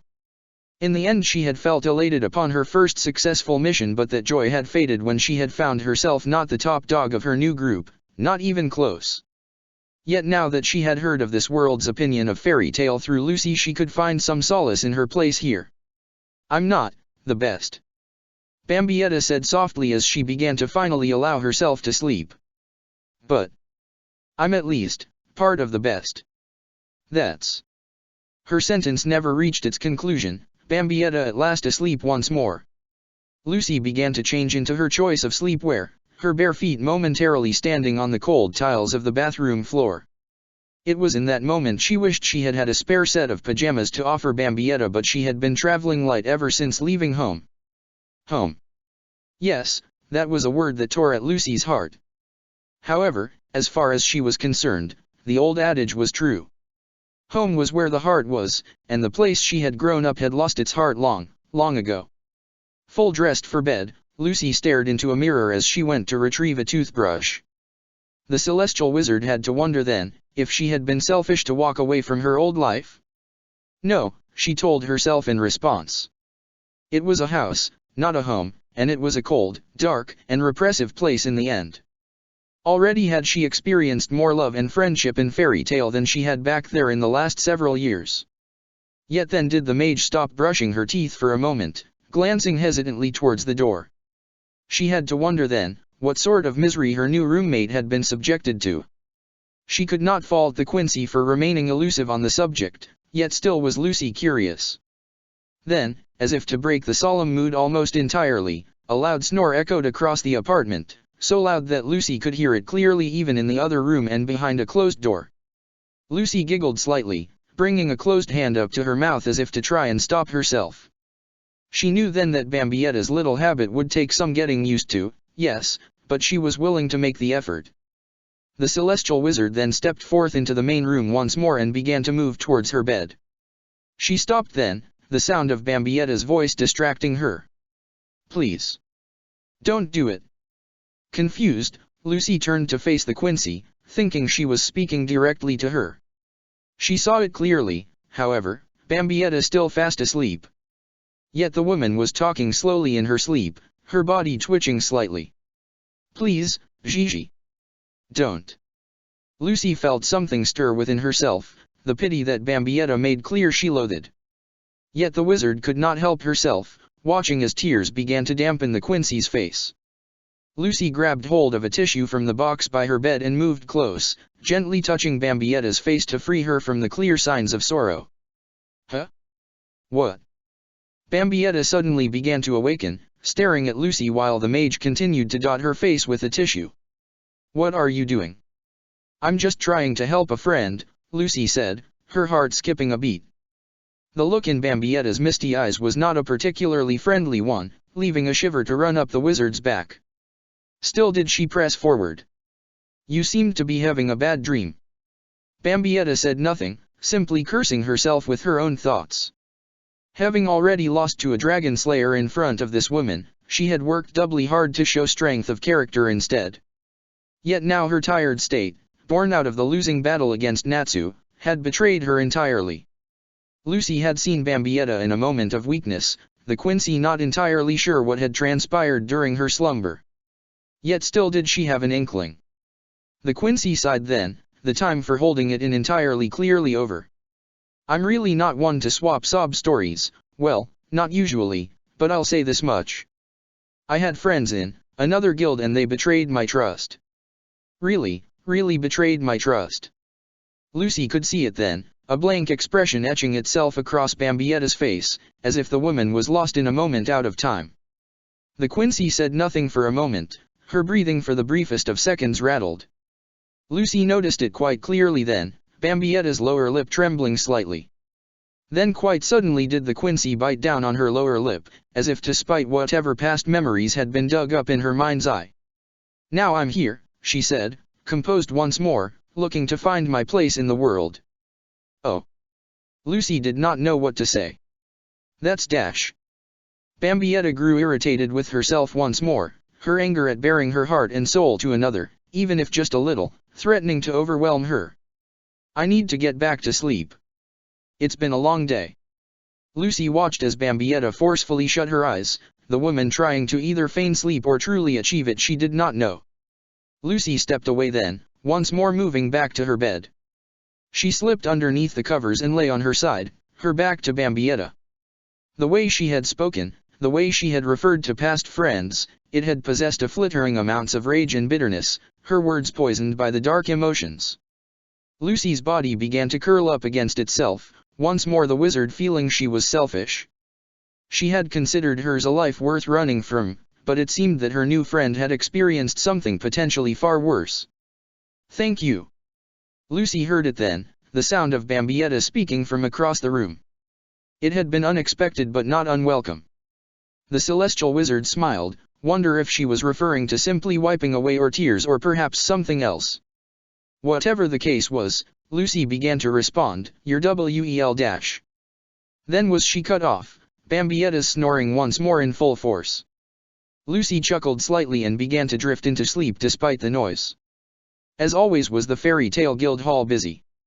Wizards as far as the eye could see, some of them simply relaxing after a particularly stressful mission, others trying to psyche themselves up for one, yet others still simply hanging out with their friends. Levy McGarden, however, was simply on her own, her head all but buried in a book as she was wont to do. The chaos around her was something she was simply used to, a necessary element of the guild she called her family, yet one she was able to block out when the need arose. "Good morning, fairy tale." That was when a certain factor she was not entirely used to broke her concentration. The mage glanced up from the book and towards the source of the interruption. Standing in the now open doorway of the hall was one Bambietta Basterbine, the woman wearing what Levy could only describe as the craziest, most disturbingly happy smile she had seen since Natsu had visited the guild an hour earlier. Behind the Quincy was the latest member of Fairy Tale, Lucy Hartfilia, and she was clearly just as taken aback by Bambietta's entrance as Levy had been. The celestial wizard was simply staring wide-eyed in shock, clearly not having expected the entrance. "Hey, this is not a test," Bambietta continued to shout as she entered the establishment. "This is everybody's favorite Quincy making the scene, yeah. Time to take a mission, earn some money, make some noise. Probably some rock and roll, yeah." Levy, much as everyone else, simply stared blankly as Bambietta marched right over to the job request board, the Quincy clearly not noticing just how much of a ruckus she was making, even by fairy tale standards. Though Levy did take notice of Loke's reaction. The young man was clearly keeping his distance, perhaps even backing up several feet. Levy was unsure what that was about, but she kept her focus back on Bambietta. The Quincy was simply beginning to look over the board, trying to find a task that suited her interests. Lucy was quick to catch up them, looking over Bambietta's shoulder. "Find anything good yet?" Levy sighed and placed her reading material down, making sure to leave a bookmark in place. She walked over then as well, remembering that she had agreed to go out on a mission with Bambietta to help with her expenses. Just because the previous day had been thrown into chaos with the rescue of Macau did not mean she would go back on her word. "Hey, how are you two doing?" "Oh, just fine," Lucy exclaimed, turning to face Levy. "We just had a little sleepover last night and worked out an arrangement." "Wait, what?"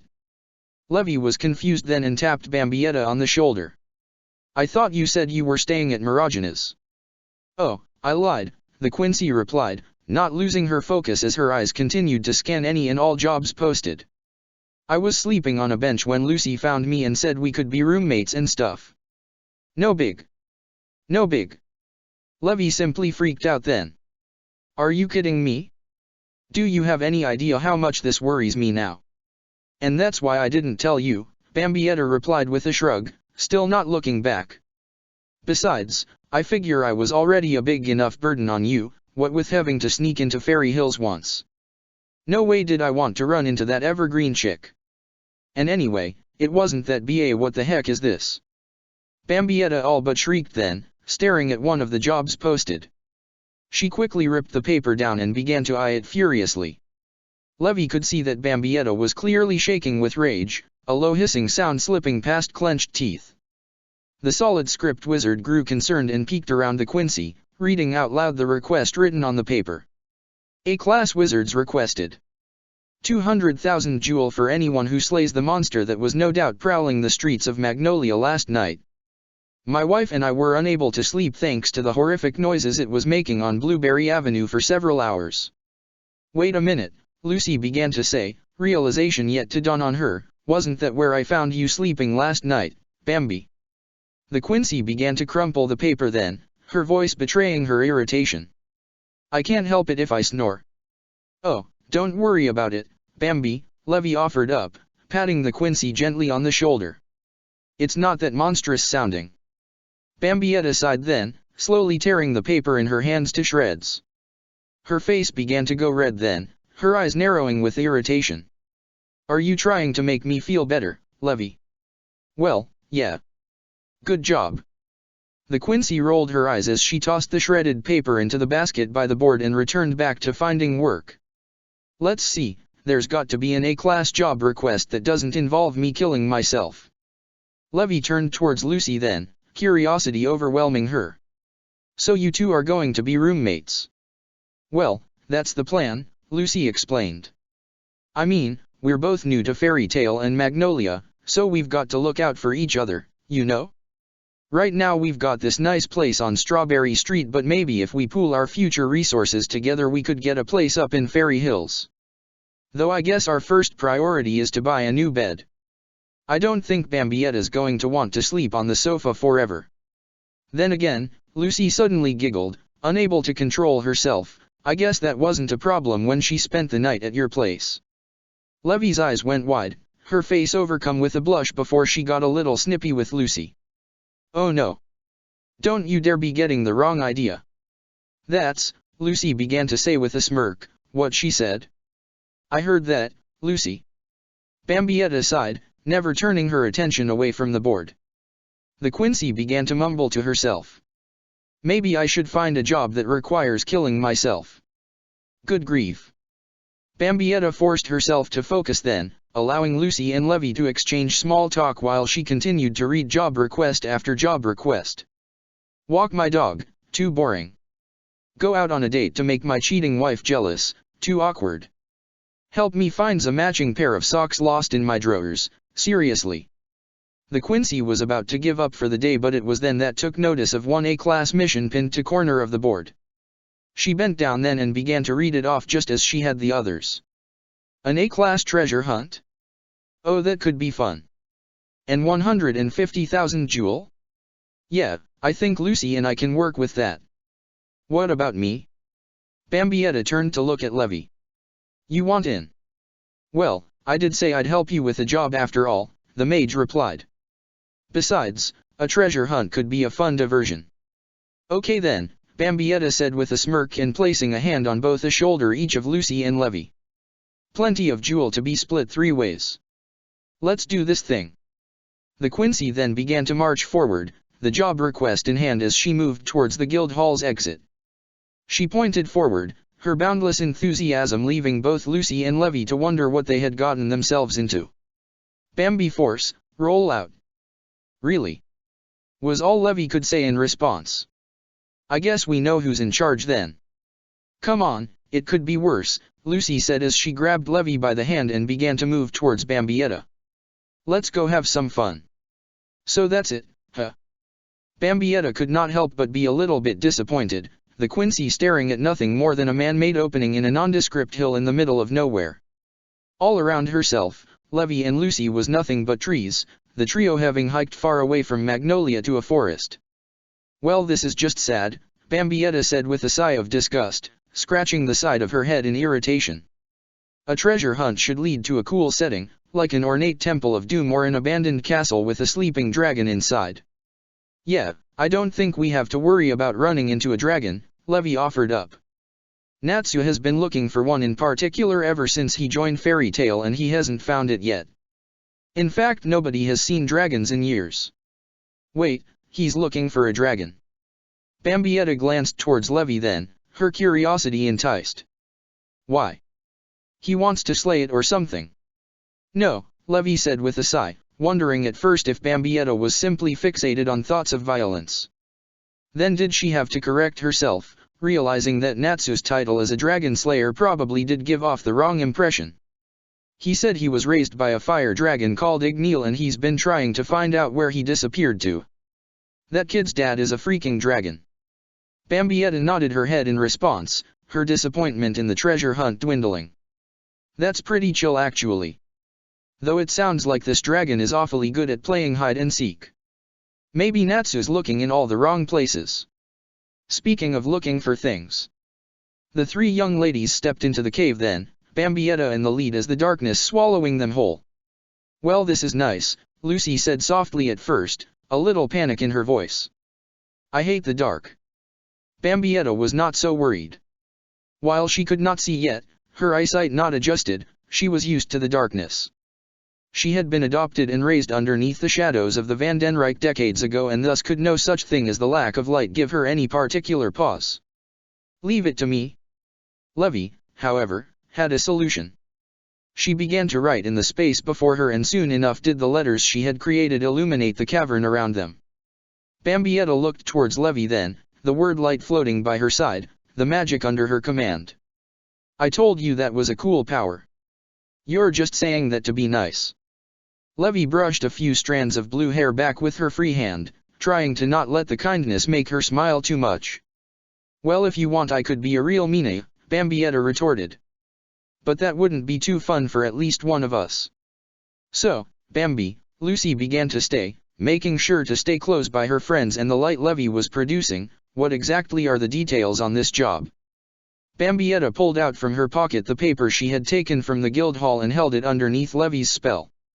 Well, it says here that the Veronica Museum of National History would like for assistance in retrieving a treasure buried here by Principality's first ruler, King MacGuffin IV.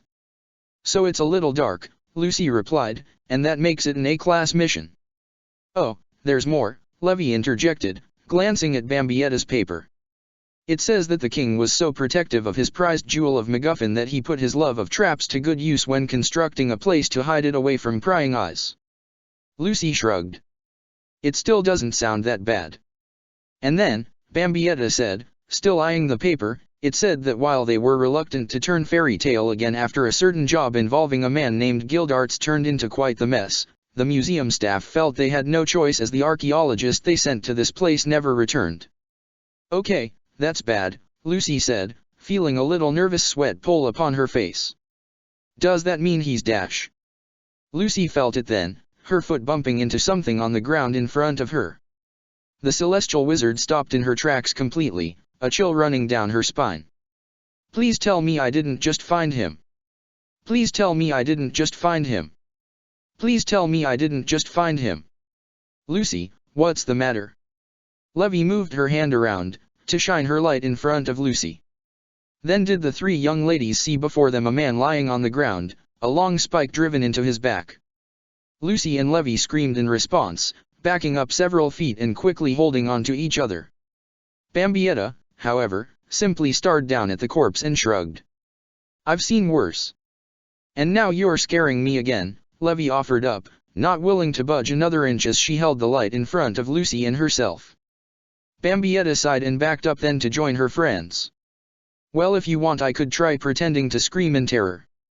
Actually, I kind of prefer the creepy indifference under the circumstances, Lucy replied. At least then I know there's someone here who can kick some butt if need be. That's the spirit. Bambietta exclaimed as she wrapped her arms around Lucy and Levy's shoulders. I think. Anyway, shall we get back to work? The trio pushed further into darkness then, slowly moving down the incline of a narrow tunnel. As they continued their descent, the women began to feel as if they were heading towards the very center of Earthland. Levy, to her credit, continued to keep her eyes peeled for any sign of the traps that King MacGuffin IV had left behind. Then did the mage take notice of something ahead and she called out. Look out! It was much too late, however, and Bambietta's foot touched down on a particular spot, the slab of rock pushing down underneath her. Oh no, Bambietta said, glancing downwards at what she had done. Levy felt her heart drop within herself, the mage realizing that no doubt something terrible was about to happen. I think we better run. The trio of women could feel it then, their surroundings shaking wildly. Acting on instinct, Levy turned up the tunnel, shining her light, and that was when she, Bambietta and Lucy saw it. A boulder was rolling towards them at incredible speed, its massive dimensions leaving no room on any side. You think? Lucy felt her feet about to move then, ready to run for her life, but Bambietta simply stepped beside her, facing the oncoming boulder with the utmost confidence. Bambi! The Quincy began to roll up her sleeves, eyeing the boulder not 30 feet away. Then did her skin light up the darkness, pale blue light flowing underneath the flesh. Don't mind me. I'm just going to go be awesome, all right. Then did Bambietta vanish from sight, Hiron Kyaka closing the distance she desired in an instant. She appeared before the boulder and began to spread her arms out to the sides, digging her feet into the ground as best she could. Come on, you big stupid boulder," she said with a confident smile. "Come to Mam dash." Bambietta never got to finish her taunt to the inanimate object. Blood venet kept her free from any harm, but the velocity and mass of the boulder still took the Quincy off her feet. She dug her heels into the ground once more, pressing against the boulder with both hands, unwilling to roll underneath it. "Well, that was just rude. You know, Mr. Boulder, between you and that fire dragon slayer, I'm getting really tired of stuff trying to make me look stupid in front of my friends." The Quincy tried to hold her ground as best she could, but still the boulder would not give in the slightest. Then, quite suddenly, did Bambietta feel her head beginning to give way, the article of clothing slowly starting to slip off her head thanks to the increased velocity. "Oh hell no." The Quincy's temper flared then, and she moved one hand away from the boulder and gripped down tightly on her cap. "You may have taken my pride and my dignity, but there's one thing I'll always have, even if I have to staple my hat to my head." Bambietta suddenly cringed then. "Oh, that just sounds awful." Composing herself, Bambietta retreated with another step of Hiran Kyaku and let Blood venet fade away as she appeared by Levy and Lucy's sides once more. She had no hope of stopping the boulder with two hands, let alone one. "Not a word," the Quincy said, not even giving them a glance. Still being awesome. Bambietta then resorted to another of her specialties. Her bow formed within her hands and she raised it high. Levy and Lucy simply watched on, their fellow fairy tale guild mate standing her ground a second time. The Quincy began to fire arrow after arrow, tearing from the boulder piece after piece, the remains disintegrating under the duress. Little was left of the massive construct, and Bambietta fired off one more arrow to finish things. It struck the remains, forcing them to vanish only a few inches away from the three members of Fairy Tale. Bambietta sighed then, allowing her bow to fade away upon her command. She spoke confidently then, trying to brush off her initial failure. "See? Totally awesome." Bambietta turned fast, unwilling to allow either Lucy or Levy to see the look of embarrassed relief on her face. She pressed forward then, slipping further down the tunnel. "Hey, wait up." Lucy and Levy ran to join her then, the latter making sure to angle the light so that the Quincy could see what was up ahead. Yet then, as the ground began to become level, the three could see lights in the new chamber. Torches were lit along the walls, casting a hellish glow. "I'm going to take a wild guess that King McGurk or whatever didn't leave this for any archaeologists to see what they were doing." "MacGuffin," Levy whispered, correcting Lucy, "and I think you hit the nail on the head. Considering how long that archaeologist seemed to be deceased further back, I doubt these torches were lit by him. So somebody beat us to the punch." Bambietta smiled, gleefully rubbing her hands together. "And here I thought this mission wouldn't have any real fun." Lucy and Levy began to slowly creep into the main chamber, trying very hard not to draw any undue attention to themselves. The solid script mage undid her spell, the word light fading from view, and she quickly replaced it with another. The word shadow formed above the two women, casting darkness around them and further aiding the Levy and Lucy as they pressed against a wall. Bambietta, however, simply stepped directly into the light of the torches, her hands on her hips. "Hey, if anybody here is up to no good and wants a fight, I'm game. Bring it." Then did an individual step forward, clothed in black, his right eye covered by a patch. In his hands he held twin swords, both of the blades catching the light of the flames. "Well now, what do we have here?" the man asked, twirling his wrists and the corresponding sword slightly. "Somebody after the treasure of King MacGuffin, I take it?" "Oh, we can't have that." "No, not at all." Levy and Lucy, still covered in darkness, lowered their heads in dismay, realizing that they had clearly been spotted by Bambietta's brash actions. Bambietta said to the man, folding her arms defiantly across her chest. "So, what? You and some stupid bandits here for my treasure? Well, news flash, buddy. The jewel of MacGuffin and the 180,000 jewel it's worth are going to be mine." Bambietta suddenly remembered well that she was not alone. "Well, actually, that's just plain greedy sounding. I'm splitting the reward 3 ways. Then did Bambietta look back towards Levy and Lucy, nodding towards them. The two stared wide-eyed at her and sighed as they noticed the bandit seeing them as well. Levy dismissed her darkness spell then, seeing no more need of it. "Oh, don't act so down," Bambietta replied, noting their combined annoyance. "I can handle this jerk and 100 more of him if need be." "Are words your only weapon?" the bandit asked, taking one step forward. "I am Theolamer of the Sweeping Winds. Within my hands lie the blades of Telk, weapons from ancient times that have tasted the blood of all those who have dared to stand in my way. A path of carnage lies behind in my wake, chaos my trail into the future. You three will not leave this place alive. For I shall dash." A blue arrow struck Theo in the chest then, interrupting his never-ending speech. It burst apart on impact, sending the man to the ground with enough force that he simply fell into an unconscious state. "All talk, no action. So boring."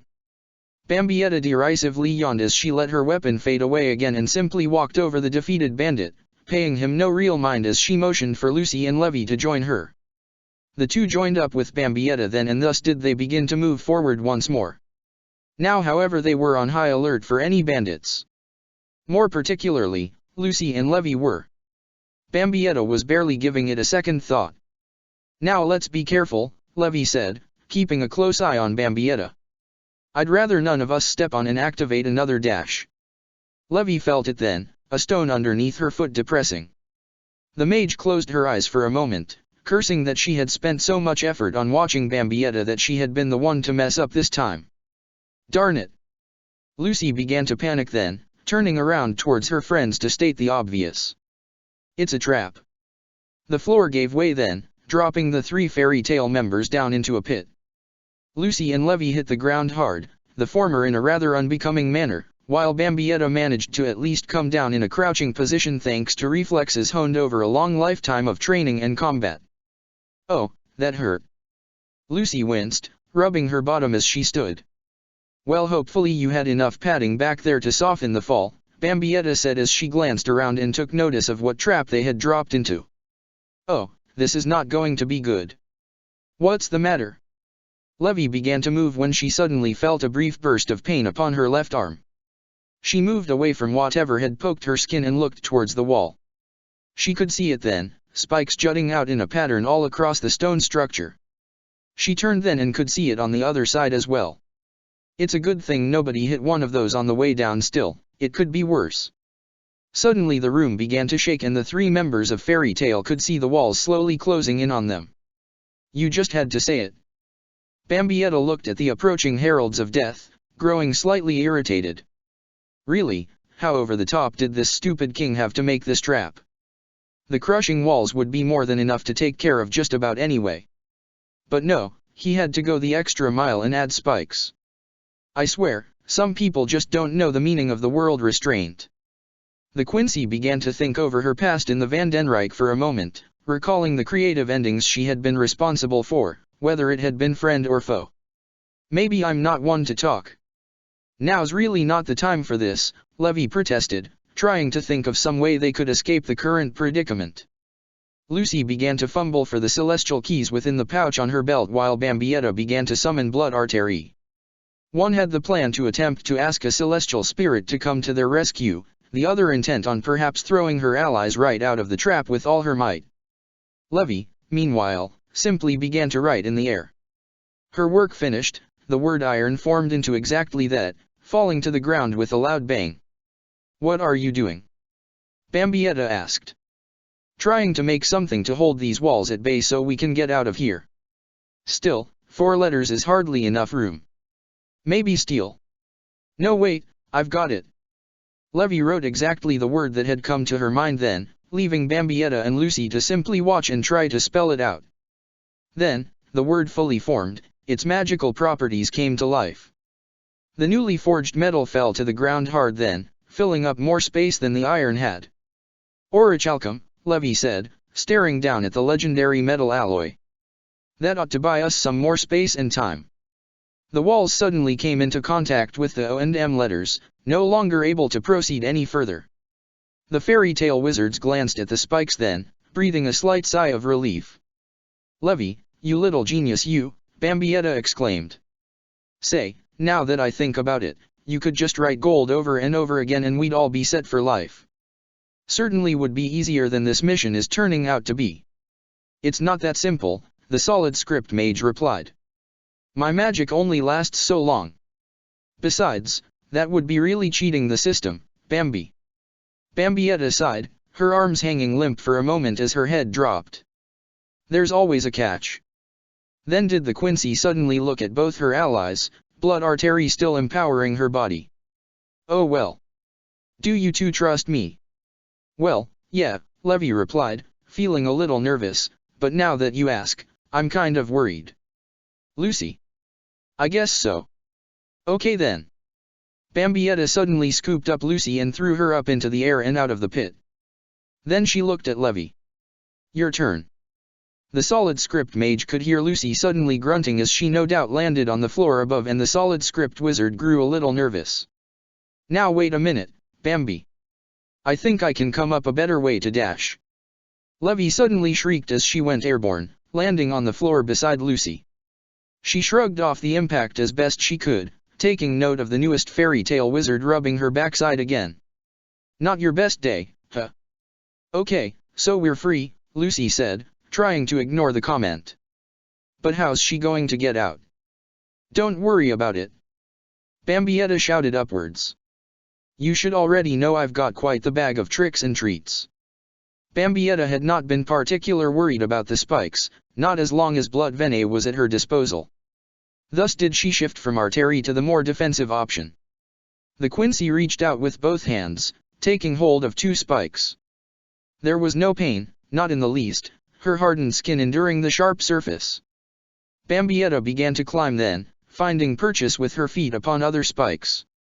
Slowly but surely she made her way to the top and threw her arms up and over the edge of the floor.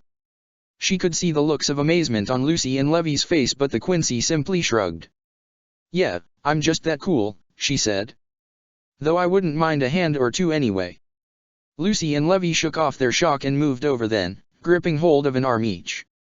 They began to pull Bambietta up then, none of the women able to hear the faint ripping sound coming from within the pit as Bambietta's lower body began to clear the edge, the sound drowned out by the grunting that Lucy and Levy were making as they struggled to help their friend. Thank you, Bambietta said as she stood up straight. She noticed then that Lucy and Levy were simply looking at her with wide eyes once more. Listen, I know you think I'm amazing and all that, and I appreciate it, honest, but enough with the staring.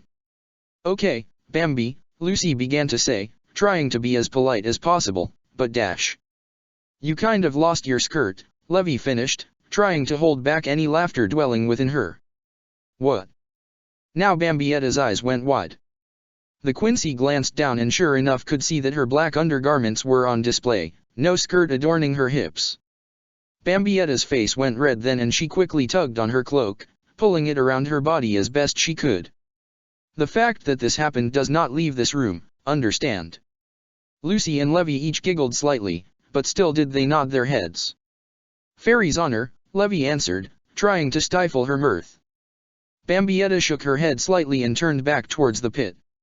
She bent down slightly and reached into the trap, gently pulling her white skirt from the spike it had been caught on.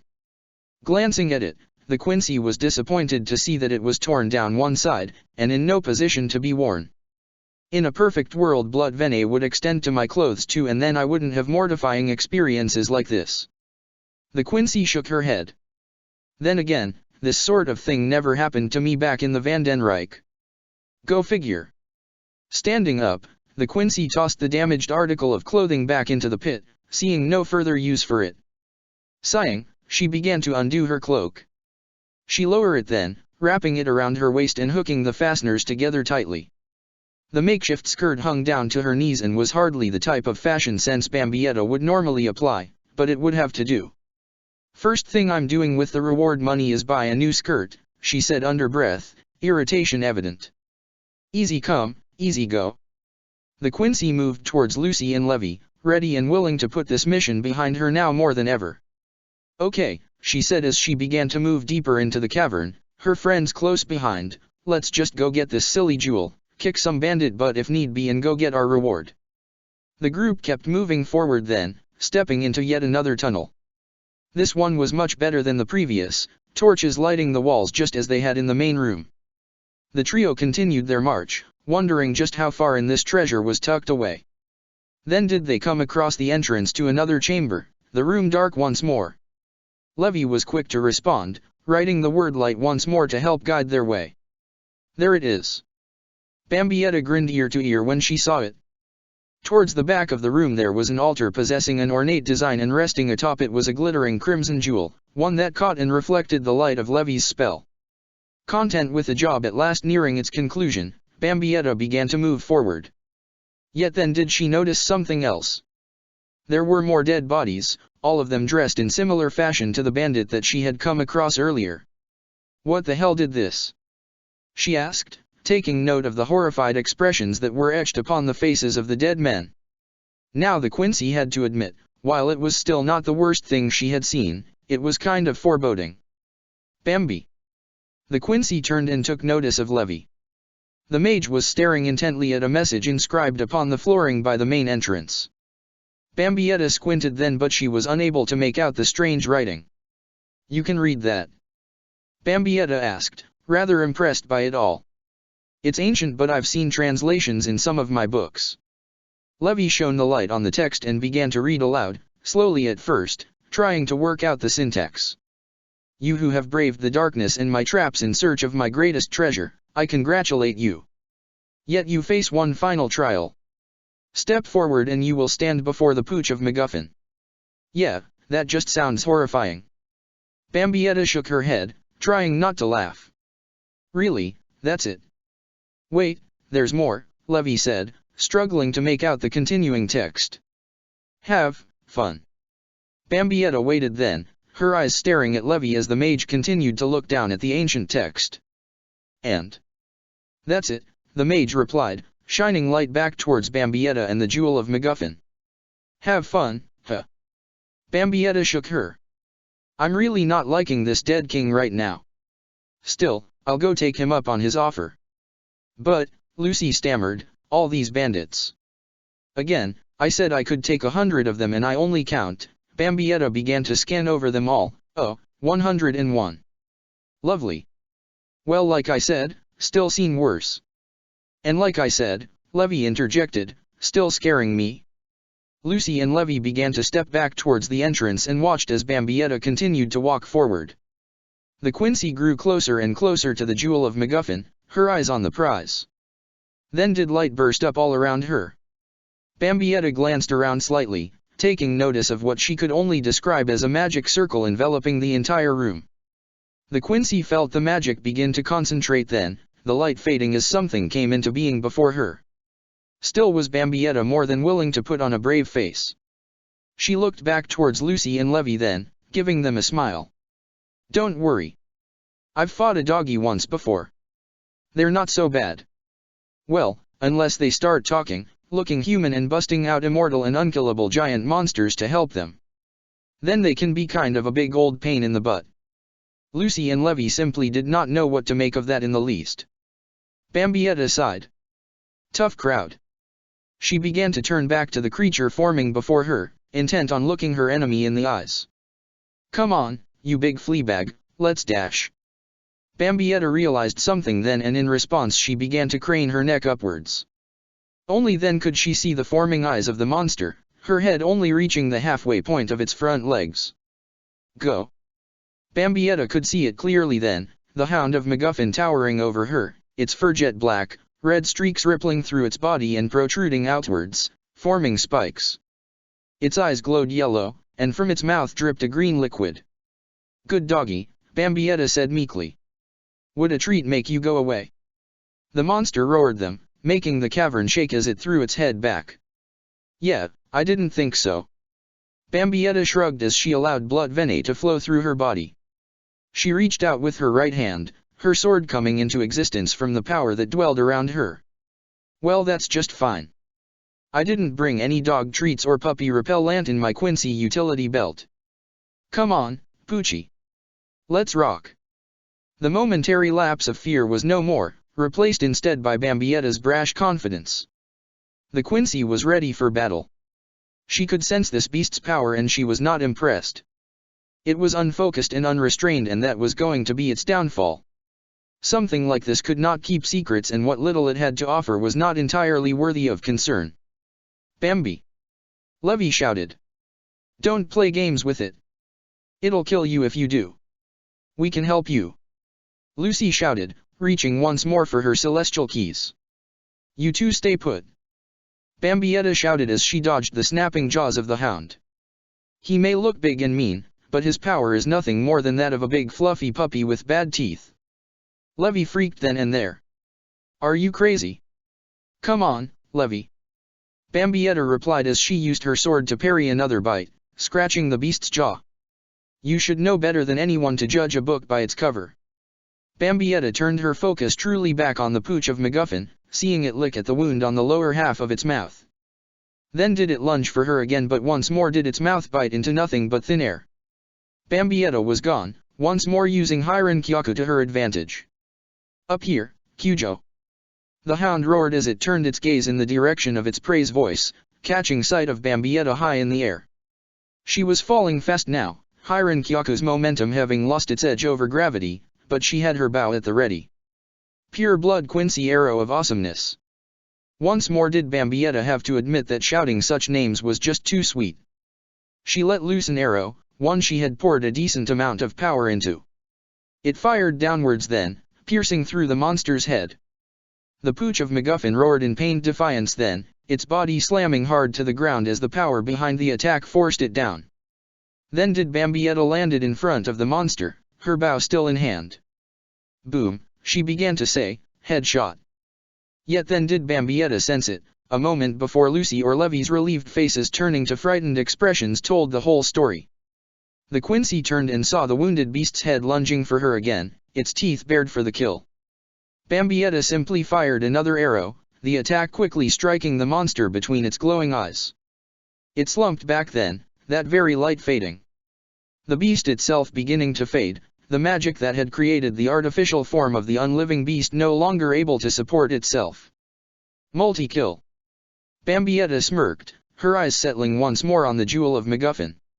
She began to move forward once more, allowing her weapon to return to the magical particles that it had formed from. As she approached the altar she kept her eyes focused on the crimson jewel. She remembered well what Levy had translated, that this was the first king's greatest treasure. What's the big deal with this little trinket? Slipping off the glove of her right hand to get a better feel for it, Bambietta gripped down on the jewel. Yet then did she suddenly cry out in surprise. It was not pain, no, but a sudden influx of images and sounds that overtook her. 1 minute she was looking at a woman dressed all in white and Bambietta felt as if she was slipping a ring onto her finger. The next she was watching as that very same woman was holding a baby wrapped in a blanket, doctors all around. More images began to flash again and again, all of them unfamiliar to the Quincy but still leaving her to feel an unspeakable form of jubilation. Then was it over, Bambietta gasping as her senses returned to the cavern in which she stood. She glanced down and could see that she no longer held the jewel of MacGuffin. Turning slightly, the Quincy took notice of Lucy and Levy by her side, the latter wearing Bambietta's own discarded glove, the orb in hand. What was that? Bambietta asked, her eyes focusing on the real world around her. You saw something, didn't you? Levy asked. What? I didn't just see something, Bambietta panted. I saw things, heard things, felt things. A life not of my own. So much joy. Lucy was inherently nervous, taking notice of the twin tears that were streaming down the Quincy's face. Bambi. So it's a recording lacrima, Levy said, eyeing the jewel. Making direct contact with it allows the one in possession sees what was magically encoded within. So that was the first king's treasure, Bambietta said, her breathing beginning to return to normal. She ran a sleeved arm across her face, wiping away the tears born not from her own memories. The happiest moments of his life. Bambietta was unsure how to understand what she had just experienced. She had been happy before, yes, but what this king, this MacGuffin IV had felt, it was something far different from what she was used to. She had been one to find joy in the heat of battle, even now, when she had faced the hound, she had felt a rush. Yet what she had sensed with this jewel, this lacrima, was something else entirely. It had been the jubilation of another, joy born from a life far removed from the field of battle.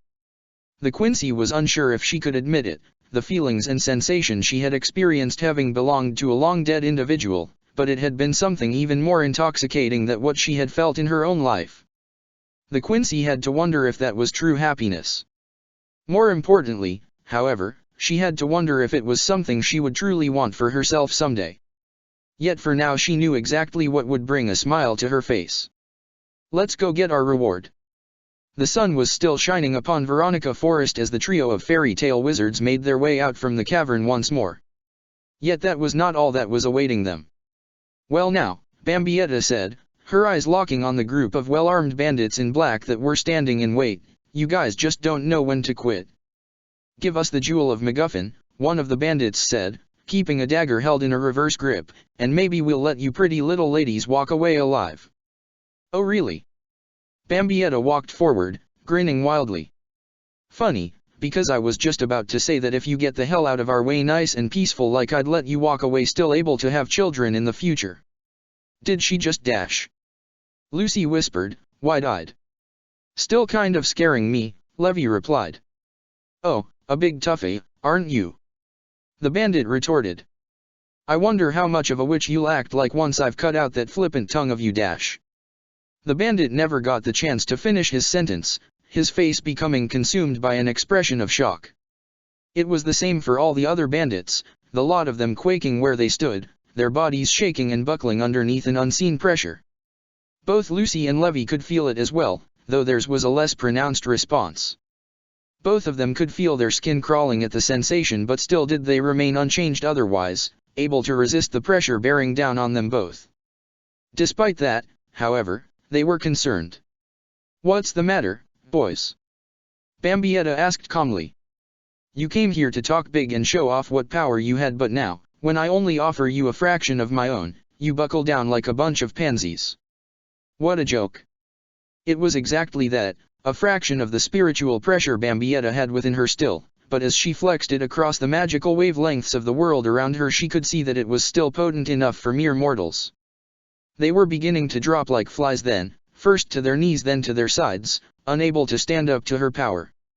Yet then did the Quincy become slightly worried. She turned towards Lucy and Levy and could see them in clear shock at her display of strength, goosebumps spreading across their skin. It was not nearly as bad as what had happened to the bandits, but still did Bambietta stop herself then and there, pulling her power back within herself. Oh, I'm sorry. Really? It's fine, Levy gasped, trying to restore the feeling in her body by will alone. What, Lucy said as she rubbed her arms with the same goal as Levy, was that? An attack on an individual's spirit, eh? How interesting. Bambietta turned and could see one and only one of the bandits slowly beginning to rise to his feet. This one, she could tell, was different from the rest. Clad in black robes, a hood atop his head, he was far different from the others indeed. The Quincy could feel a spark, no matter how ineffective, within his very being. Oh, so you're an actual wizard, she said calmly. Well, bully for you. I guess I just need to flex my power a little harder then. I'm sorry, but I'm not in the mood to play around with small fries like you right now. Then did an idea cross Bambietta's mind. She turned towards Lucy, a devilish smile on her face. Hey there, roommate. I've kind of done a good chunk of stuff today, and Levy's been a big help, but...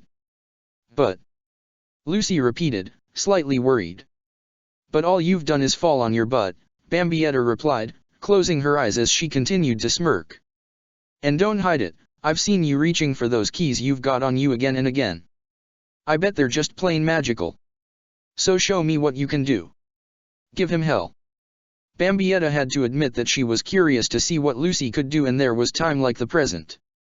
It was only fair she knew what her new friend was capable of, especially if they were going to be living together. The Quincy had to know if Lucy could pull her own weight when it came to making the money for her portion of the rent after all. All right then, Lucy began to walk forward, pulling forth one of the keys in her possession. The celestial wizard kept her face calm, uninterested in looking bad in front of one who was placing such faith in her. You dare take me, the great Pax Serpia, as a fool? The black-robed wizard shouted, his rage out of control. I will not be made light of. He brought his hands up high above his head, magical energy beginning to swirl between his palms. I will kill you all where you stand. I will become the greatest mage that Veronica has ever seen. Then shall the Carbuncle Guild recognize their folly in discarding me. Yeah, more big talk, Bambietta said, watching with interest. Try making it in Sorcerer's Monthly, then maybe you'll be worth taking seriously. How dare you? Don shouted, his anger getting the best of him. Hey, don't get mad at me, Bambietta replied with a casual shrug. It's just what I heard is all. Lucy. Lucy brought the key forth, energy swirling around it. Then did she speak, uttering the command spell to put her power to good use. Open the gate of the golden bowl. Taurus. Light burst all around Lucy then, and before her came into existence something that actually did leave Bambietta in complete surprise. It was half man, half bull, and wearing armored bracers and a black shorts. In its hands was a massive axe, one that was quite threatening, but still was the strange creature's appearance something Bambietta had not been expecting. Okay, I was just thinking she was going to summon an actual golden bull, Bambietta said softly. I hope this isn't the perverted bull thing she mentioned back on Mount Hakobi. Well, aren't you looking quite beautiful today, Miss Lucy? Taurus said, glancing over his shoulder at his summoner. And I must say, even when it's not cold out like last time, you are still possessing the finest of udders. Bambietta's head dropped forward then. So it's true. He really does exist. Just, damn it. Hey, I brought you out here to help me, not hit on me. Lucy shouted, slightly flustered with Taurus' usual antics. She was beginning to wonder if she had made the right choice in summons, especially if she wanted to impress her friends. Oh, you mean that guy? The bull spirit asked, tilting his head towards Pax, the man still building his power. No problem. Nobody is going to lay a hand on my fair lady's hot bod, not whi-. Suddenly did Taurus's feet dig into the ground, the spirit being pushed back as Pax's magical attack slammed into him. No foolish celestial spirit can handle me, the great Huh. Pax watched as the smoke cleared around Taurus' body, the bull spirit's malicious smile coming into focus. That stung a little, I'll admit. But let me tell you something.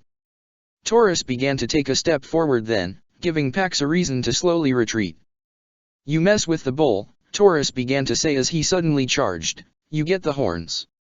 The creature swung the flat edge of his massive axe to the side, striking Pax with it so hard that the dark wizard was thrown to the side, his body hitting against a tree with enough force to leave him passing out almost immediately.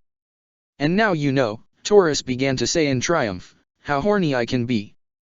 Bambietta simply groaned in response, dropping her face into the waiting palms of her hands. Good job, Taurus. Lucy shouted as she moved over to high-five her summon. I can always count on you. The spirit's eyes suddenly lit up in joy, leaving Bambietta to almost question her sight. For a moment she could have sworn she saw the creature's eyes turn pink and shift into the shape of hearts. The Quincy rubbed her eyes with both hands then and looked once more, only to find the same sight awaiting her. "'Tis world is full of many strange and horrifying things. Your happiness always moves me, Miss Lucy," Taurus shouted. "Now how about I get a big hug as a sign of appreciation. And away you go." Lucy shouted, using her magic to return Taurus to whence he came. She then turned back to Bambietta and Levy. "Pretty cool magic, huh?" "Yeah." Bambietta said it with some manner of hesitation, but she wasn't lying, not exactly. The magic was impressive, yes, but she had to hope that her new friend had less disturbing spirits to summon. Anyway. Bambi Force, let's go get our reward and start living it up. Time passed, day beginning to turn to night. A museum had been visited, a reward collected and immediate shopping for a new white skirt completed. All that done, the trio of fairy tale members had returned to Magnolia conquering heroes of a sort and went their separate ways. Levy had returned to Fairy Hills while Lucy and Bambietta had gone back to their shared apartment for some much-needed rest. More time passed then, night turning to day, and Bambietta was sleeping peacefully on Lucy's sofa once more. That peace, however, was about to end. "That is totally not fair. You tricked me."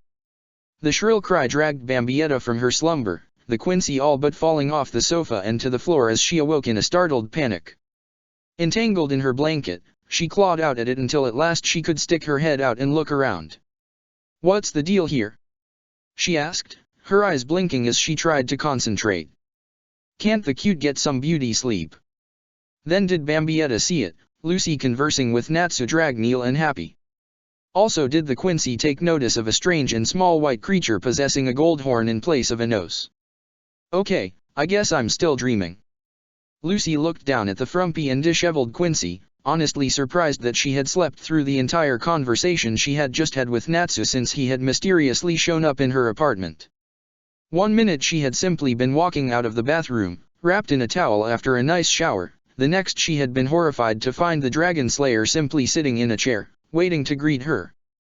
The question of how he had gotten in was still something Lucy had yet to receive an answer for. "Can you believe this jerk?" Lucy exclaimed, leaving Bambietta to stare up at her in confusion. "First he goes and acts like I'm the best thing since sliced bread, so I'll join his team, and then he has the nerve to reveal he only needed me because the job request he has in mind requires a blonde-haired girl to dress up like a maid. Wait, what?" Again was Bambietta trying very hard to awaken fully, not entirely sure she had comprehended what Lucy had just said. Then, quite suddenly, did one word the celestial wizard had spoken begin to repeat over and over again in Bambietta's thoughts. Then did she suddenly stand up and point an accusing finger at Natsu. "Oh no, Dragon Slayer. Lucy's a proud member of the Bambi Force. I won't have you stealing from me." The Quincy began to crack her knuckles then, leaving Natsu completely thrown for a loop by the awakened woman's action. Lucy, meanwhile, was simply aghast. "I can kind of be on 2 teams, you know." Bambietta sighed and sat back down on the couch. "Okay, fine. So much for a good excuse to fight the Dragon Slayer again. You were going to fight him in our apartment." Lucy all but screamed. "Are you nuts?" "So I've been told in the past," Bambietta answered, "but at least I can share. I guess. Anyway. So what, you two going out on a mission?" Lucy suddenly walked over to Bambietta, handing her a paper. "Sadly, yeah. Doesn't this one just sound like fun?" Bambietta glanced at the paper and began to read it over. "So you've got to procure a book from a guy. It doesn't sound that bad. What the heck am I looking at?" Bambietta could see it then, a drawing a short and overweight man in a black suit, the individual playing with a mustache that seemed less like it was growing from his face but rather extending out from the nostrils of his bulbous nose. "Wow, and I thought Pepe was one ugly son of a gun." Bambietta glanced over the paper again, giggling slightly as she read the fine print. "So you're going to infiltrate this bozo's mansion disguised as a maid? Doesn't that just sound like fun?" "Sorry, Lucy. It's a shame you're not a pretty blonde," Happy said as he looked at Bambietta from the floor. "Then you could be a member of Team Natsu too." "Yeah, I'll go dye my hair right now just so I can dress up as a maid and flirt with this Duke of Everlow fellow. That'll be fun." Then did Bambietta twitch, the Quincy what else Happy had said. "And I am pretty, you darn kitty." "No worries," Natsu replied with a smile. "Lucy should be enough. Besides, after that fight we had, I'm kind of worried you might punch out the guy if he gets on your bad side. So wait, I'm not good enough for your team now." Bambietta stood up again, raising a fist in front of her. "Those are fighting words, Dragon Slayer. Any day, any time." Natsu suddenly smiled then. "Sure, we can have a rematch." Lucy, meanwhile, simply sighed in realization that she was clearly becoming friends with people who were quite crazy indeed. "Guys, the landlord is going to kill me if you wreck the place. But that'll have to wait." Natsu suddenly grabbed hold of Lucy's hand, guiding her towards the apartment's doorway. "First me and Happy got to get a sweet maid outfit for our newest teammate." "Aye, sir," Happy exclaimed, running up beside his friend's side. "Wait a minute, Natsu, I really don't want to dash." Then Lucy was out of sight, the Dragon Slayer having brought her out into the hall and shutting the door behind him. Bambietta simply stood there in silence. Then did the Quincy begin to giggle slightly. "Oh, poor Lucy. Better her than me." She began to stretch then, realizing that she had plenty of alone time to herself now. She pressed against her neck, trying to work the stiffness out of it to no avail.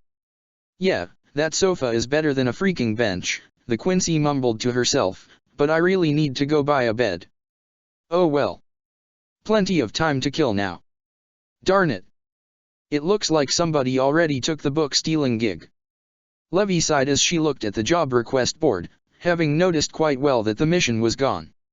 While she had made a decent amount of capital with Bambietta and Lucy, 50,000 jewel nothing to sneeze at, it was only half the rent for her apartment.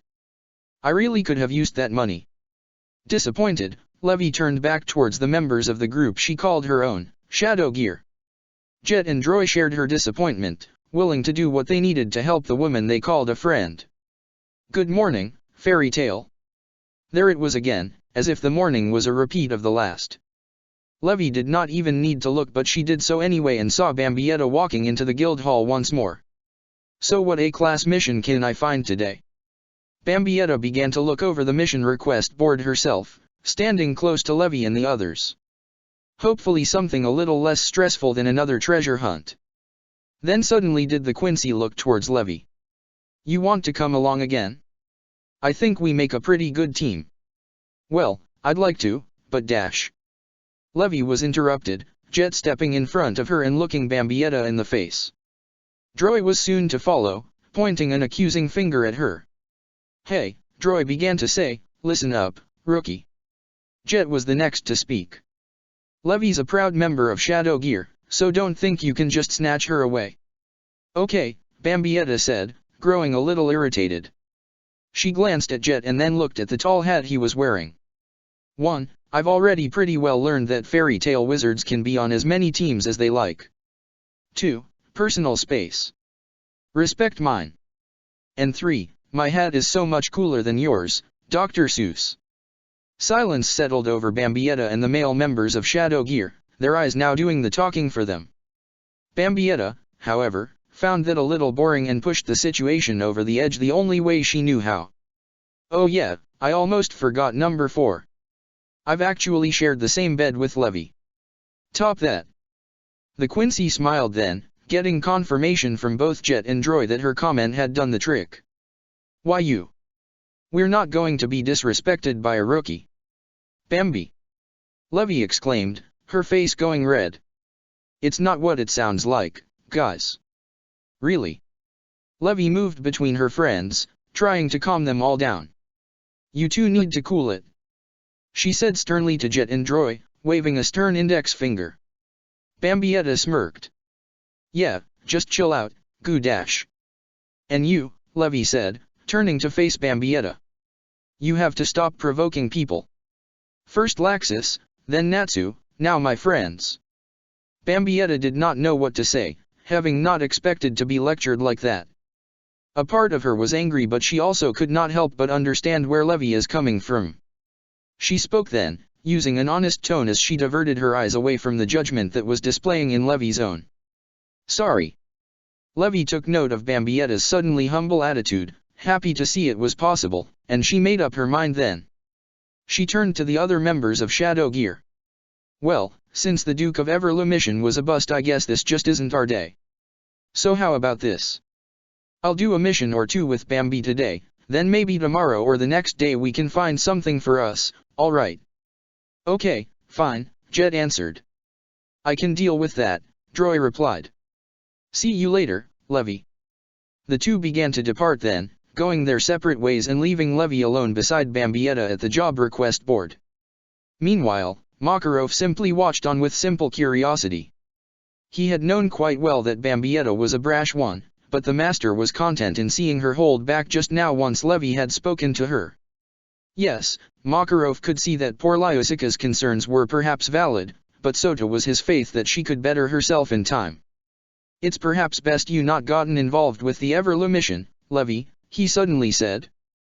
The client actually contacted me to raise the reward, so I can only imagine he has grown more desperate to see it through, or that the task has grown much more dangerous. What? 20,000 jewel wasn't enough. Levy was quite surprised. How much did they raise it? Oh, it couldn't be that bad, Myra Jane said with a smile. Right, master.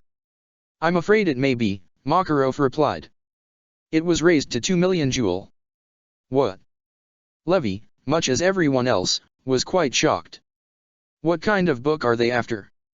Perhaps none was quite as surprised as Bambietta herself. Are you kidding me? Darn it. I hope Natsu and Lucy are happy with that money. That so would have totally been worth getting my hair dyed blonde. Only then did the Quincy suddenly remember exactly what the lecherous Duke of Everla looked like in the picture she had seen. Wait, no, Bambietta said quietly, her skin crawling. No reward is worth that. Bambietta turned back to the board then, trying to find something more to her liking. She noticed that Levy was moving close to her, the woman quite worried. Are you sure Lucy will be all right? Bambietta was not concerned in the least. I'm sure. She's got Natsu by her side after all. That kid's a real firecracker. Pun intended, yes. Well, if you're sure. Levy began to gloss over the job request board. Oh, how about this one?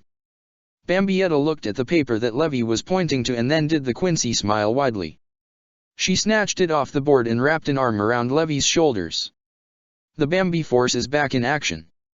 Chapter 5, A Star Knight Meets Titania. Bambietta-based turbine eyes were focused, her breathing steady and controlled. Her heart was beating fast, as if threatening to tear free from her chest. The Quincy was at a crossroads, a decision years upon years in the making directly before her. For the better part of her unnaturally extended life she had been tempted to divert from the path she had been forced to take, Waiwaka's control and rule absolute the entirety of her time in the Vandenreich. Now, however, Fairy Tale had offered her the chance to make up for past mistakes. It would be simple, yes, to take the plunge and become a changed person. All she had to do was reach out and take the opportunity that lay before her. Yet was it truly that simple? Could she simply work past decades of an indoctrinated life? Bambietta did not know. All the Quincy could do was simply stare ahead, her body trembling ever so slightly as she pondered the dilemma before her. Oh come on, live a little. Screw fear, drink beer. Kana Alberona was irritated now, watching Bambietta simply stare with hesitation at the mug containing alcohol that was on the table before her. The Quincy had approached her, at least that was what Kana remembered, her drunken state potentially betraying her short-term memory, and in response Kana had offered her a drink. Bambietta, to her credit, really did want to take up the Fairy Tale Wizard's offer. She had been curious to try an alcoholic beverage for the longest time, yet His Majesty had all but forbid such luxuries within the grounds of Silver Cross Fortress. Despite his best efforts, however, His Majesty's will had only gone so far upon the subject of prohibition. Bambietta remembered it well, the night that had been whispered among the Sternritter for years after. Beer Albtraum. Bambietta could not help but cringe at the memory. Sternritter v. Gremmy thou mo, had been inspired one night and conjured in his room untold amounts of alcoholic beverages. Worse, however, was the fact that the potentially underage Quincy had consumed the beer. That had become an evening from hell then, even for Waiwak. Gremmy's intoxicated imagination had taken many forms that evening. Imaginary friends coming to life, none of them going away and eventually becoming official Sternritter. That, however, had only been the beginning. The Quincy had faced many a horror that evening, Gremmy tugging at their own hidden fears. Monsters hidden in the shadows, sights and sounds that could not be unseen. Still had that been simply child's play. Even Waiwak himself had found himself incredibly busy that night, His Majesty forced to fend off meteor after meteor that the drunken Sternritter V had summoned from the skies above. In the end the Vandenreich had survived yet had been damaged for several years. Gremmy's madness had all but postponed the start of the Quincy's blood-sworn war against the Soul Society. In response Waiwak had doubled down on his imposed prohibition, placing one restriction on the power that he had granted Sternritter V. Never again would he become drunk and would live sober just as the other Sternritter were forced to. One could imagine then Bambietta's hesitation. She no longer had the explode at her fingertips, yet still was she hesitant to find out what kind of drunk she would become. Would she be happy? Or would she descend further into a state of what she liked to call hilariously violent? Darn it! Bambietta put her worries and indoctrinated beliefs behind her and reached out. She gripped down on the mug tightly and dragged it back to her, lifting up to her face. The Quincy hesitantly glanced at the mug, then downed its contents in one gulp. Kana, meanwhile, simply watched as Bambietta's cheeks puffed out, the beer apparently never being swallowed. "You okay?" The Quincy could feel it, the alcohol burning the inside of her mouth, the taste strangely unbearable. Was this what she had been curious about for so long? She had to swallow it, Bambietta knew that much. It would be rude to do otherwise, to refuse Kana's offer. Yet she just could not do it. Bambietta nearly coughed then, spitting out the alcohol back into the mug from whence it came. She stared down at the drink, unwilling to look at Kana. "Nope, just nope." Kana was quite disappointed, the wizard sighing as she poured herself another glass. It was the 10th of the day for her, or perhaps the 20th. Kana had either long since lost count or never been able to keep it straight in the first place. Nonetheless, she was still judgmental to a fault. "Oh, I guess you're just 100 years too early to even hope to keep up with me." Bambietta scowled then, realizing that the wizard had her clearly outclassed as far as drinking habits went. It was a shame, as she had been considering asking Kana to join the Bambi force, but the Quincy was beginning to wonder how well that would work in the long run. This woman could put away more alcohol than what she imagined was humanly possible. Was that what she wanted as a part of her representation in fairy tale? Yet despite her reservations, Bambietta could sense something with Kana, something that had led her to think of them perhaps as kindred spirits. A sense of abandonment pervading her soul. It was not something the Quincy wanted to address verbally, however, not unless they had grown closer, but she could see it now that a mug of beer that could not be drunk would forever remain between them, an insurmountable wall she may never be able to conquer. Yeah, I guess so," Bambietta said with a sigh as she pushed the mug closer to Kana and sat up from the chair. "Well, it was nice talking with you." "Yeah." Then Kana simply began to down another shot of beer, leaving Bambietta completely mystified as she walked away. The Quincy began to make her way towards the job request board, taking notice of Lucy staring intently at it. Bambietta had to wonder what she was so worried about. She knew well enough from Lucy's descriptions that the mission involving the Duke of Everloo had led to no actual reward, but it should not have mattered. Bambietta had alone made the remainder of jewel needed for the rent, not to mention it had to have been almost a month away regardless. Time was on their side. "Lucy, is something wrong?" Lucy took notice of the Quincy approaching her, and the celestial wizard knew it was time to be more honest. "Yeah, I was really looking forward to that reward money. I should have told you sooner, Bambi, but the rent is due in a week." "What?" Bambietta had not been expecting that. "It costs that much per week?" "Oh, forget that. We could afford Fairy Hill's monthly rent and then some at this rate." No, that's not it," Lucy protested. Then did the celestial wizard turn to face Bambietta, fidgeting nervously as she looked in her eyes.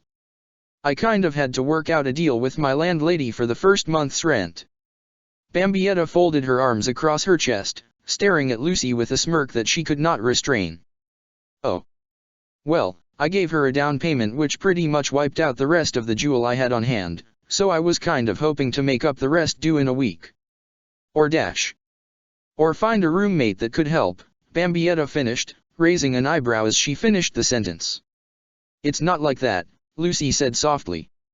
"Bambi, Oh, I'm just playing with you," Bambietta said, allowing herself to smile. "Relax. What was it you said the other day? That we newcomers to fairy tale should look out for each other. So you're not mad?" Lucy asked, still a little worried. "Oh please." Bambietta waved an index finger in front of Lucy. "About that? Heck no. The only thing I'm a little miffed about is that you didn't tell me you needed some extra help. But don't worry about it. I made some good capital while you were away." "But that's not fair," Lucy replied. "You shouldn't have to cover almost all of it." Again, Bambietta began to say, "We've got to look out for almost all of it." "Well," Lucy continued to say, once looking down, "I could only put down 10,000 jewel when I moved in." "Okay," Bambietta said, almost sighing. "That's going to take a big cut out of what I've made recently, especially after buying myself a bed and some much-needed clothes." "Oh well. Let's go check out today's missions."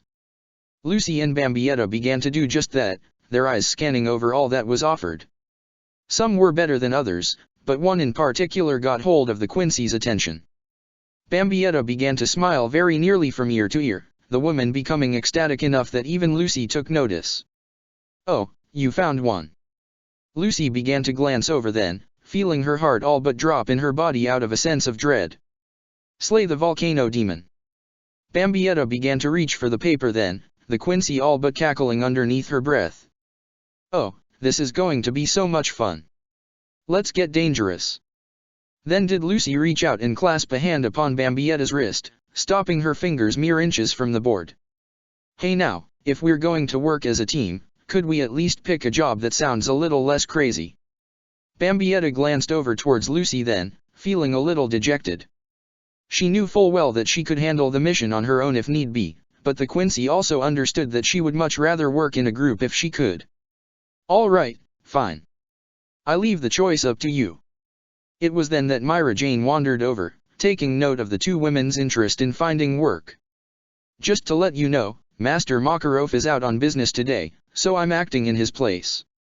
If you find any missions you want to take, just give me a heads up, okay?" "Wait, where'd he go?" Bambietta asked, looking towards Myra Jane. "Don't tell me he has to speak with the city council about damages again? That building collapse over in Oak was totally not my fault. Just ask Levy. How was I supposed to know the pillars were so shoddy in their construction while I was throwing around that monster inside?" "Oh, it's nothing like that," Myra Jane said as she quietly moved towards the nearby counter and scribbled something down. "What are you doing?" Bambietta asked, the Quincy's eyes narrowing with suspicion. "I'm just jotting down a memo for the master," Myra Jane replied. "Nothing you have to worry about." "Sure," Bambietta replied with a huff, folding her arms across her chest in a mild attempt at venting her frustration. "Master Makarov is just meeting up with the guild masters of Fiore, that's all," Myra Jane continued, completely oblivious or intentionally ignoring Bambietta's irritation. "It's kind of like the Magic Council, but not exactly." Myra Jane placed one of her index fingers to her chin and turned to face another fairy tale wizard. "Riedus, could you be a sweetie and let me borrow one of your light pens?" "Oui," was all the rotund wizard known as Riedus Jonah replied as he turned from a painting he was working on to hand Myra Jane exactly what she had asked for. "The Magic Council works underneath the government of Fiore, instructing the guild masters," Myra Jane said as she began to etch out a magical diagram in the space in front of Lucy and Bambietta. "They hand down the edicts to the masters who in turn are responsible for providing those very rules to those in their care." "And yet the master said we should disregard the council," Bambietta replied with a smile as she moved close to the visual depiction that Myra Jane had created. The Quincy eyed it then, noting the lines that drew down from the Magic Council to the various guild names. She reached out then, swiping an index finger through the top line, separating the Magic Council from the rest. "Something I quite appreciate. Bambi." Lucy was quite surprised by the flagrant disregard for the acting body of the government. "Oh, you mean what the master said yesterday?" Myra Jane asked sweetly. "I think you may have misunderstood what he was getting at, Bambi." "Smells like blueberry," Bambietta whispered to herself as she smelled her gloved hand, catching the scent left behind by the light pen's magical markings. She then looked towards Myra Jane. "What do you mean I misunderstood?" "The founding master of fairy tale believed that magic should not be restrained as long as it brings happiness to the world," Myra Jane answered. "It's a lesson that was passed down from the first to the second and then to Master Makarov himself. That is why he feels that so long as fairy tale does good for itself and others we shouldn't fret ourselves silly about the Magic Council." "Oh." Bambietta was content with that answer. "Well, that I can dash. But," Myra Jane continued to say, "no master of fairy tale would permit that anyone within our guild use their magic to bring happiness to only themselves at the expense of others. To pervert the fairy tale name, to hurt those who are your friends and family within the guild, that would be completely unacceptable." That was when it happened. Bambietta could only see the sweet, innocent smile that Myra Jane wore, yet there was something terribly unnerving about it. The Quincy could not quite put her finger on it, but she could sense something within the woman's very being, something that was at the edge of her words, as if granting Bambietta a warning. "You think I'd do something like that?" the Quincy asked, forcing her own unnatural concern away. I'm hurt. No, silly, Myra Jane continued as Bambietta noted the strange aura within her fading. Even though you're new here, I can already tell your fairy tale through and through. Yeah, Bambietta replied, unsure of what exactly had just happened. Yet still did she suddenly feel the need to prove herself for one reason or another. To that end the Quincy took off her left glove and raised the hand before her face, showing off her light blue emblem mark. That's me, a fairy to the core. I eat, sleep, and breathe fairy tale. Lucy, meanwhile, was unaware of what Bambietta had seemingly grown so nervous about. I never knew all the guilds were so connected. I just thought they were all on their own. Oh no, then the whole system would fail apart, Myra Jane began to explain. We'd be stepping all over each other's toes on missions, you name it. Though it does seems to happen from time to time still. Especially with the Phantom Lord Guild. Phantom Lord? Bambietta asked. Kind of a creepy name. Sounds more like a bunch of bad guys if you ask me. Oh, they're not a dark guild, Myra Jane replied. Now those are the ones you have to avoid for your own sake. Then did a voice whisper in a creepy tone a threat that Bambietta heard from the space behind her. Otherwise the men in dark robes will come after you. Lucy screamed then and there. The Quincy, however, simply turned around in a flash, throwing a blood artery-empowered fist in the direction of whomever had spoken in such a disturbing fashion behind Lucy and herself. The fist connected and Bambietta was witness then to the sight of Natsu Dragneel flying backwards, his body stopping only when the fire dragon slayer hit the far wall. Lucy saw what Bambietta had done to Natsu clearly, yet the celestial wizard was more concerned with how the young man had frightened her out of her wits. What the heck are you trying to do? Scare me to death? Well, I guess I did deserve that, Natsu said as she pulled himself away from the wall and dusted himself off. Sir. Happy exclaimed as he walked over.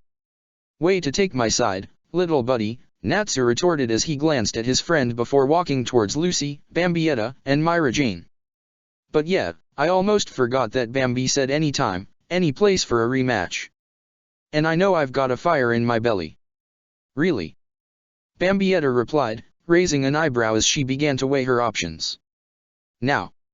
Well, at least if it happens here my landlord won't get upset, Lucy mused, trying to look at the positive side of things. No fighting, Myra Jane interjected as she moved between Bambietta and Natsu. I won't permit it.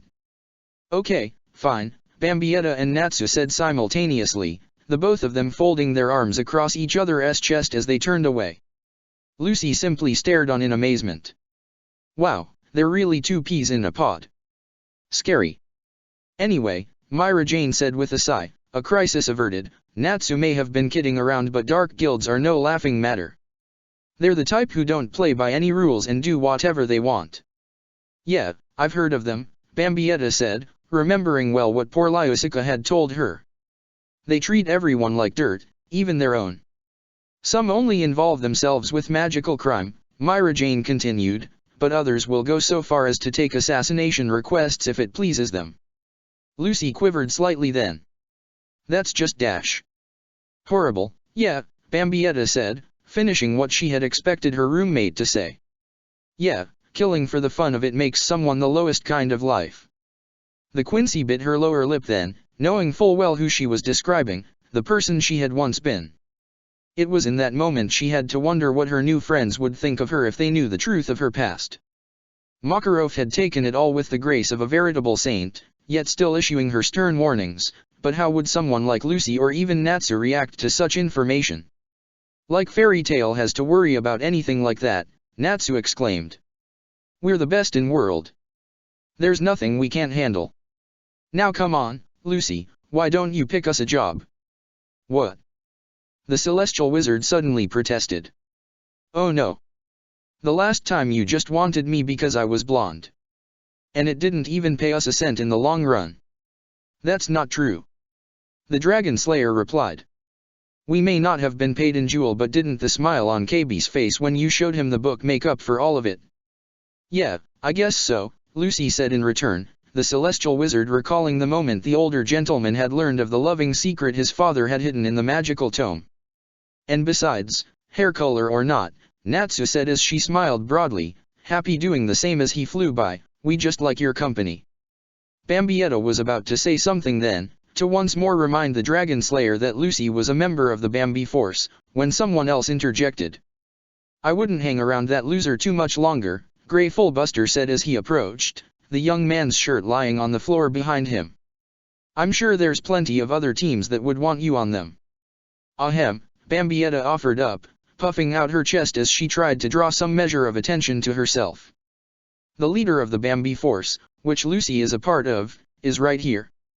Bambietta could see it clearly, however, that Natsu and Grey were now too focused on each other. The two wizards stared at each other, their power radiating around them. Why don't you butt out of it, you half-naked jerk? And why don't you just cool yourself off, hothead? Bambietta watched on as the two exchanged pitiful insults, wondering when the nonsense would stop, but then she heard the sound of a familiar voice nearby. Why don't you join up with me, Lucy? Later tonight, just the two of us. The Quincy whirled around then, catching sight of Loke with his arm over Lucy's shoulders. You, the Quincy whispered, knowing this man well. Oh my, Loke continued, not budging an inch from Lucy, I just have to keep my shades on when I'm around you. Otherwise I'd simply be dazzled by your incandescent beauty. Lucy was simply unimpressed. Are you trying to tell me that girls are really won over by that? Bambietta had to admit, if only to herself, that it was a line she liked. Still that did not stop her from getting irritated at the lecherous man getting close to her roommate. She was about to say something then, only to be caught off guard by Loke's next action. Those keys. Loke suddenly backed away from Lucy then, trying to put as much distance between them both. You're a celestial wizard. I, sir. Happy exclaimed, the cat appearing as if from nowhere and standing beside Lucy. She's got cows and even crabs. Loke went into a complete panic at that moment, clutching at his face as he screamed as if towards the heavens. Falling in love with a celestial wizard, not that. No. Why has destiny conspired against me so tragically? Loke began to turn and ran then, moving right past Bambietta. Yet then did he stop and back towards her. He looked at her then with eyes wide with shock. Somebody call a doctor. Quick. What the hell? Bambietta could not understand what had come over this wizard now. No. Don't talk. Loke replied, his voice still frantic. Are you all right? Do you remember your name? Okay, Bambietta said in response, what are you going on about? It's just, Loke began to say, you've clearly suffered a nasty fall. Say what now? Bambietta furrowed her brow in confusion. What the heck gives you that idea? Because, Loke began to answer as he moved his face closer to Bambietta's own, his eyes locking with hers, I'm pretty sure you fell straight out of heaven, angel. Bambietta did not know what to say in response. Then did she laugh a little, understanding that Loke had no idea of whom he was speaking such a forced line to. Oh, sweet and smooth, Bambietta replied, trying to keep a straight face. And do you know what happens to angels that fall from heaven? What's that? They become devils. Bambietta allowed blood artery to flow through her body and she grabbed Loke by the scruff of his shirt. With one quick motion she lifted the man off from the floor, his feet losing contact with the wooden boards. She looked up at him then, the Quincy smirking. But I'll say this much. A for effort. Though in my case that shades line might have worked better for you. I'm no angel. A devil, huh? Loke replied as he looked down at Bambietta. Well, I'm game if you're up to living in sin tonight. Bambietta screamed then, letting Loke go as she covered her ears. I'm not hearing this. Loke took the opportunity presented to him to put some distance between himself and the offended Quincy before things got any worse and headed for the door. You know, I think I'm just going to bid a hasty retreat. Bye. Then Loke was gone, running out of the guild hall at top speed. Okay, Lucy began to say, I can understand why he's scared of Bambi, but why me? Myra Jane was quick to offer yet another explanation. Loke once said he's always had bad luck with celestial wizards. He probably dated one that ended in tragedy. Well, Lucy began to say, I can't say I'm Sir Dash. Then was Lucy surprised, Natsu crashing right into her, the both of them falling to the floor. That looked like it hurt, Myra Jane said simply in response. She looked over then, taking note of Gray holding an arm up in victory. Okay, so you stopped me and Natsu from having it out, Bambietta said as she moved close to the acting master and watched as Natsu stood up and began to argue with Gray once more, trading verbal barbs back and forth. So what's a guild master to do about this, huh? Oh, they're not fighting, Myra Jane said softly. This is just the way they are. Yeah, okay, sure. Bambietta rolled her eyes and continued to watch as Natsu and Gray let their powers build around them once more, the two arguing. The Quincy could see it then, everyone in attendance watching the wizards go at it, clearly finding the spectacle amusing. Even Lucy was giggling a little bit despite having been caught in the crossfire. Then it hit Bambietta. The Quincy could feel it in the air, the sensation pervading all the reality around her. Something was fast approaching. What is that? Bambietta began to produce a cold sweat slightly then, feeling as if her body was standing against the running waters of a river, the pressure swarming her body. The Quincy had to wonder then if this was how Lucy and Levy had felt when she had flexed her power upon the bandits from the other day. The Quincy's skin was crawling in response, a shiver running up and down her spine as if in anticipation of the overbearing power moving far and away. Yet it never did. It simply continued to come closer with each passing second, leaving the Quincy's body to tremble ever so slightly. It was not a malevolent force, no, but it still unnerved Bambietta nonetheless. The Quincy could not help herself, standing in awe of that which she could not see. Yet while Bambietta continued to sense the inspiring power, the others continued their antics, unaware of what was coming. That, however, was about to end. We've got horrible news. Loke was in the doorway once more, his face in a panic that dwarfed how he had reacted to both Lucy and Bambietta only minutes earlier. Everyone in the guild hall turned to face him then. It's Urza. She's coming back.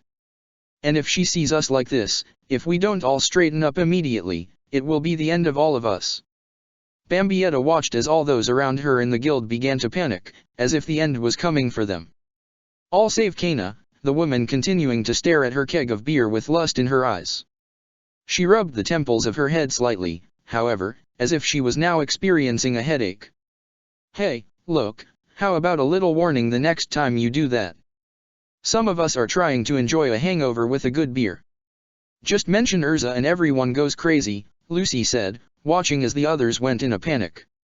She must be pretty scary. This Urza is what I'm feeling. Bambietta's hands were shaking then, the power still making her feel as if she were a simple child. Then it grew only worse, the Quincy noticing something that only added to her dread. Natsu and Gray were no longer arguing, the two young men simply carrying worried expressions as well. This cannot be good, was all Bambietta could say then. Oh, you two shouldn't be scared in the least, Myra Jane said as she moved behind both Bambietta and Lucy, placing a gentle hand on a shoulder for each of them. She's the strongest female wizard in fairy tale, but don't let that worry you. She's a good person deep down, though I guess she is more than a little intimidating. A little. Bambietta struggled to catch her breath then, the Quincy hoping that Myra Jane was speaking the truth with what she had just said. Yet she had felt something unnerving within this chipper young lady as well, leaving her to wonder if this Urza would be any better. Then did it go from bad to worse? Bambietta could still see the abject looks of fear on those around her, all save Kana. She could still feel the ever-present power pressing down on her. Yet then did the Quincy beginning to hear something as well. Heavy footsteps, ones that were closer than Bambietta would have liked. That must be her, Lucky Olietta whispered. Urza Scarlet. You feel that? Even the air has gone completely still. Macau Conbold began to move slowly away from the guild hall's entrance. You'd think from reactions like this that Urza was a demon, Lucy said, the young lady shivering slightly. No, not a demon, Bambietta said softly, trying to contain her shaking. But she has power. Then did it happen? A figure came through the doorway, its features obscured by the sunlight that was pouring in. Yet Bambietta could see something large atop this Urza's shoulders. Then did the figure move closer and come into full view. It was a woman with scarlet hair and armor plating across her upper body, a blue skirt hanging from her waist. That, however, was not what truly took hold of the attention of Bambietta, Lucy, or anyone else. No, it was the ebony object the woman was easily holding above her shoulders with one hand, an object that dwarfed her own size several times over. Then did this Urza Scarlet drop the large object to the floor, causing the guild hall to shake underneath its immense weight. "I have returned," the woman said simply, as if nothing was out of the ordinary about her extraordinary reputation or feat. "Would anyone care to tell me where Master Makarov is?" "Wow," Lucy said under her breath. "She's rather pretty." "Oh, I'd say that's the understatement of the century," Bambietta offered up in agreement. "Welcome back," Myra Jane said cheerfully as she approached Urza, the one wizard in the guild who was unafraid of the armored mage while not being intoxicated as Kana was. As for the master, he had to attend a conference with the other guilds. "I see," was all Urza offered in return, her voice never showing the slightest waver in its brusque tone. "So, Urza," a rather brave mage asked from a distance. "What's up with that thing you brought in?" The armored wizard never missed a beat, answering the query as if what she was about to say was just a routine occurrence that happened to her on a regular basis. "This is the horn of a monster I was requested to slay. The locals were so happy that they decorated it and then gave it to me as a souvenir." Then did Urza's expression harden and she spoke once more. "Is there a problem with it?" "No, ma'am," the no longer brave wizard replied, backing away at a rapid pace. Then did Urza shift her gaze, her eyes running across all those in the guild hall. "Now all you, listen. While I was away I heard several things that displeased me. The word is that Fairy Tale has been causing the local towns nothing but trouble as of late." Bambietta mentally shrugged at that, knowing not to worry. Master Makarov had started his speech the other day exactly as Urza had just now, only to backpedal and speak against worrying about the Magic Council's opinion so much. No doubt Urza would be the same. "Master Makarov may be lenient, but I assure I do not approve of what has transpired." Bambietta's shoulders sunk then, the Quincy's head falling forward. She began to whisper to herself as well. "Oh, I hope she didn't hear about what happened in the town of Oak." Bambietta listened well as Urza began to verbally run down all those present, starting with Kana and her drinking habit and eventually ending with Macau, a man that Urza had no idea where to even begin with. "So she's a little bit bossy," Lucy mused under her breath. "I still don't see why everyone is so freaked out about her." Bambietta said nothing, understanding full well that Lucy could not sense the power that was radiating from this woman. It was both a blessing and a curse to the Quincy, yet she was slowly beginning to acclimate to the strength's presence and pressure. "Oh yes," Urza suddenly said, "I almost forgot about the matter in Oak Town." Crud. Bambietta felt her blood run cold then, the Quincy taking notice of Urza looking her way. "Well, it's been nice knowing you all." Bambietta watched as Urza began to walk over to her then, the armored mage carrying a stern expression that left the Quincy trembling more than the woman's apparent power had.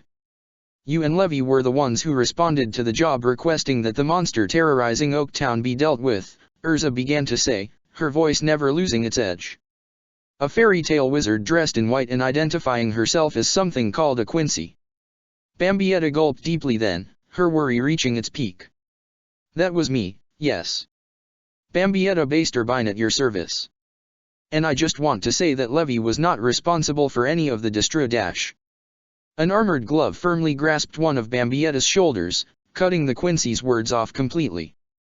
"Good work," Urza said simply as she looked the Quincy in the eyes, "Bambietta Basterbine." The Quincy blinked once, twice, 3 times over. That had hardly been what she had expected to hear. She opened her mouth in an attempt to respond, but all that came out was a slight squeak. It was unbecoming of a former member of the Vandenrijk, and in turn did Bambietta try to utter something again, yet once more did it happen, another high-pitched squeak issuing forth. Her shock was simply too great to allow words to form. "Urza, you're not mad?" Levy asked as she approached, her own nervous reaction to the strict mage lessened. "I mean, the building dash." "Hey, wait a minute." A gruff voice suddenly shouted, cutting of Levy completely. Urza turned to face it and could see Elfman fast approaching. "When I fought a manly battle against a monster in the center of Harjan, you berated me for months on end. A hard expression became apparent on Urza's face, one that forced Bambietta to gasp in surprise despite it not being directed at her. And the result of your manly battle was the destruction of several streets, homes, and even the local chapel. If I recall right, you only summoned up nerves of manly steel and ended the threat properly when the monster threatened an innocent family at the town's railroad station. Elfman was about to protest then, raising a hand in defiance only to stop himself before he got in any more trouble. His shoulders slumped as he backed away. I'm sorry, Urza. Bambietta watched then as Urza turned back to face her. The harsh expression was gone, yet still was the armored wizard still serious to a fault. Now you, she began to say once more, I heard that you brought the fight away from innocent civilians and kept it contained within an abandoned building. That's commendable. Well, you know, Bambietta began to reply, completely flustered. She moved a hand behind her head and ran gloved fingers through her hair nervously in response to it all, the Quincy unable to process just how to handle the praise. That was honestly Levi's suggestion and all. I just thought it made too much sense to do anything else and ran with it. We were there to save the townspeople after all, Levi added. Yeah, that. Bambietta continued. Totally that. And then I just figured, hey, if I bring this condemned building down on the monster's head it'd probably be knocked out in no time flat. So a little creative throwing into pillars and it was a done deal. That's just what I hoped to hear. Urza nodded her head then, content with what she had listened to. Then did she turn her gaze sharply to the side, her focus shifting away from the Quincy. Natsu. Gray. Bambietta all but cringed then, wondering how this Urza, serious to a fault as she was, would take to the young men continuing to argue and give life to their apparent rivalry. Imagine the Quincy's surprise then when she took notice of Natsu and Gray trying to play it cool. They both had an arm draped across each other's shoulders, their other hands clasped together. It was forced, Bambietta could tell that much from one quick glance. The nervous expressions that were etched upon both faces of the young men were a dead giveaway that they were trying and failing to put on a show for Urza. Oh hey, Urza, Gray answered sheepishly. We're just, you know, hanging out like good friends should. Aye, sir. Natsu added, his voice cracking. Bambietta could not believe what she was seeing or hearing. She knew that Urza was strong, having felt her power as she had, yet to see these two act so terrified in their own way only added to the Quincy's fear. The fact that Natsu was all but acting like happy spoke volumes. Yet it was so very forced. Bambietta knew in her heart that one such as Urza Scarlet would not fall for such poorly acted theatrics. Urza, meanwhile, simply nodded her head in approval. I'm quite pleased to see the two of you getting along so well. Bambietta simply went slack-jawed then. She spoke with a low whisper, one that gave life to her disbelief. You really think they're all buddy-buddy? However, Urza continued, it's only natural for even the best of friends to lock horns with each other every now and then. Oh, Gray nervously chuckled, wondering if Urza was giving him and Natsu permission to actually battle. I wouldn't exactly call us the best of friends, you know. Natsu could only repeat what he had said earlier, his fear palpable. Aye, sir. What's gotten into them both? Lucy asked, just as surprised as Bambietta, though for different reasons. Even Natsu is acting stranger than usual. He picked a fight with Urza a couple of years ago, Myra Jane offered up. She kind of beat him up pretty bad when it was all said and done.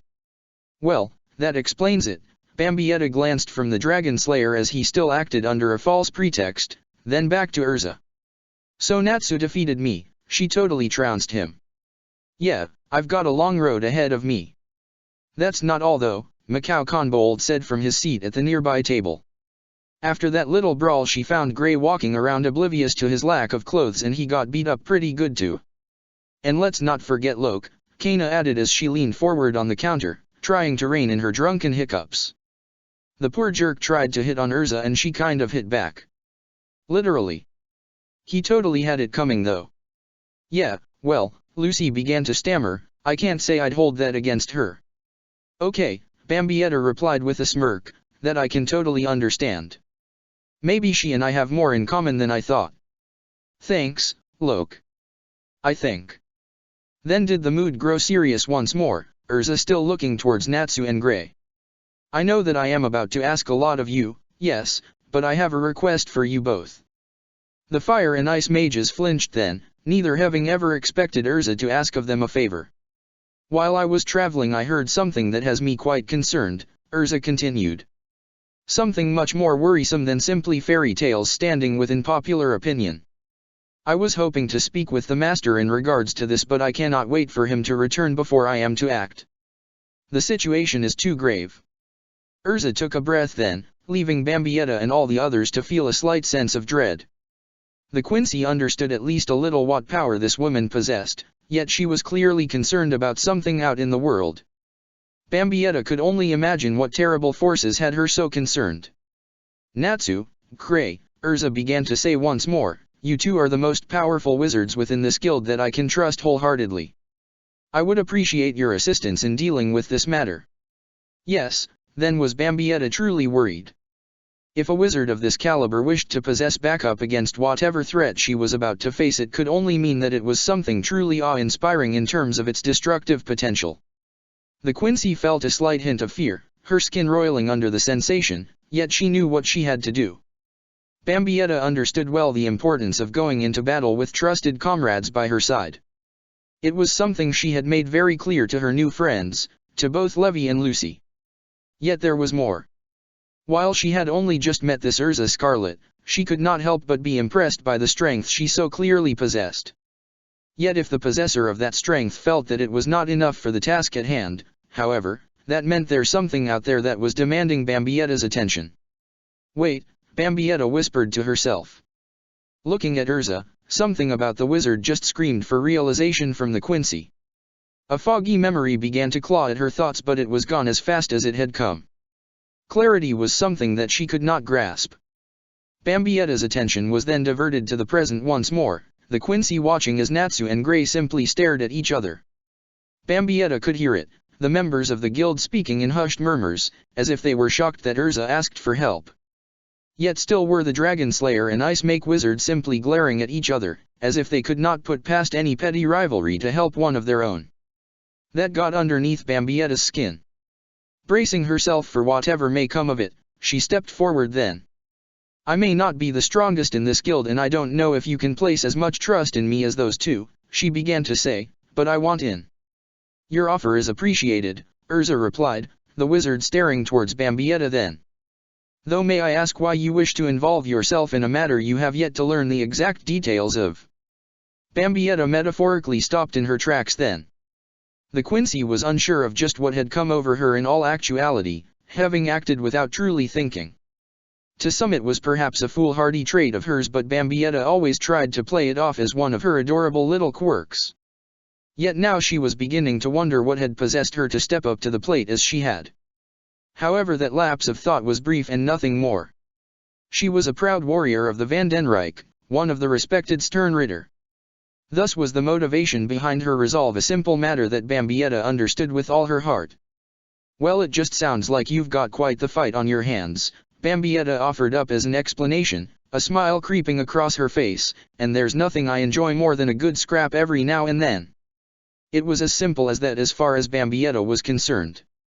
This was a golden opportunity for her. She knew Natsu was strong, yes, but he was clearly not the top of the food chain within Fairy Tale, let alone this kingdom of Fiori. If she were to tag along, then Bambietta could see what this Urza Scarlet, one of Fairy Tale's strongest, could do. Not only that, she could see what else this world had to offer. That was what Bambietta had on her mind, her main motivation to see what threats and power lay both within and beyond Fairy Tale, yet perhaps Urza was not so readily convinced. So you say? A hush fell upon the guild hall then. The silence hung over the members of Fairy Tale for several tense moments, and Bambietta glanced towards Urza and could see it. The armored mage was staring directly towards her as if her eyes could peer into the Quincy's soul. Bambietta could swear then that she could all but hear the gears turning in Urza's head, as if the wizard was weighing all her options. Yet there was something else there, as if Urza was most curious about Bambietta in general. The Quincy was slightly unnerved then, wondering just what was going on.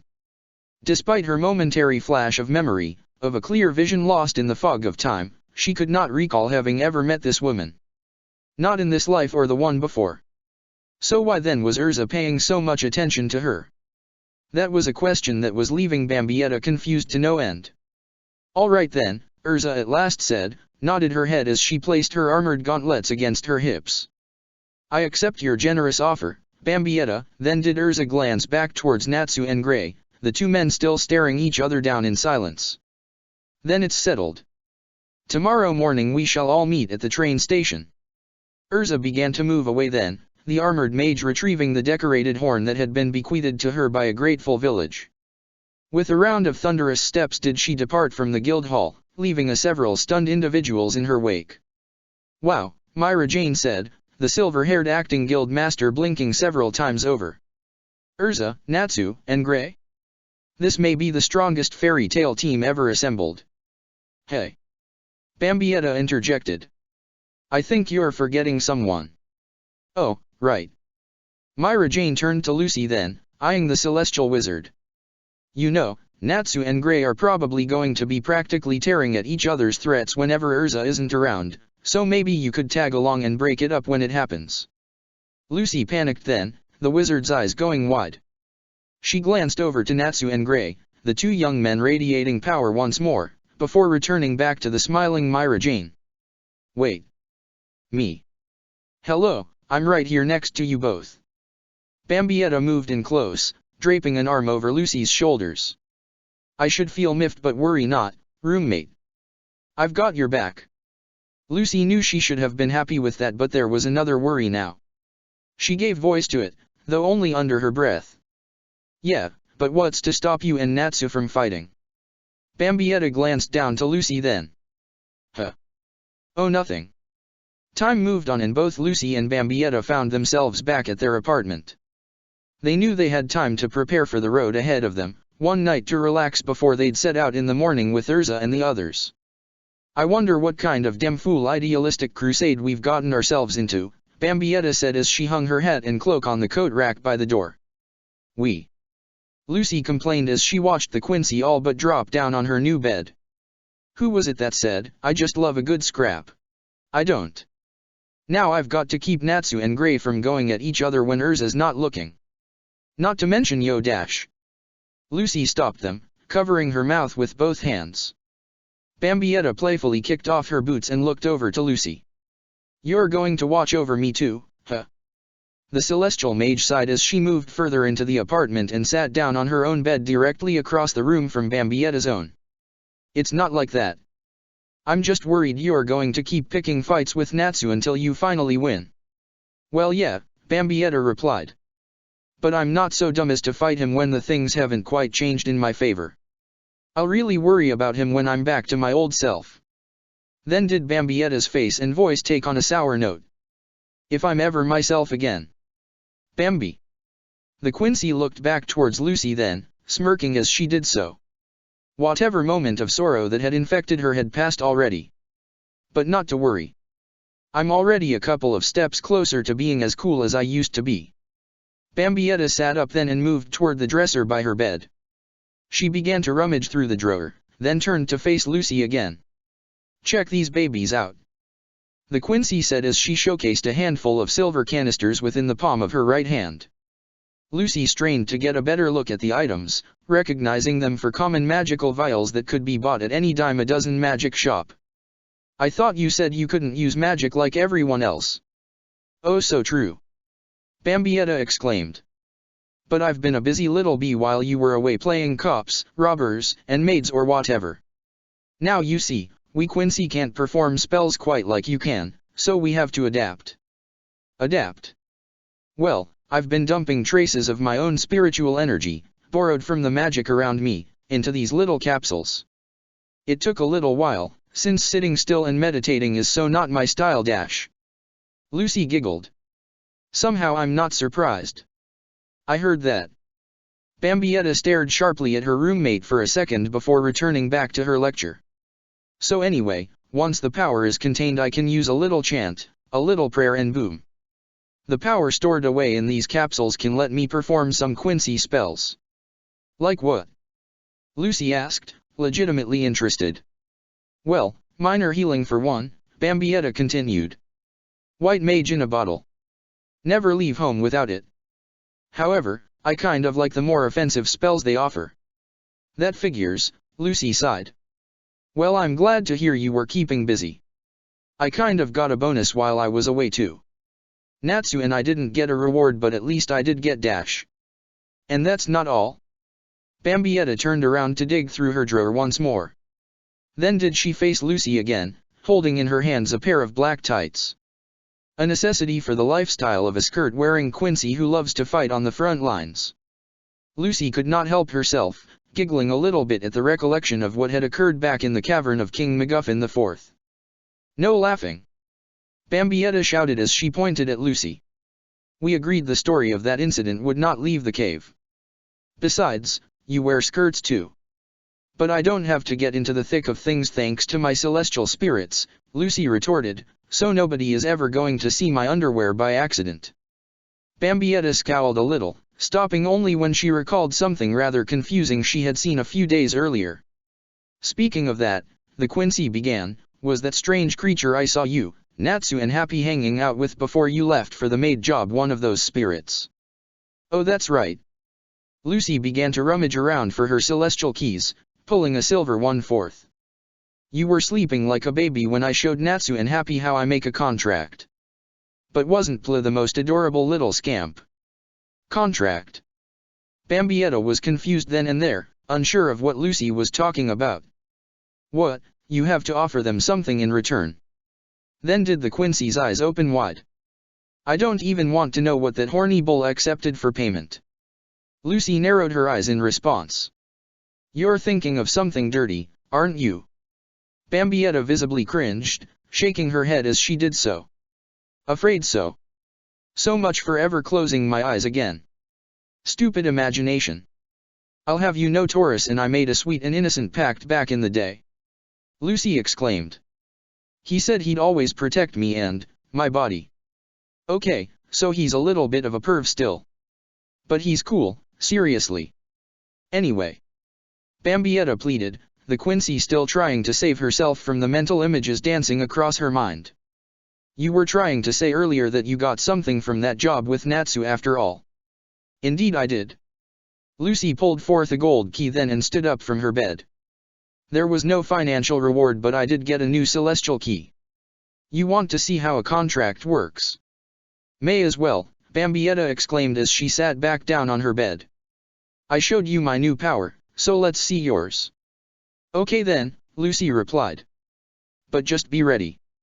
She's kind of a big girl, you know. I'm not one to judge, Bambietta said with a sly smirk on her face. Let's see her. Lucy brought the key forth, energy swirling around it. Then did she speak, uttering the command spell to put her power to good use. Open the gate of the maiden. Virgo. The energy coalesced then, giving form to something that did not live up the expectations that Bambietta had formed in her mind. Between and Lucy no stood a lithe young lady with pink hair and dressed in a maid's uniform. Hello, the celestial spirit said calmly. Oh, Lucy, Bambietta said with a shake of her head. Now look who's being judgmental. This is what you call chubby? Good grief. Hey. Lucy stammered, unsure of what she was seeing as well. Virgo was definitely of the big and tall variety back at the Everlow mansion. I'm ever so sorry, Virgo suddenly said. That was the form my previous master found most preferable. If you wish, I could return to that altered state. No, no. That's quite all right dash. No need. I belie dash. Neither Lucy or Bambietta were able to complete their sentences, Virgo acting of her own accord without hesitation. Her body was consumed in a puff of smoke, yet when it vanished she had transformed. Now did the pink-haired maid tower over Bambietta and Lucy both, possessing an overweight body as well as a rather chiseled face. His Majesty! Bambietta exclaimed, unable to contain herself as she scurried back across her bed until her back hit the wall. This is madness. Madness? Virgo asked. This was Everlow's desire. Lucy could feel it then, the floorboards of the room beginning to creak underneath the newfound strain. And I think my desire as your new summoner is for you to stay as you please. Very well. Another blast of smoke, much larger than the last, consumed Virgo's body. Once it faded, she was once more the demure young lady that Bambietta had first been introduced to. If it would not be too bold, can I suggest you punish me for my recent transgression of taking a form that did not please you? Lucy was concerned by that question, as was Bambietta. The Quincy then noticed the broken chains strapped to Virgo's wrists. Oh, what the hell? Lucy! Hey! The blonde shouted. I'm not into that kind of thing, you hear? Pervy bull, kinky maid, whatever that thing was. Bambietta began to shake her head slightly. Are any of these spirits a little more normal? Still, I suppose having a maid around could be helpful. Anyway, Lucy said as she approached Virgo. The wizard gently held the spirit's hand, then, looking her in the eyes. Happy said that you were looking for a new master. Yes, Virgo answered. With the Duke of Everloo imprisoned, I wished to employ my services elsewhere, and you seemed quite caring towards your own celestial spirits. If I may be so bold, I wish to form a contract with you. Well, okay. Lucy exclaimed. Well, I'm pretty easygoing, but if there's any stipulations that you dash. I will be allowed to refer to you as Princess, Virgo interjected, not giving Lucy time to continue. Also, if I ever do anything to displease you, or if you simply feel the need, I ask that you punish me as harshly as you see fit. Those are the terms of my contract. Lucy could not help herself, blinking several times over as she tried to comprehend what she had just heard. Well, she began to say, I guess I'm okay with you calling me princess if you really want to. As for the whole punishment thing, torture really isn't my thing. Yet I saw you brandish a whip quite skillfully back at the Everloo mansion while confronting my previous master. Bambietta's eyes could only widen in response to that statement. She looked over towards Lucy. Seriously, what the heck went on over there? It's not what you think. Lucy exclaimed. You've got your bows, arrows, and your sword. Me? I've got a whip. It's the same thing. Yeah, except I've never run into a guy who felt that bows and arrows were good for a kinky romp. Well, okay, so there was Gerard, but he was really big on weapons, you know. Too much information. Lucy simply stared blankly in return, forcing herself to turn her attentions back to Virgo. Look, I really can't be mean to you, Virgo. The greatest punishment of all, the celestial spirit replied. You truly are a cruel mistress. I pledge myself to you then, princess. Call on me as you see fit. Then was Virgo gone, the spirit returning to the celestial world and leaving behind two very confused women. So, princess, that was the forming of a contract. Bambietta teased. What's next? A cheerleader spirit with a love of extreme tickling. Oh, very funny, Lucy retorted. Well, I suppose we should pack light for this trip. Yeah, that Urza is one serious piece of work, Bambietta replied. Something tells me she's going to be pretty ticked off if we show up with too much luggage. Holy crap. Within the confines of Magnolia Station could Bambietta Basterbine only stare in utter awe of that which could be seen. Before her stood Urza Scarlet, the armored warrior, dragging behind her a wooden pallet which carried over a dozen large suitcases of many shapes and sizes.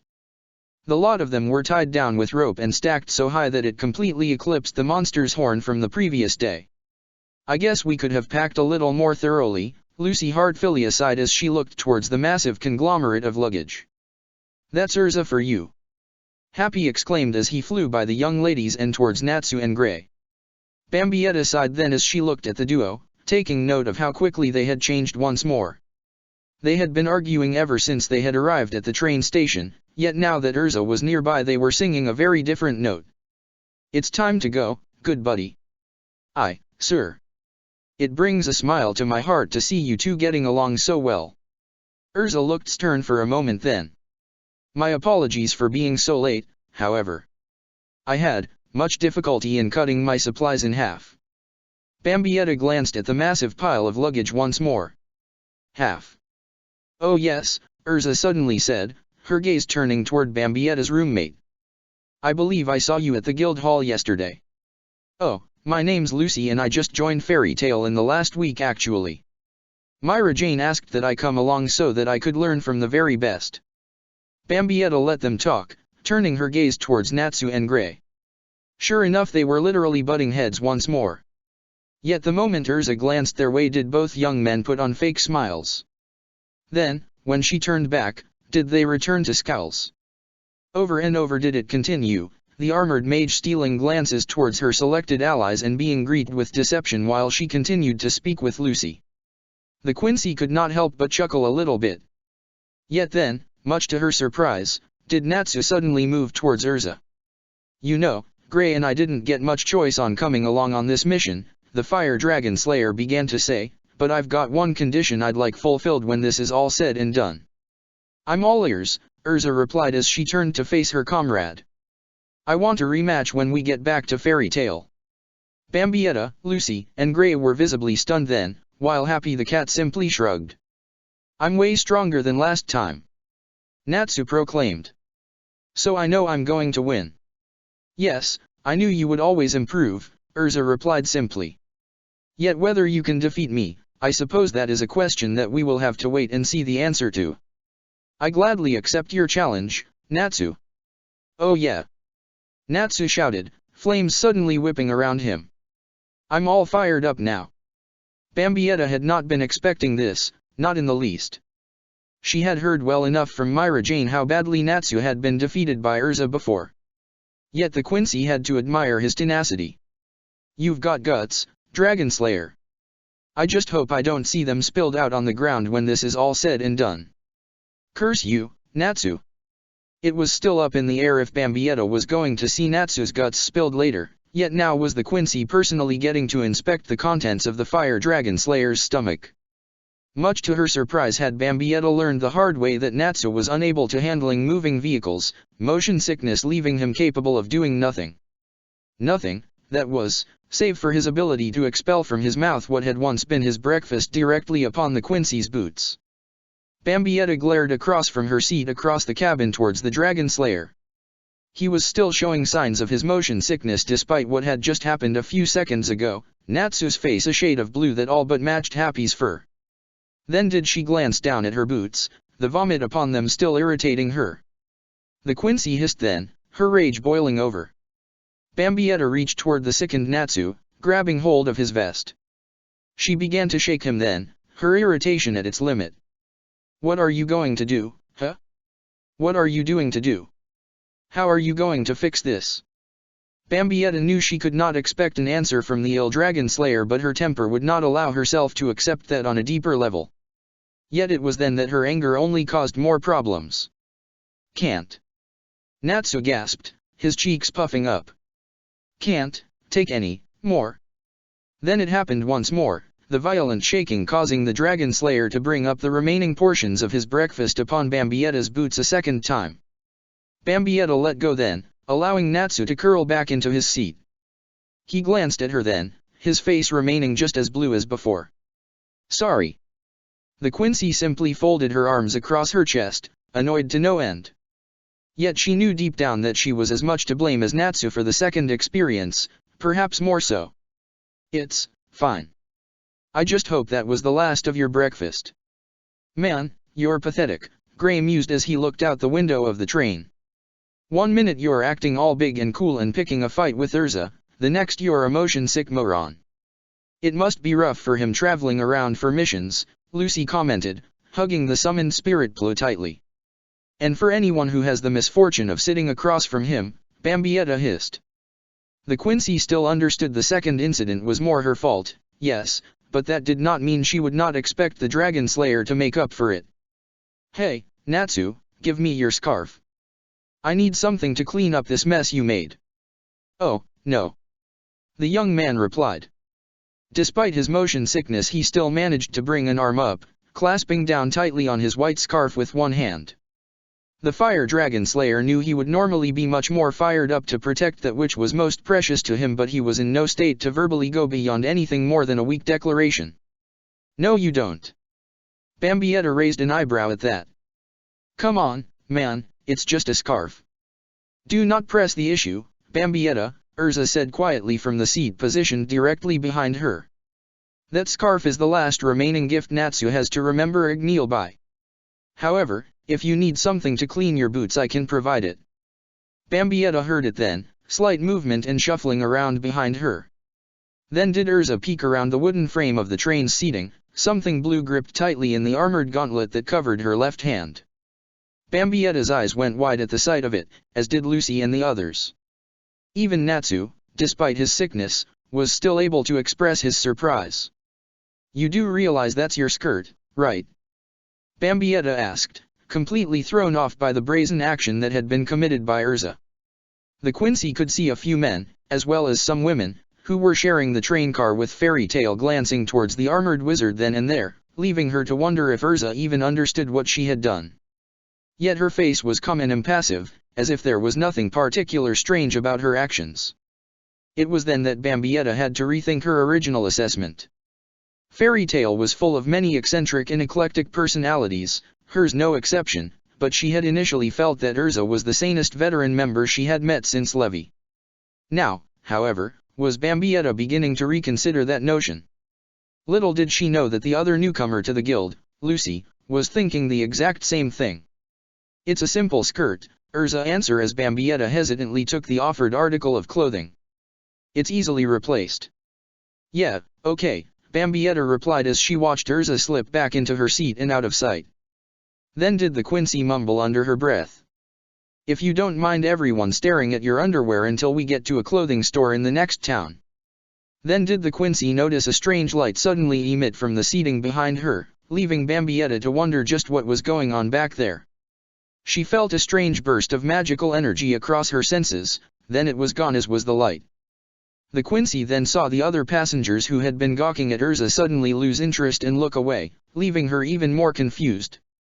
"Now then," Urza said as she stood up to her full height and came fully into view as she stood in the train car's aisle, "as to the crisis at hand." Bambietta stared at Urza in confusion then, taking note of the blue skirt that was adorning her lower body.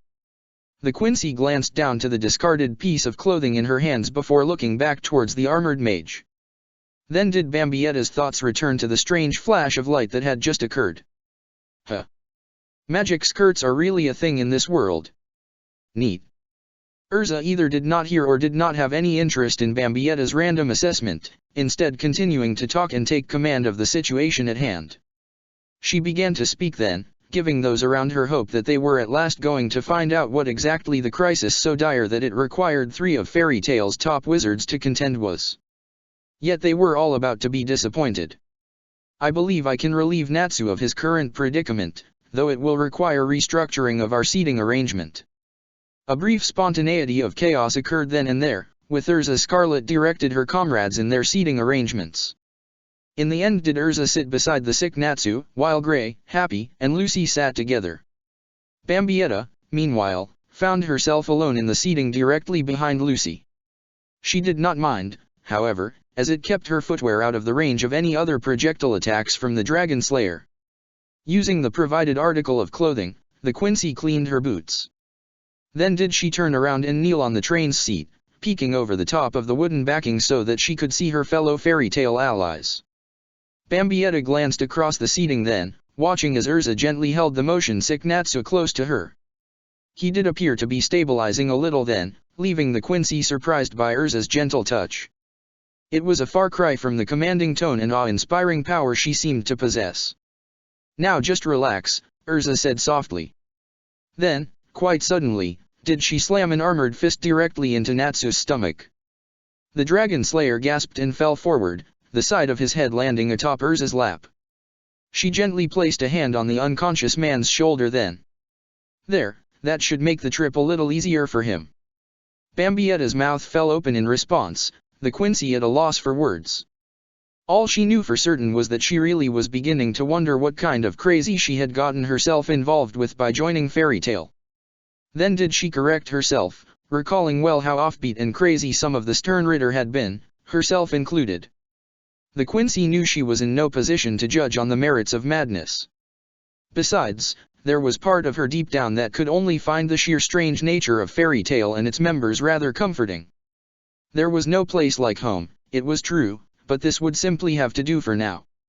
"Urza," Gray suddenly said, cutting the moment directly to the bone with his tone, "I think we've all been rather patient up to this point. So what exactly got you so spooked you wanted me and Natsu to tag along? And don't forget me? Bambietta exclaimed. Then did she glance away for a moment, bringing an index finger up to her chin. Oh, wait. I just wanted to tag along to see what all the fuss was about. Never mind. Whether Urza noticed or simply ignored Bambietta's outburst was another matter altogether. The wizard simply began to speak then and there, willing to answer Gray's question. I have reason to believe that the Dark Guild Eisenwald is plotting something that involves a magical artifact as lullaby. Bambietta watched as Lucy turned to Gray then, the celestial wizard clearly worried about something herself now. Wait, wasn't that the thing those jerks from before were talking about? Urza took note of it as well. I see. So you ran into the Eisenwald Guild already? Well, I didn't know they were from that guild at the time, Lucy stammered, clearly nervous around Urza.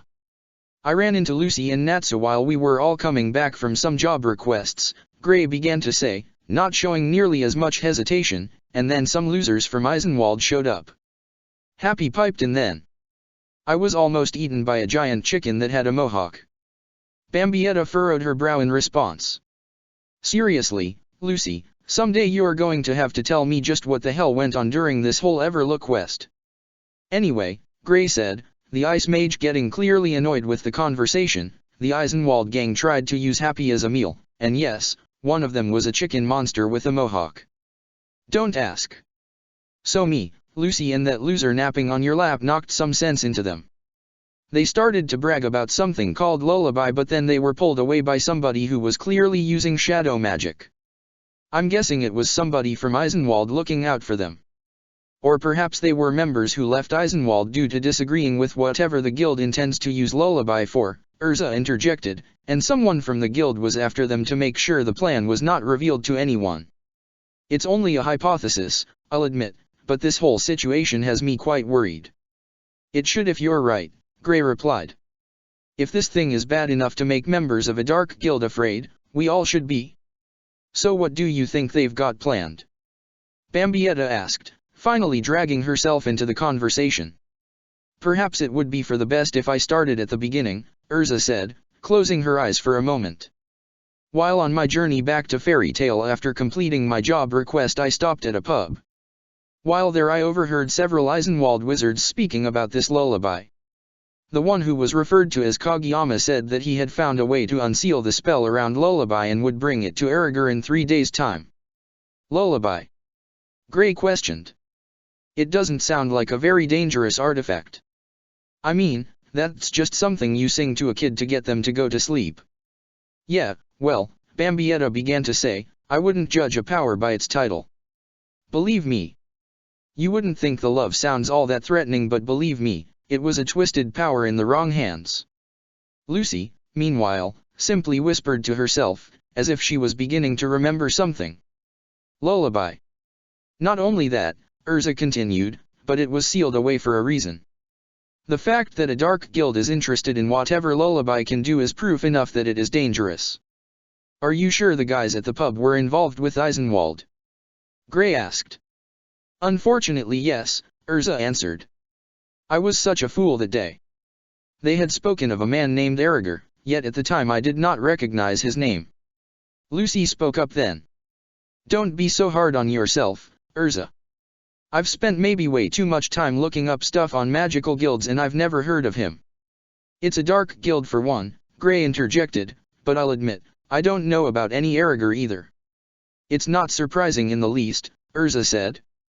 He operates only through shadows, keeping his presence undetected by most. Yet he is known well through the dark underbelly of the Fiori. He has few qualms, yet very specific requirements for any jobs he takes. Bambietta listened well then, her curiosity piqued. And what's that? He only ever takes job requests that require the assassination of one target or sometimes several, Urza answered, her voice falling to a low tone. That is why he is known as the Erriger the Reaper. You mean, Lucy all but gasped, Eisenwald kills for profit. Bambietta all but shrugged to herself, the Quincy far from horrified by the thought of murder. She had done it plenty of times in her past, sometimes for reasons much more deplorable than simply searching for more money. Yet her indifference wavered slightly, Bambietta hearing the horror present in Lucy's voice. It tore at the Quincy for a moment, making her wonder just how her roommate and new friend would take to learning the truth behind the life she had led in her own dimension. The Magic Council forbid the allowance for assassination requests long ago, Urza continued to say, drawing hold of Bambietta's diverted attention, but Eisenwald felt that money was far more important than any rulings or morality. As a result, they were forced out of the Wizard League they had been a part of nearly 6 years ago. Yet they continued doing as they pleased and in turn were marked as a dark guild. Lucy began to shiver then, her skin crawling in response to all that Urza had said. "You know, I think I really should be going home right about now." "Oh, don't sweat it," Bambietta said as she leaned over the seating and placed a hand on Lucy's quivering shoulder. "I've got your back. Just leave all the fun fighting against these jerks to me, okay?" Urza suddenly snapped then, catching Bambietta and the others off guard. The wizard brought an armored fist down hard, acting on instinct, and unknowingly slammed the unconscious Natsu on the side of the face with a loud smack. Bambietta was about to give voice and object, but she stopped, realizing that it would not do to get on Urza's bad side by telling her what she had just done to one of her own teammates. "How could I have been so utterly careless?" Urza rasped, the wizard continuing to act as her own worst critic. "If I had only recognized that fiend Erriger's name on that day, I could have took care of them that very instant. I could have forced those Eisenwald members to reveal just what they were plotting." "So if I've got it straight," Gray said, once more looking out at the passing scenery, "you're positive that Eisenwald is up to something terrible with this lullaby and you want to stop them here and now?" "That's exactly right," Urza answered, her hand once more gently rested on the shoulder of the knocked-out Natsu. "But I am not so foolish to think I could take down an entire magical guild on my own. That's why I asked for help from you and Natsu. Hey. And why I accepted the aid of Bambietta as well as Lucy. We're going to storm the Eisenwald Guild and do what the Magic Council should have years ago. We're going to put a stop to them once and for all." "Sounds like fun to me," Gray replied, the Ice Mage nodding his head in approval. "Aye, sir," Happy exclaimed before taking another bite of the fish in his paws. "I just want to go home," Lucy pleaded, nervous sweat pouring down her body. Bambietta, meanwhile, simply grinned. "Oh yes, this sounds like it's going to be a blast." Then did Urza suddenly stare towards Bambietta. Yet the armored mage said nothing, leaving the Quincy to wonder just what her deal was. Time passed, distance was traveled, and soon did the members of Fairy Tale find themselves at Onibus Station. The group had their plans set then, the invasion of whatever veritable hole Eisenwald had set up shop in an inevitability. To that end they continued to move forward, Bambietta watching in awe as Urza continued to move her massive amounts of luggage with veritable ease. Still did she try her best to act natural. "So, Urza," she began to ask, moving up closer to the wizard, "I've been meaning to ask. What can your magic do?"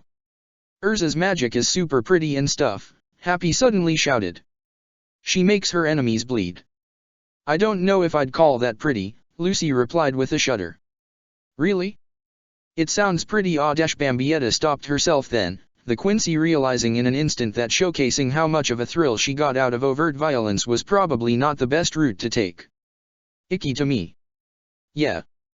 Gross. It's a simple magic, I suppose," Urza began to explain. "I just dash." "Hey. Where's Natsu?"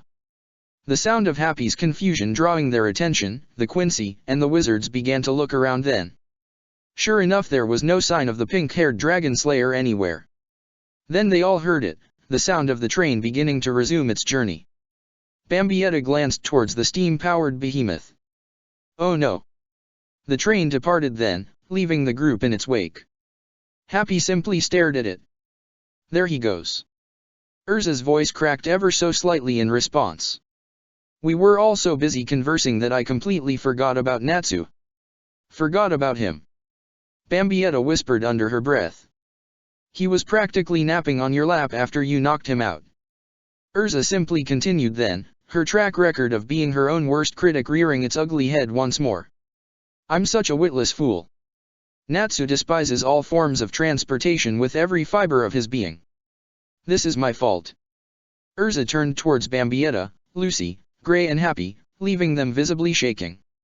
"I need one of you," Urza began to say, to hit me. My just reward for leaving behind a comrade. Gray and Happy simply backed away, leaving Lucy and Bambietta to stand before Urza. The blonde was quite concerned in response then. Really? That sounds like a bit much. It must be done, was all Urza would say in response. My penance must be fulfilled. Bambietta glanced back and forth then, the Quincy unsure what to make of this debacle she had found herself in. She knew catching up with that train and retrieving the motion-sick Natsu was of the highest priority, but she also could tell just from the conflicted look on Urza's face that talking the armored warrior out of her despair was simply not a possibility. Okay, Bambietta said with trace amounts of hesitation, let me get this straight. You want someone here to hit you. And there will be no repercussions. Urza shook her head. That is correct. Bambietta nodded in return, trying to summon up her resolve. She took one step forward then, trying to forget the power from Urza she had sensed yesterday. Then she took another, trying to forget Happy's description of the woman's magic. One more step then, the Quincy trying to forget how Urza had casually knocked out Natsu with a simple strike. Well then. Bambietta took a deep breath and pulled her right arm back. Her fingers began to close into a fist, the Quincy bracing herself for whatever hell would await her for what she was about to do. You asked for it. Bambietta threw her fist forward then, her gloved knuckles targeting Urza's face. The armored wizard watched in return, her eyes withdrawn from her own irritation with herself. Then the fist struck, gently nudging Urza's cheek as Bambietta pulled back on the attack with all her might. What? Urza glanced down the side of her face, looking at Bambietta's fist before allowing her gaze to travel to the Quincy's face. There, the Quincy said simply. You've been punished, so let's go catch up with that motion-sick goofball. Time's a-wasting. It seems I was still being quite foolish, Urza replied as Bambietta pulled her fist away. The time for punishment can wait until after we have retrieved Natsu. Thank you, Bambietta. Then Urza began to walk away with a purpose, leaving Bambietta to breathe a sigh of utter relief. Yeah, that's why I completely pulled my punch. It had nothing to do with how scary you can be. Nope. Not at all. Bambietta tried to calm her scattered nerves then, but the Quincy was soon to find out it was not going to be that easy when dealing with Urza Scarlet. What the devil do you think you're doing, lady? You don't have permission to pull the train's emergency lever whenever you damn well please. Bambietta turned her gaze then and could see Lucy, Happy, and Gray staring in complete shock.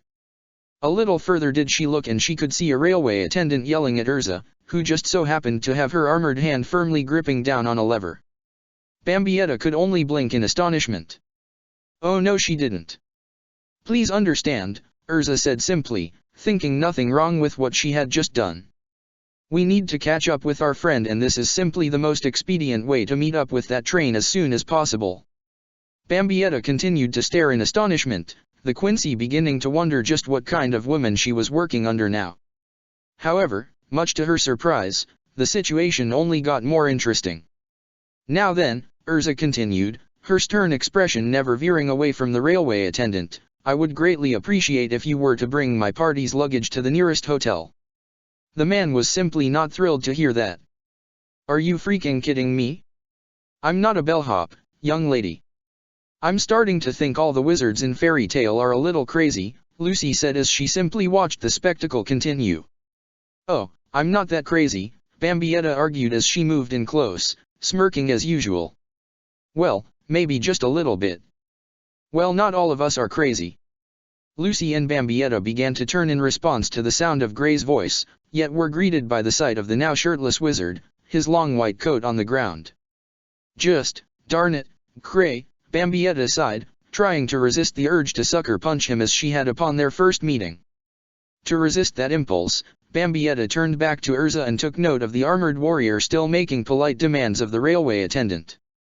Whether or not he could fulfill those demands, however, was another matter altogether. My friends and I also require the usage of a rental magic mobile from a local dealership. Just because you make the request, it doesn't mean he can do what you want. Bambietta sighed then. You can't get blood from a stone, Urza.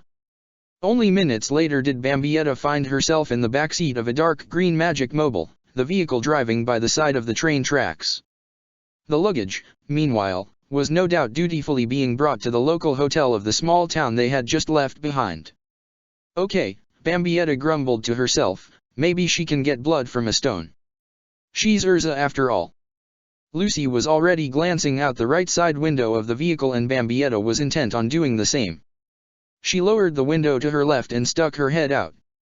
The Quincy glanced up then, shaking her head as she took notice once more of Gray hanging on the roof for dear life. Is that really necessary? She shouted, trying to be heard over the roar of the vehicle. No, Gray retorted, just fun. How come he gets all the fun? Bambietta shook her head then, wondering what the devil had just possessed her. She began to shout forward then, towards Urza. Is that really such a good idea for you to be driving this thing? Bambietta recalled well the explanation that Urza had given her before.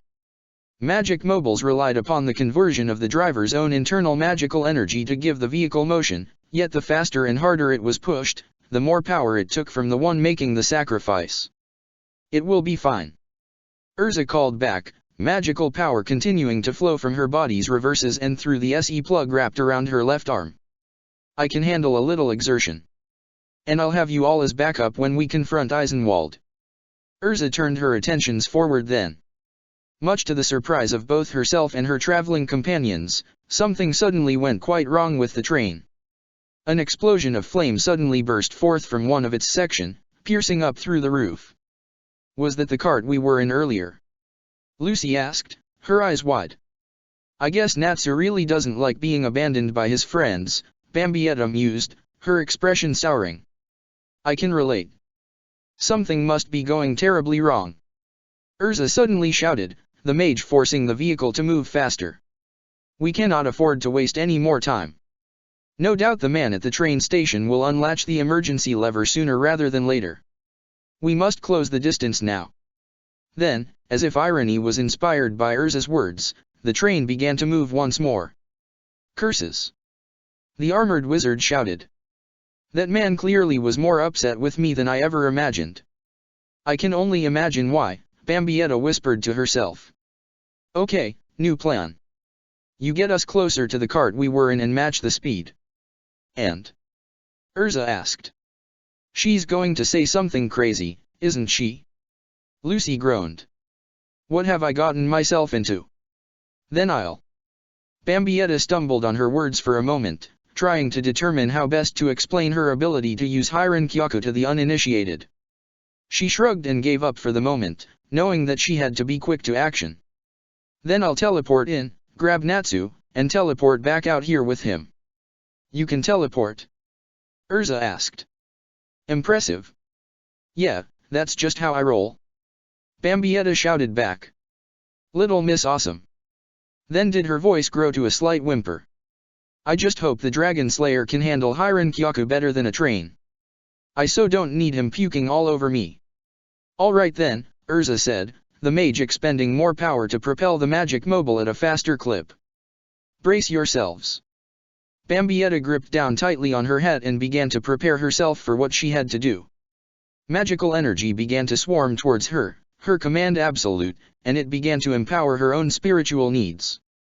Yet then did she hear Lucy scream. Natsu! The Quincy looked forward then, suddenly seeing the Dragon Slayer come flying out of the train, screaming like a madman as he did so. Yet there was something else the Quincy could see, some form of strange shadows moving about within the train cart. Was that some form of magic unknown to her? Bambietta did not know, the Quincy more inclined to do what she needed to in the here and now. Natsu was free from the train, yes, but the Quincy had said she would use her speed to rescue him if need be. Guess I'm still up at the plate. Bambietta moved fast then, disappearing from view. Then did she appear before Natsu, matching his trajectory. She tried to catch the Dragon Slayer, ready for his weight and the velocity that it would have no doubt created. Yet it was then that Bambietta took notice of something she had not been prepared for. The Dragon Slayer had his luggage strapped to his back. Seriously. Natsu and Bambietta collided then, the Quincy unexpectedly knocked for a loop by the added and unexpected weight. She tumbled through the air then alongside Natsu. Then it was Gray's turn, the ice mage realizing what was hurtling his way. Seriously. Then did Bambietta and Natsu collide with him, dislodging Gray's fingers from the roof of the magic mobile. The trio of fairy tale wizards then fell to the ground, their bodies rolling several times before coming to a stop at last. Seriously. Urza forced the magic mobile to go into a spin, then a stop. She quickly undid the SE plug and ran to her comrades. Natsu, Gray, Bambietta, are you alright? They lay there then, eyes white as snow and staring towards the heavens. Caught in shock, the three could only whimper in response. Oh no, Lucy whispered as she moved in close, her face belaying her worry. Oh, don't worry. Happy exclaimed. Natsu and Gray have bounced back from much worse. They've ticked off Urza in the past after all. What about Bambi? Happy shrugged. I live. Bambietta shouted, raising an hand towards the sky, hoping to catch some measure of dramatic effect despite the aches and pains she was experiencing. Then did the Quincy force herself to stand up, dusting herself off as she did so. She glanced as Natsu and Gray did the same, the two of them getting angry. What were you thinking, you idiot? Gray shouted, pointing an accusing finger at Bambietta. Me. Bambietta retorted in a huff before pointing towards Natsu. He's the only idiot here. Natsu did not agree or disagree, instead finding another topic to vent about. Why the heck did you guys leave me alone on the train? This mission was born from my impetus, Urza said suddenly, so I take full responsibility. I'm sorry, Natsu. Urza suddenly reached out with her left arm, wrapping it around Natsu's head. Before the fire dragon slayer could resist or protest, he was pulled in close, the side of his head slamming into Urza's metal breastplate with such force that his eyes shut as a loud thud echoed out across the landscape. Bambietta flinched then, the Quincy suddenly feeling a moment of remembrance. She clutched at the side of her own head, as if feeling the same pain as Natsu was. It was familiar, yet still did she not know why. No need to apologize, Natsu gasped as he pulled away from Urza and shook his head. Besides, we've got more important things to worry about. Some creep attacked me on the train and those shadow hands I saw. Bambietta suddenly interjected. Yeah, I'm pretty sure he's the jerk who dragged away those guys who tried to eat Happy, Natsu continued. Said he was from some guild called Eisenwald. Then did Urza suddenly snap. A hand lashed out then, slapping the dragon slayer across the face and toppling him to the ground. You fool! Bambietta, Lucy, Gray and Happy simply stared with wide eyes of shock. They could only count Natsu fortunate that Urza had used the arm that had been providing power to the magic mobile's SE plug, the armored gauntlet not upon it. Hey, Urza, the Quincy began to say, realizing that she may well be overstepping any bounds. Eisenwald is the exact reason we are on this mission. The red-haired wizard shouted as she firmly planted her hands on her hips and stared down at the dazed Natsu. So why did you let him push you around and get away? Eisenwald? This is the first you've mentioned it. Bambietta tried once more to get the armored mage's attention. She coughed into a closed palm and spoke once more. Urza? Hello. I specifically told all of you about Eisenwald and Lullaby on the train, Natsu. I suggest you begin to listen when people are speaking to you. Did she already forget she knocked him out before she told us? Lucy whimpered. This woman is just unbelievable. That's Urza for you, Happy said, popping into view as he was prone to do. That just would not do. Bambietta knew she was playing with fire, yet still she had to push forward. The Quincy gulped hard then, trying to compose herself. Urza, don't you remember that you knocked that doofus out on the train before you actually told us anything about Eisenwald and Lullaby? Urza began to turn slowly towards Bambietta then, giving the Quincy reason. Yet she saw it then, a moment of clear shock on the woman's face. You're right, she said softly. I did, didn't I? Well, I do remember a fist ramming into my stomach, Natsu began to say. It's a good thing all that puking left enough room in my stomach for it to practically lodge in there. My apologies, Natsu. Urza nodded then, once more reaching out and grasping Natsu by the head. The Dragon Slayer cried out as his head was slammed against her armor for the second time in as many minutes, leaving him dizzy once more. Then did she glance towards the Quincy who had spoken up. And once more must I thank you, Bambietta, for bringing to my attention something I had let slip past me." "Oh, no problem at all," Bambietta replied, all but laughing nervously as she waved both hands in front of her. Once more could she see it, a strange look in Urza's eyes, as if the wizard was watching her and her alone closely. She was desperate to try and change the subject then. "So, Natsu, what was this Eisenwald guy like exactly?" "Well, he didn't seem all that special, which is kind of a drag since I had to fight him and all," Natsu began to answer, "but he did seem really protective of some but ugly flute he dropped during our fight. That freaky thing looked like it had a three-eyed skull at the end of it. Gave me the creeps." Lucy's breathing seized up for a minute, the celestial wizard gripping one arm tightly with her other hand. "A three-eyed skull? Is something wrong, Lucy?" Happy asked, the cat remaining cheerful despite what they were talking about. "It's just that I've heard about that flute before," she answered softly. "Lullaby, the cursed song." Bambietta heard it then, a true twinge of fear pervading Lucy's voice. She was such a happy and cheerful young lady from what the Quincy could tell, so hearing such a tone from her left even Bambietta shaken. "What kind of curse are we talking about here?" "It's," Lucy began to say, her voice showing more fear little by little, "death magic." Bambietta felt it then, the fear that was evident in Lucy now swarming her. The Quincy's heart was seized in a panic, memories of her past, jumbled as some of them may have been, swirling in her thoughts. Yet still did she try to put on a brave face, disguising any fear with her best defense. Attitude. Death magic? Oh no, this better not be some zombie hocus pocus or I'm going to pitch such a fit that Eisenwald's next generation is dash. That's enough. Bambietta felt it then, a hand touching down on her shoulder. She turned then and could see that it was Urza, the red-haired woman looking at her with eyes that did not seem to give an inch. The Quincy felt her breath catch in her throat then, still unsure what to make of this individual. It was oddly comforting the way she had spoken just now, yet the expression Urza wore was something else entirely. Why did it feel as if she were trying to peer into Bambietta's soul each and every time she looked her way? The Quincy did not know, yet she was quite certain that it unnerved her nonetheless. "So what are we talking about?" Gray asked. "Does this lullaby use some kind of incantation, Lucy?" "I only know what I've read about it in books," the celestial wizard replied. "Frankly, it wasn't all that much. If only Levy were here, I'm sure she'd have studied up on it in full. All I know is that it was said to be a deadly spell that was forbidden to ever be used."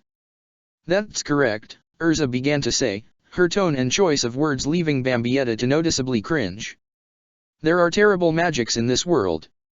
Cursed dark spells that will kill those whom they are cast upon. Yet if lullaby was sealed away, it may well be even worse than that." Bambietta suddenly felt Urza's fingers dig into her shoulder, leaving the Quincy flinching even despite the fact that the wizard was not wearing a metal gauntlet upon her hand. "Urza! This is madness!" Urza all but hissed. "Storming Eisenwald will have to wait. For now we must take possession of the lullaby flute on that train." "Oh yeah!" Natsu suddenly shouted, slamming his fists together. "If somebody gets that shadow jerk off the train, I can finally go all out against him. I'm all fired up."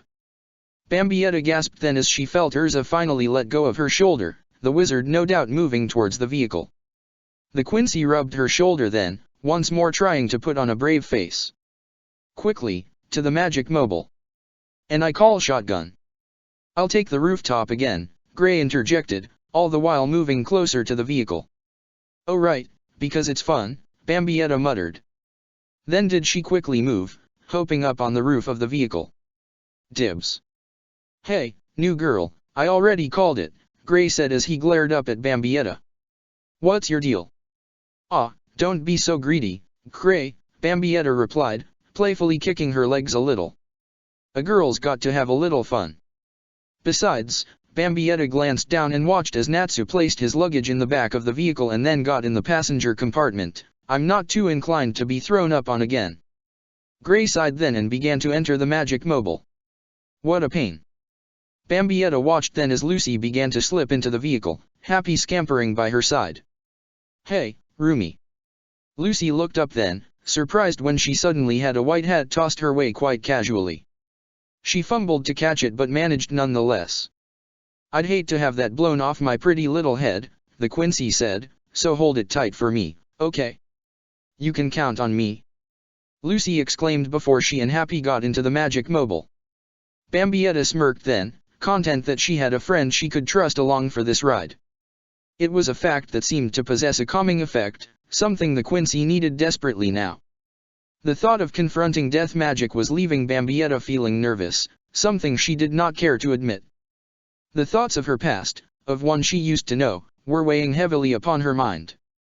Screw it, the Quincy whispered to herself, trying to talk herself out of her trepidation. Whatever happens, happens. The Quincy shifted around then, laying atop the roof of the vehicle and digging her fingers into a fold in the frame towards the front. She knew it would be a rough ride and was beginning to already regret her decision now. Yet the look of disappointment on Gray's face had been worth it, right? At least I don't have to worry about my hat flying off. Bambietta's eyes suddenly went wide with a newfound worry.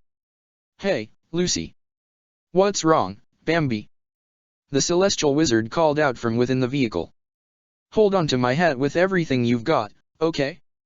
I so don't want to find out later that Natsu used it to throw up in. Then did Bambietta feel the hum of the magic mobile's engine, the vehicle coming to life as it took from Urza her own power. Yet there was no slow start, no gradual increase of speed.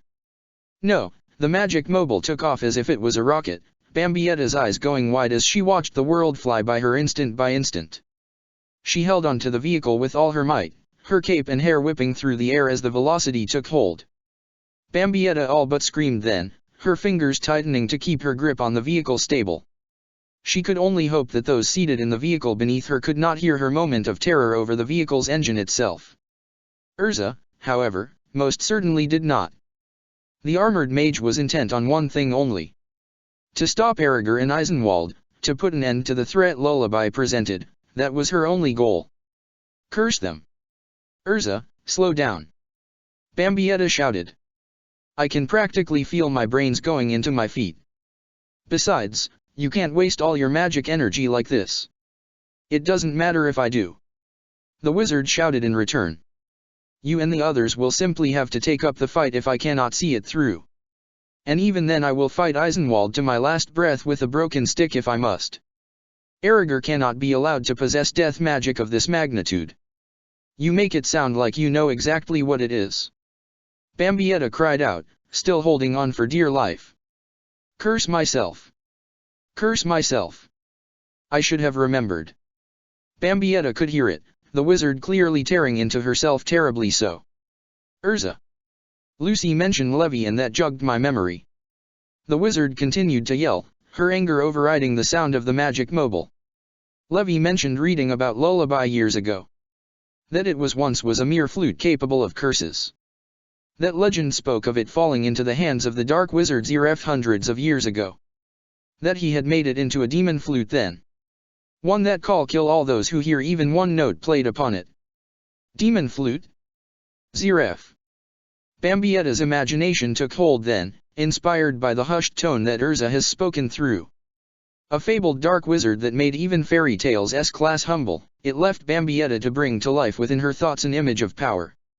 All the Quincy could picture was a dark man possessing a dark purpose, a twisted shell of flesh that could barely be called human, one that was wrapped in a cloak of shadows that gave unto him power. Yet the Quincy knew she had no reason to worry about or be impressed by such things. This Zeref that Urza had spoken of was no doubt long since dead, hundreds of years before her time. Besides, the Quincy told herself, the reality of the legend probably would not match up to the awe-inspiring and terrifying image she had just built up in her head. Curse them all! Urza continued to shout, drawing Bambietta's attention once more. What is it they hope to accomplish? To use mass murder death magic would simply be unforgivable. Bambietta felt her body's energy drain slightly then. Once more did the Quincy begin to wonder how those in fairy tale would ever accept her if they knew the truth. She had told Makarov enough, that she had been a part of what he would consider a dark guild, and poor Lyusica had all but understood that thanks to her inclinations. Bambietta had in turn heard what they had both said, poor Lyusica speaking harshly while Makarov had been more than willing to give her a second chance. Yet now was Bambietta beginning to understand the depths of the comparison that had been drawn between the Van den Rijk and these dark guilds.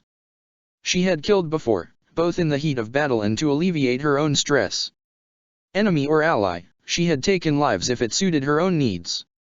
The power granted to her by her own personal savior and deity, Wywak, had given her the means to those ends.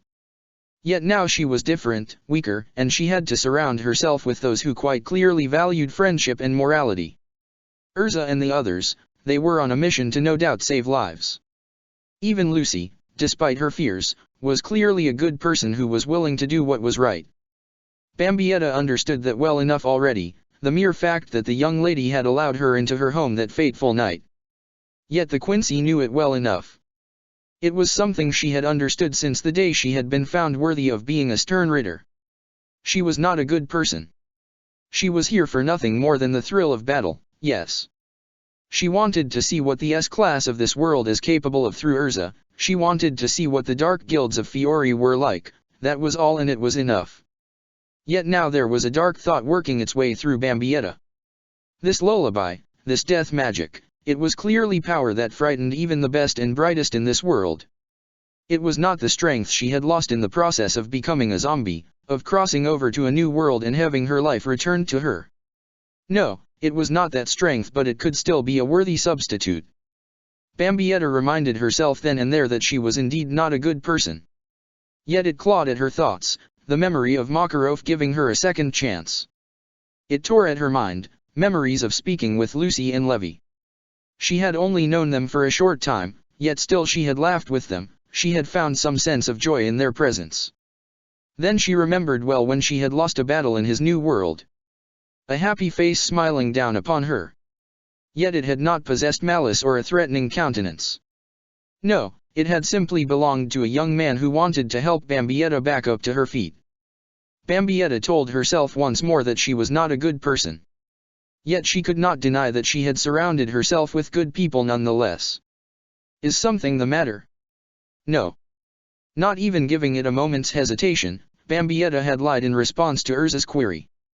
Then did she force her thoughts past any confliction, allowing herself to speak with both confidence and bluster. Let's go show this Arrogant creep and all of Eisenwald what fairy tale is made of. Check the description for the links to the author.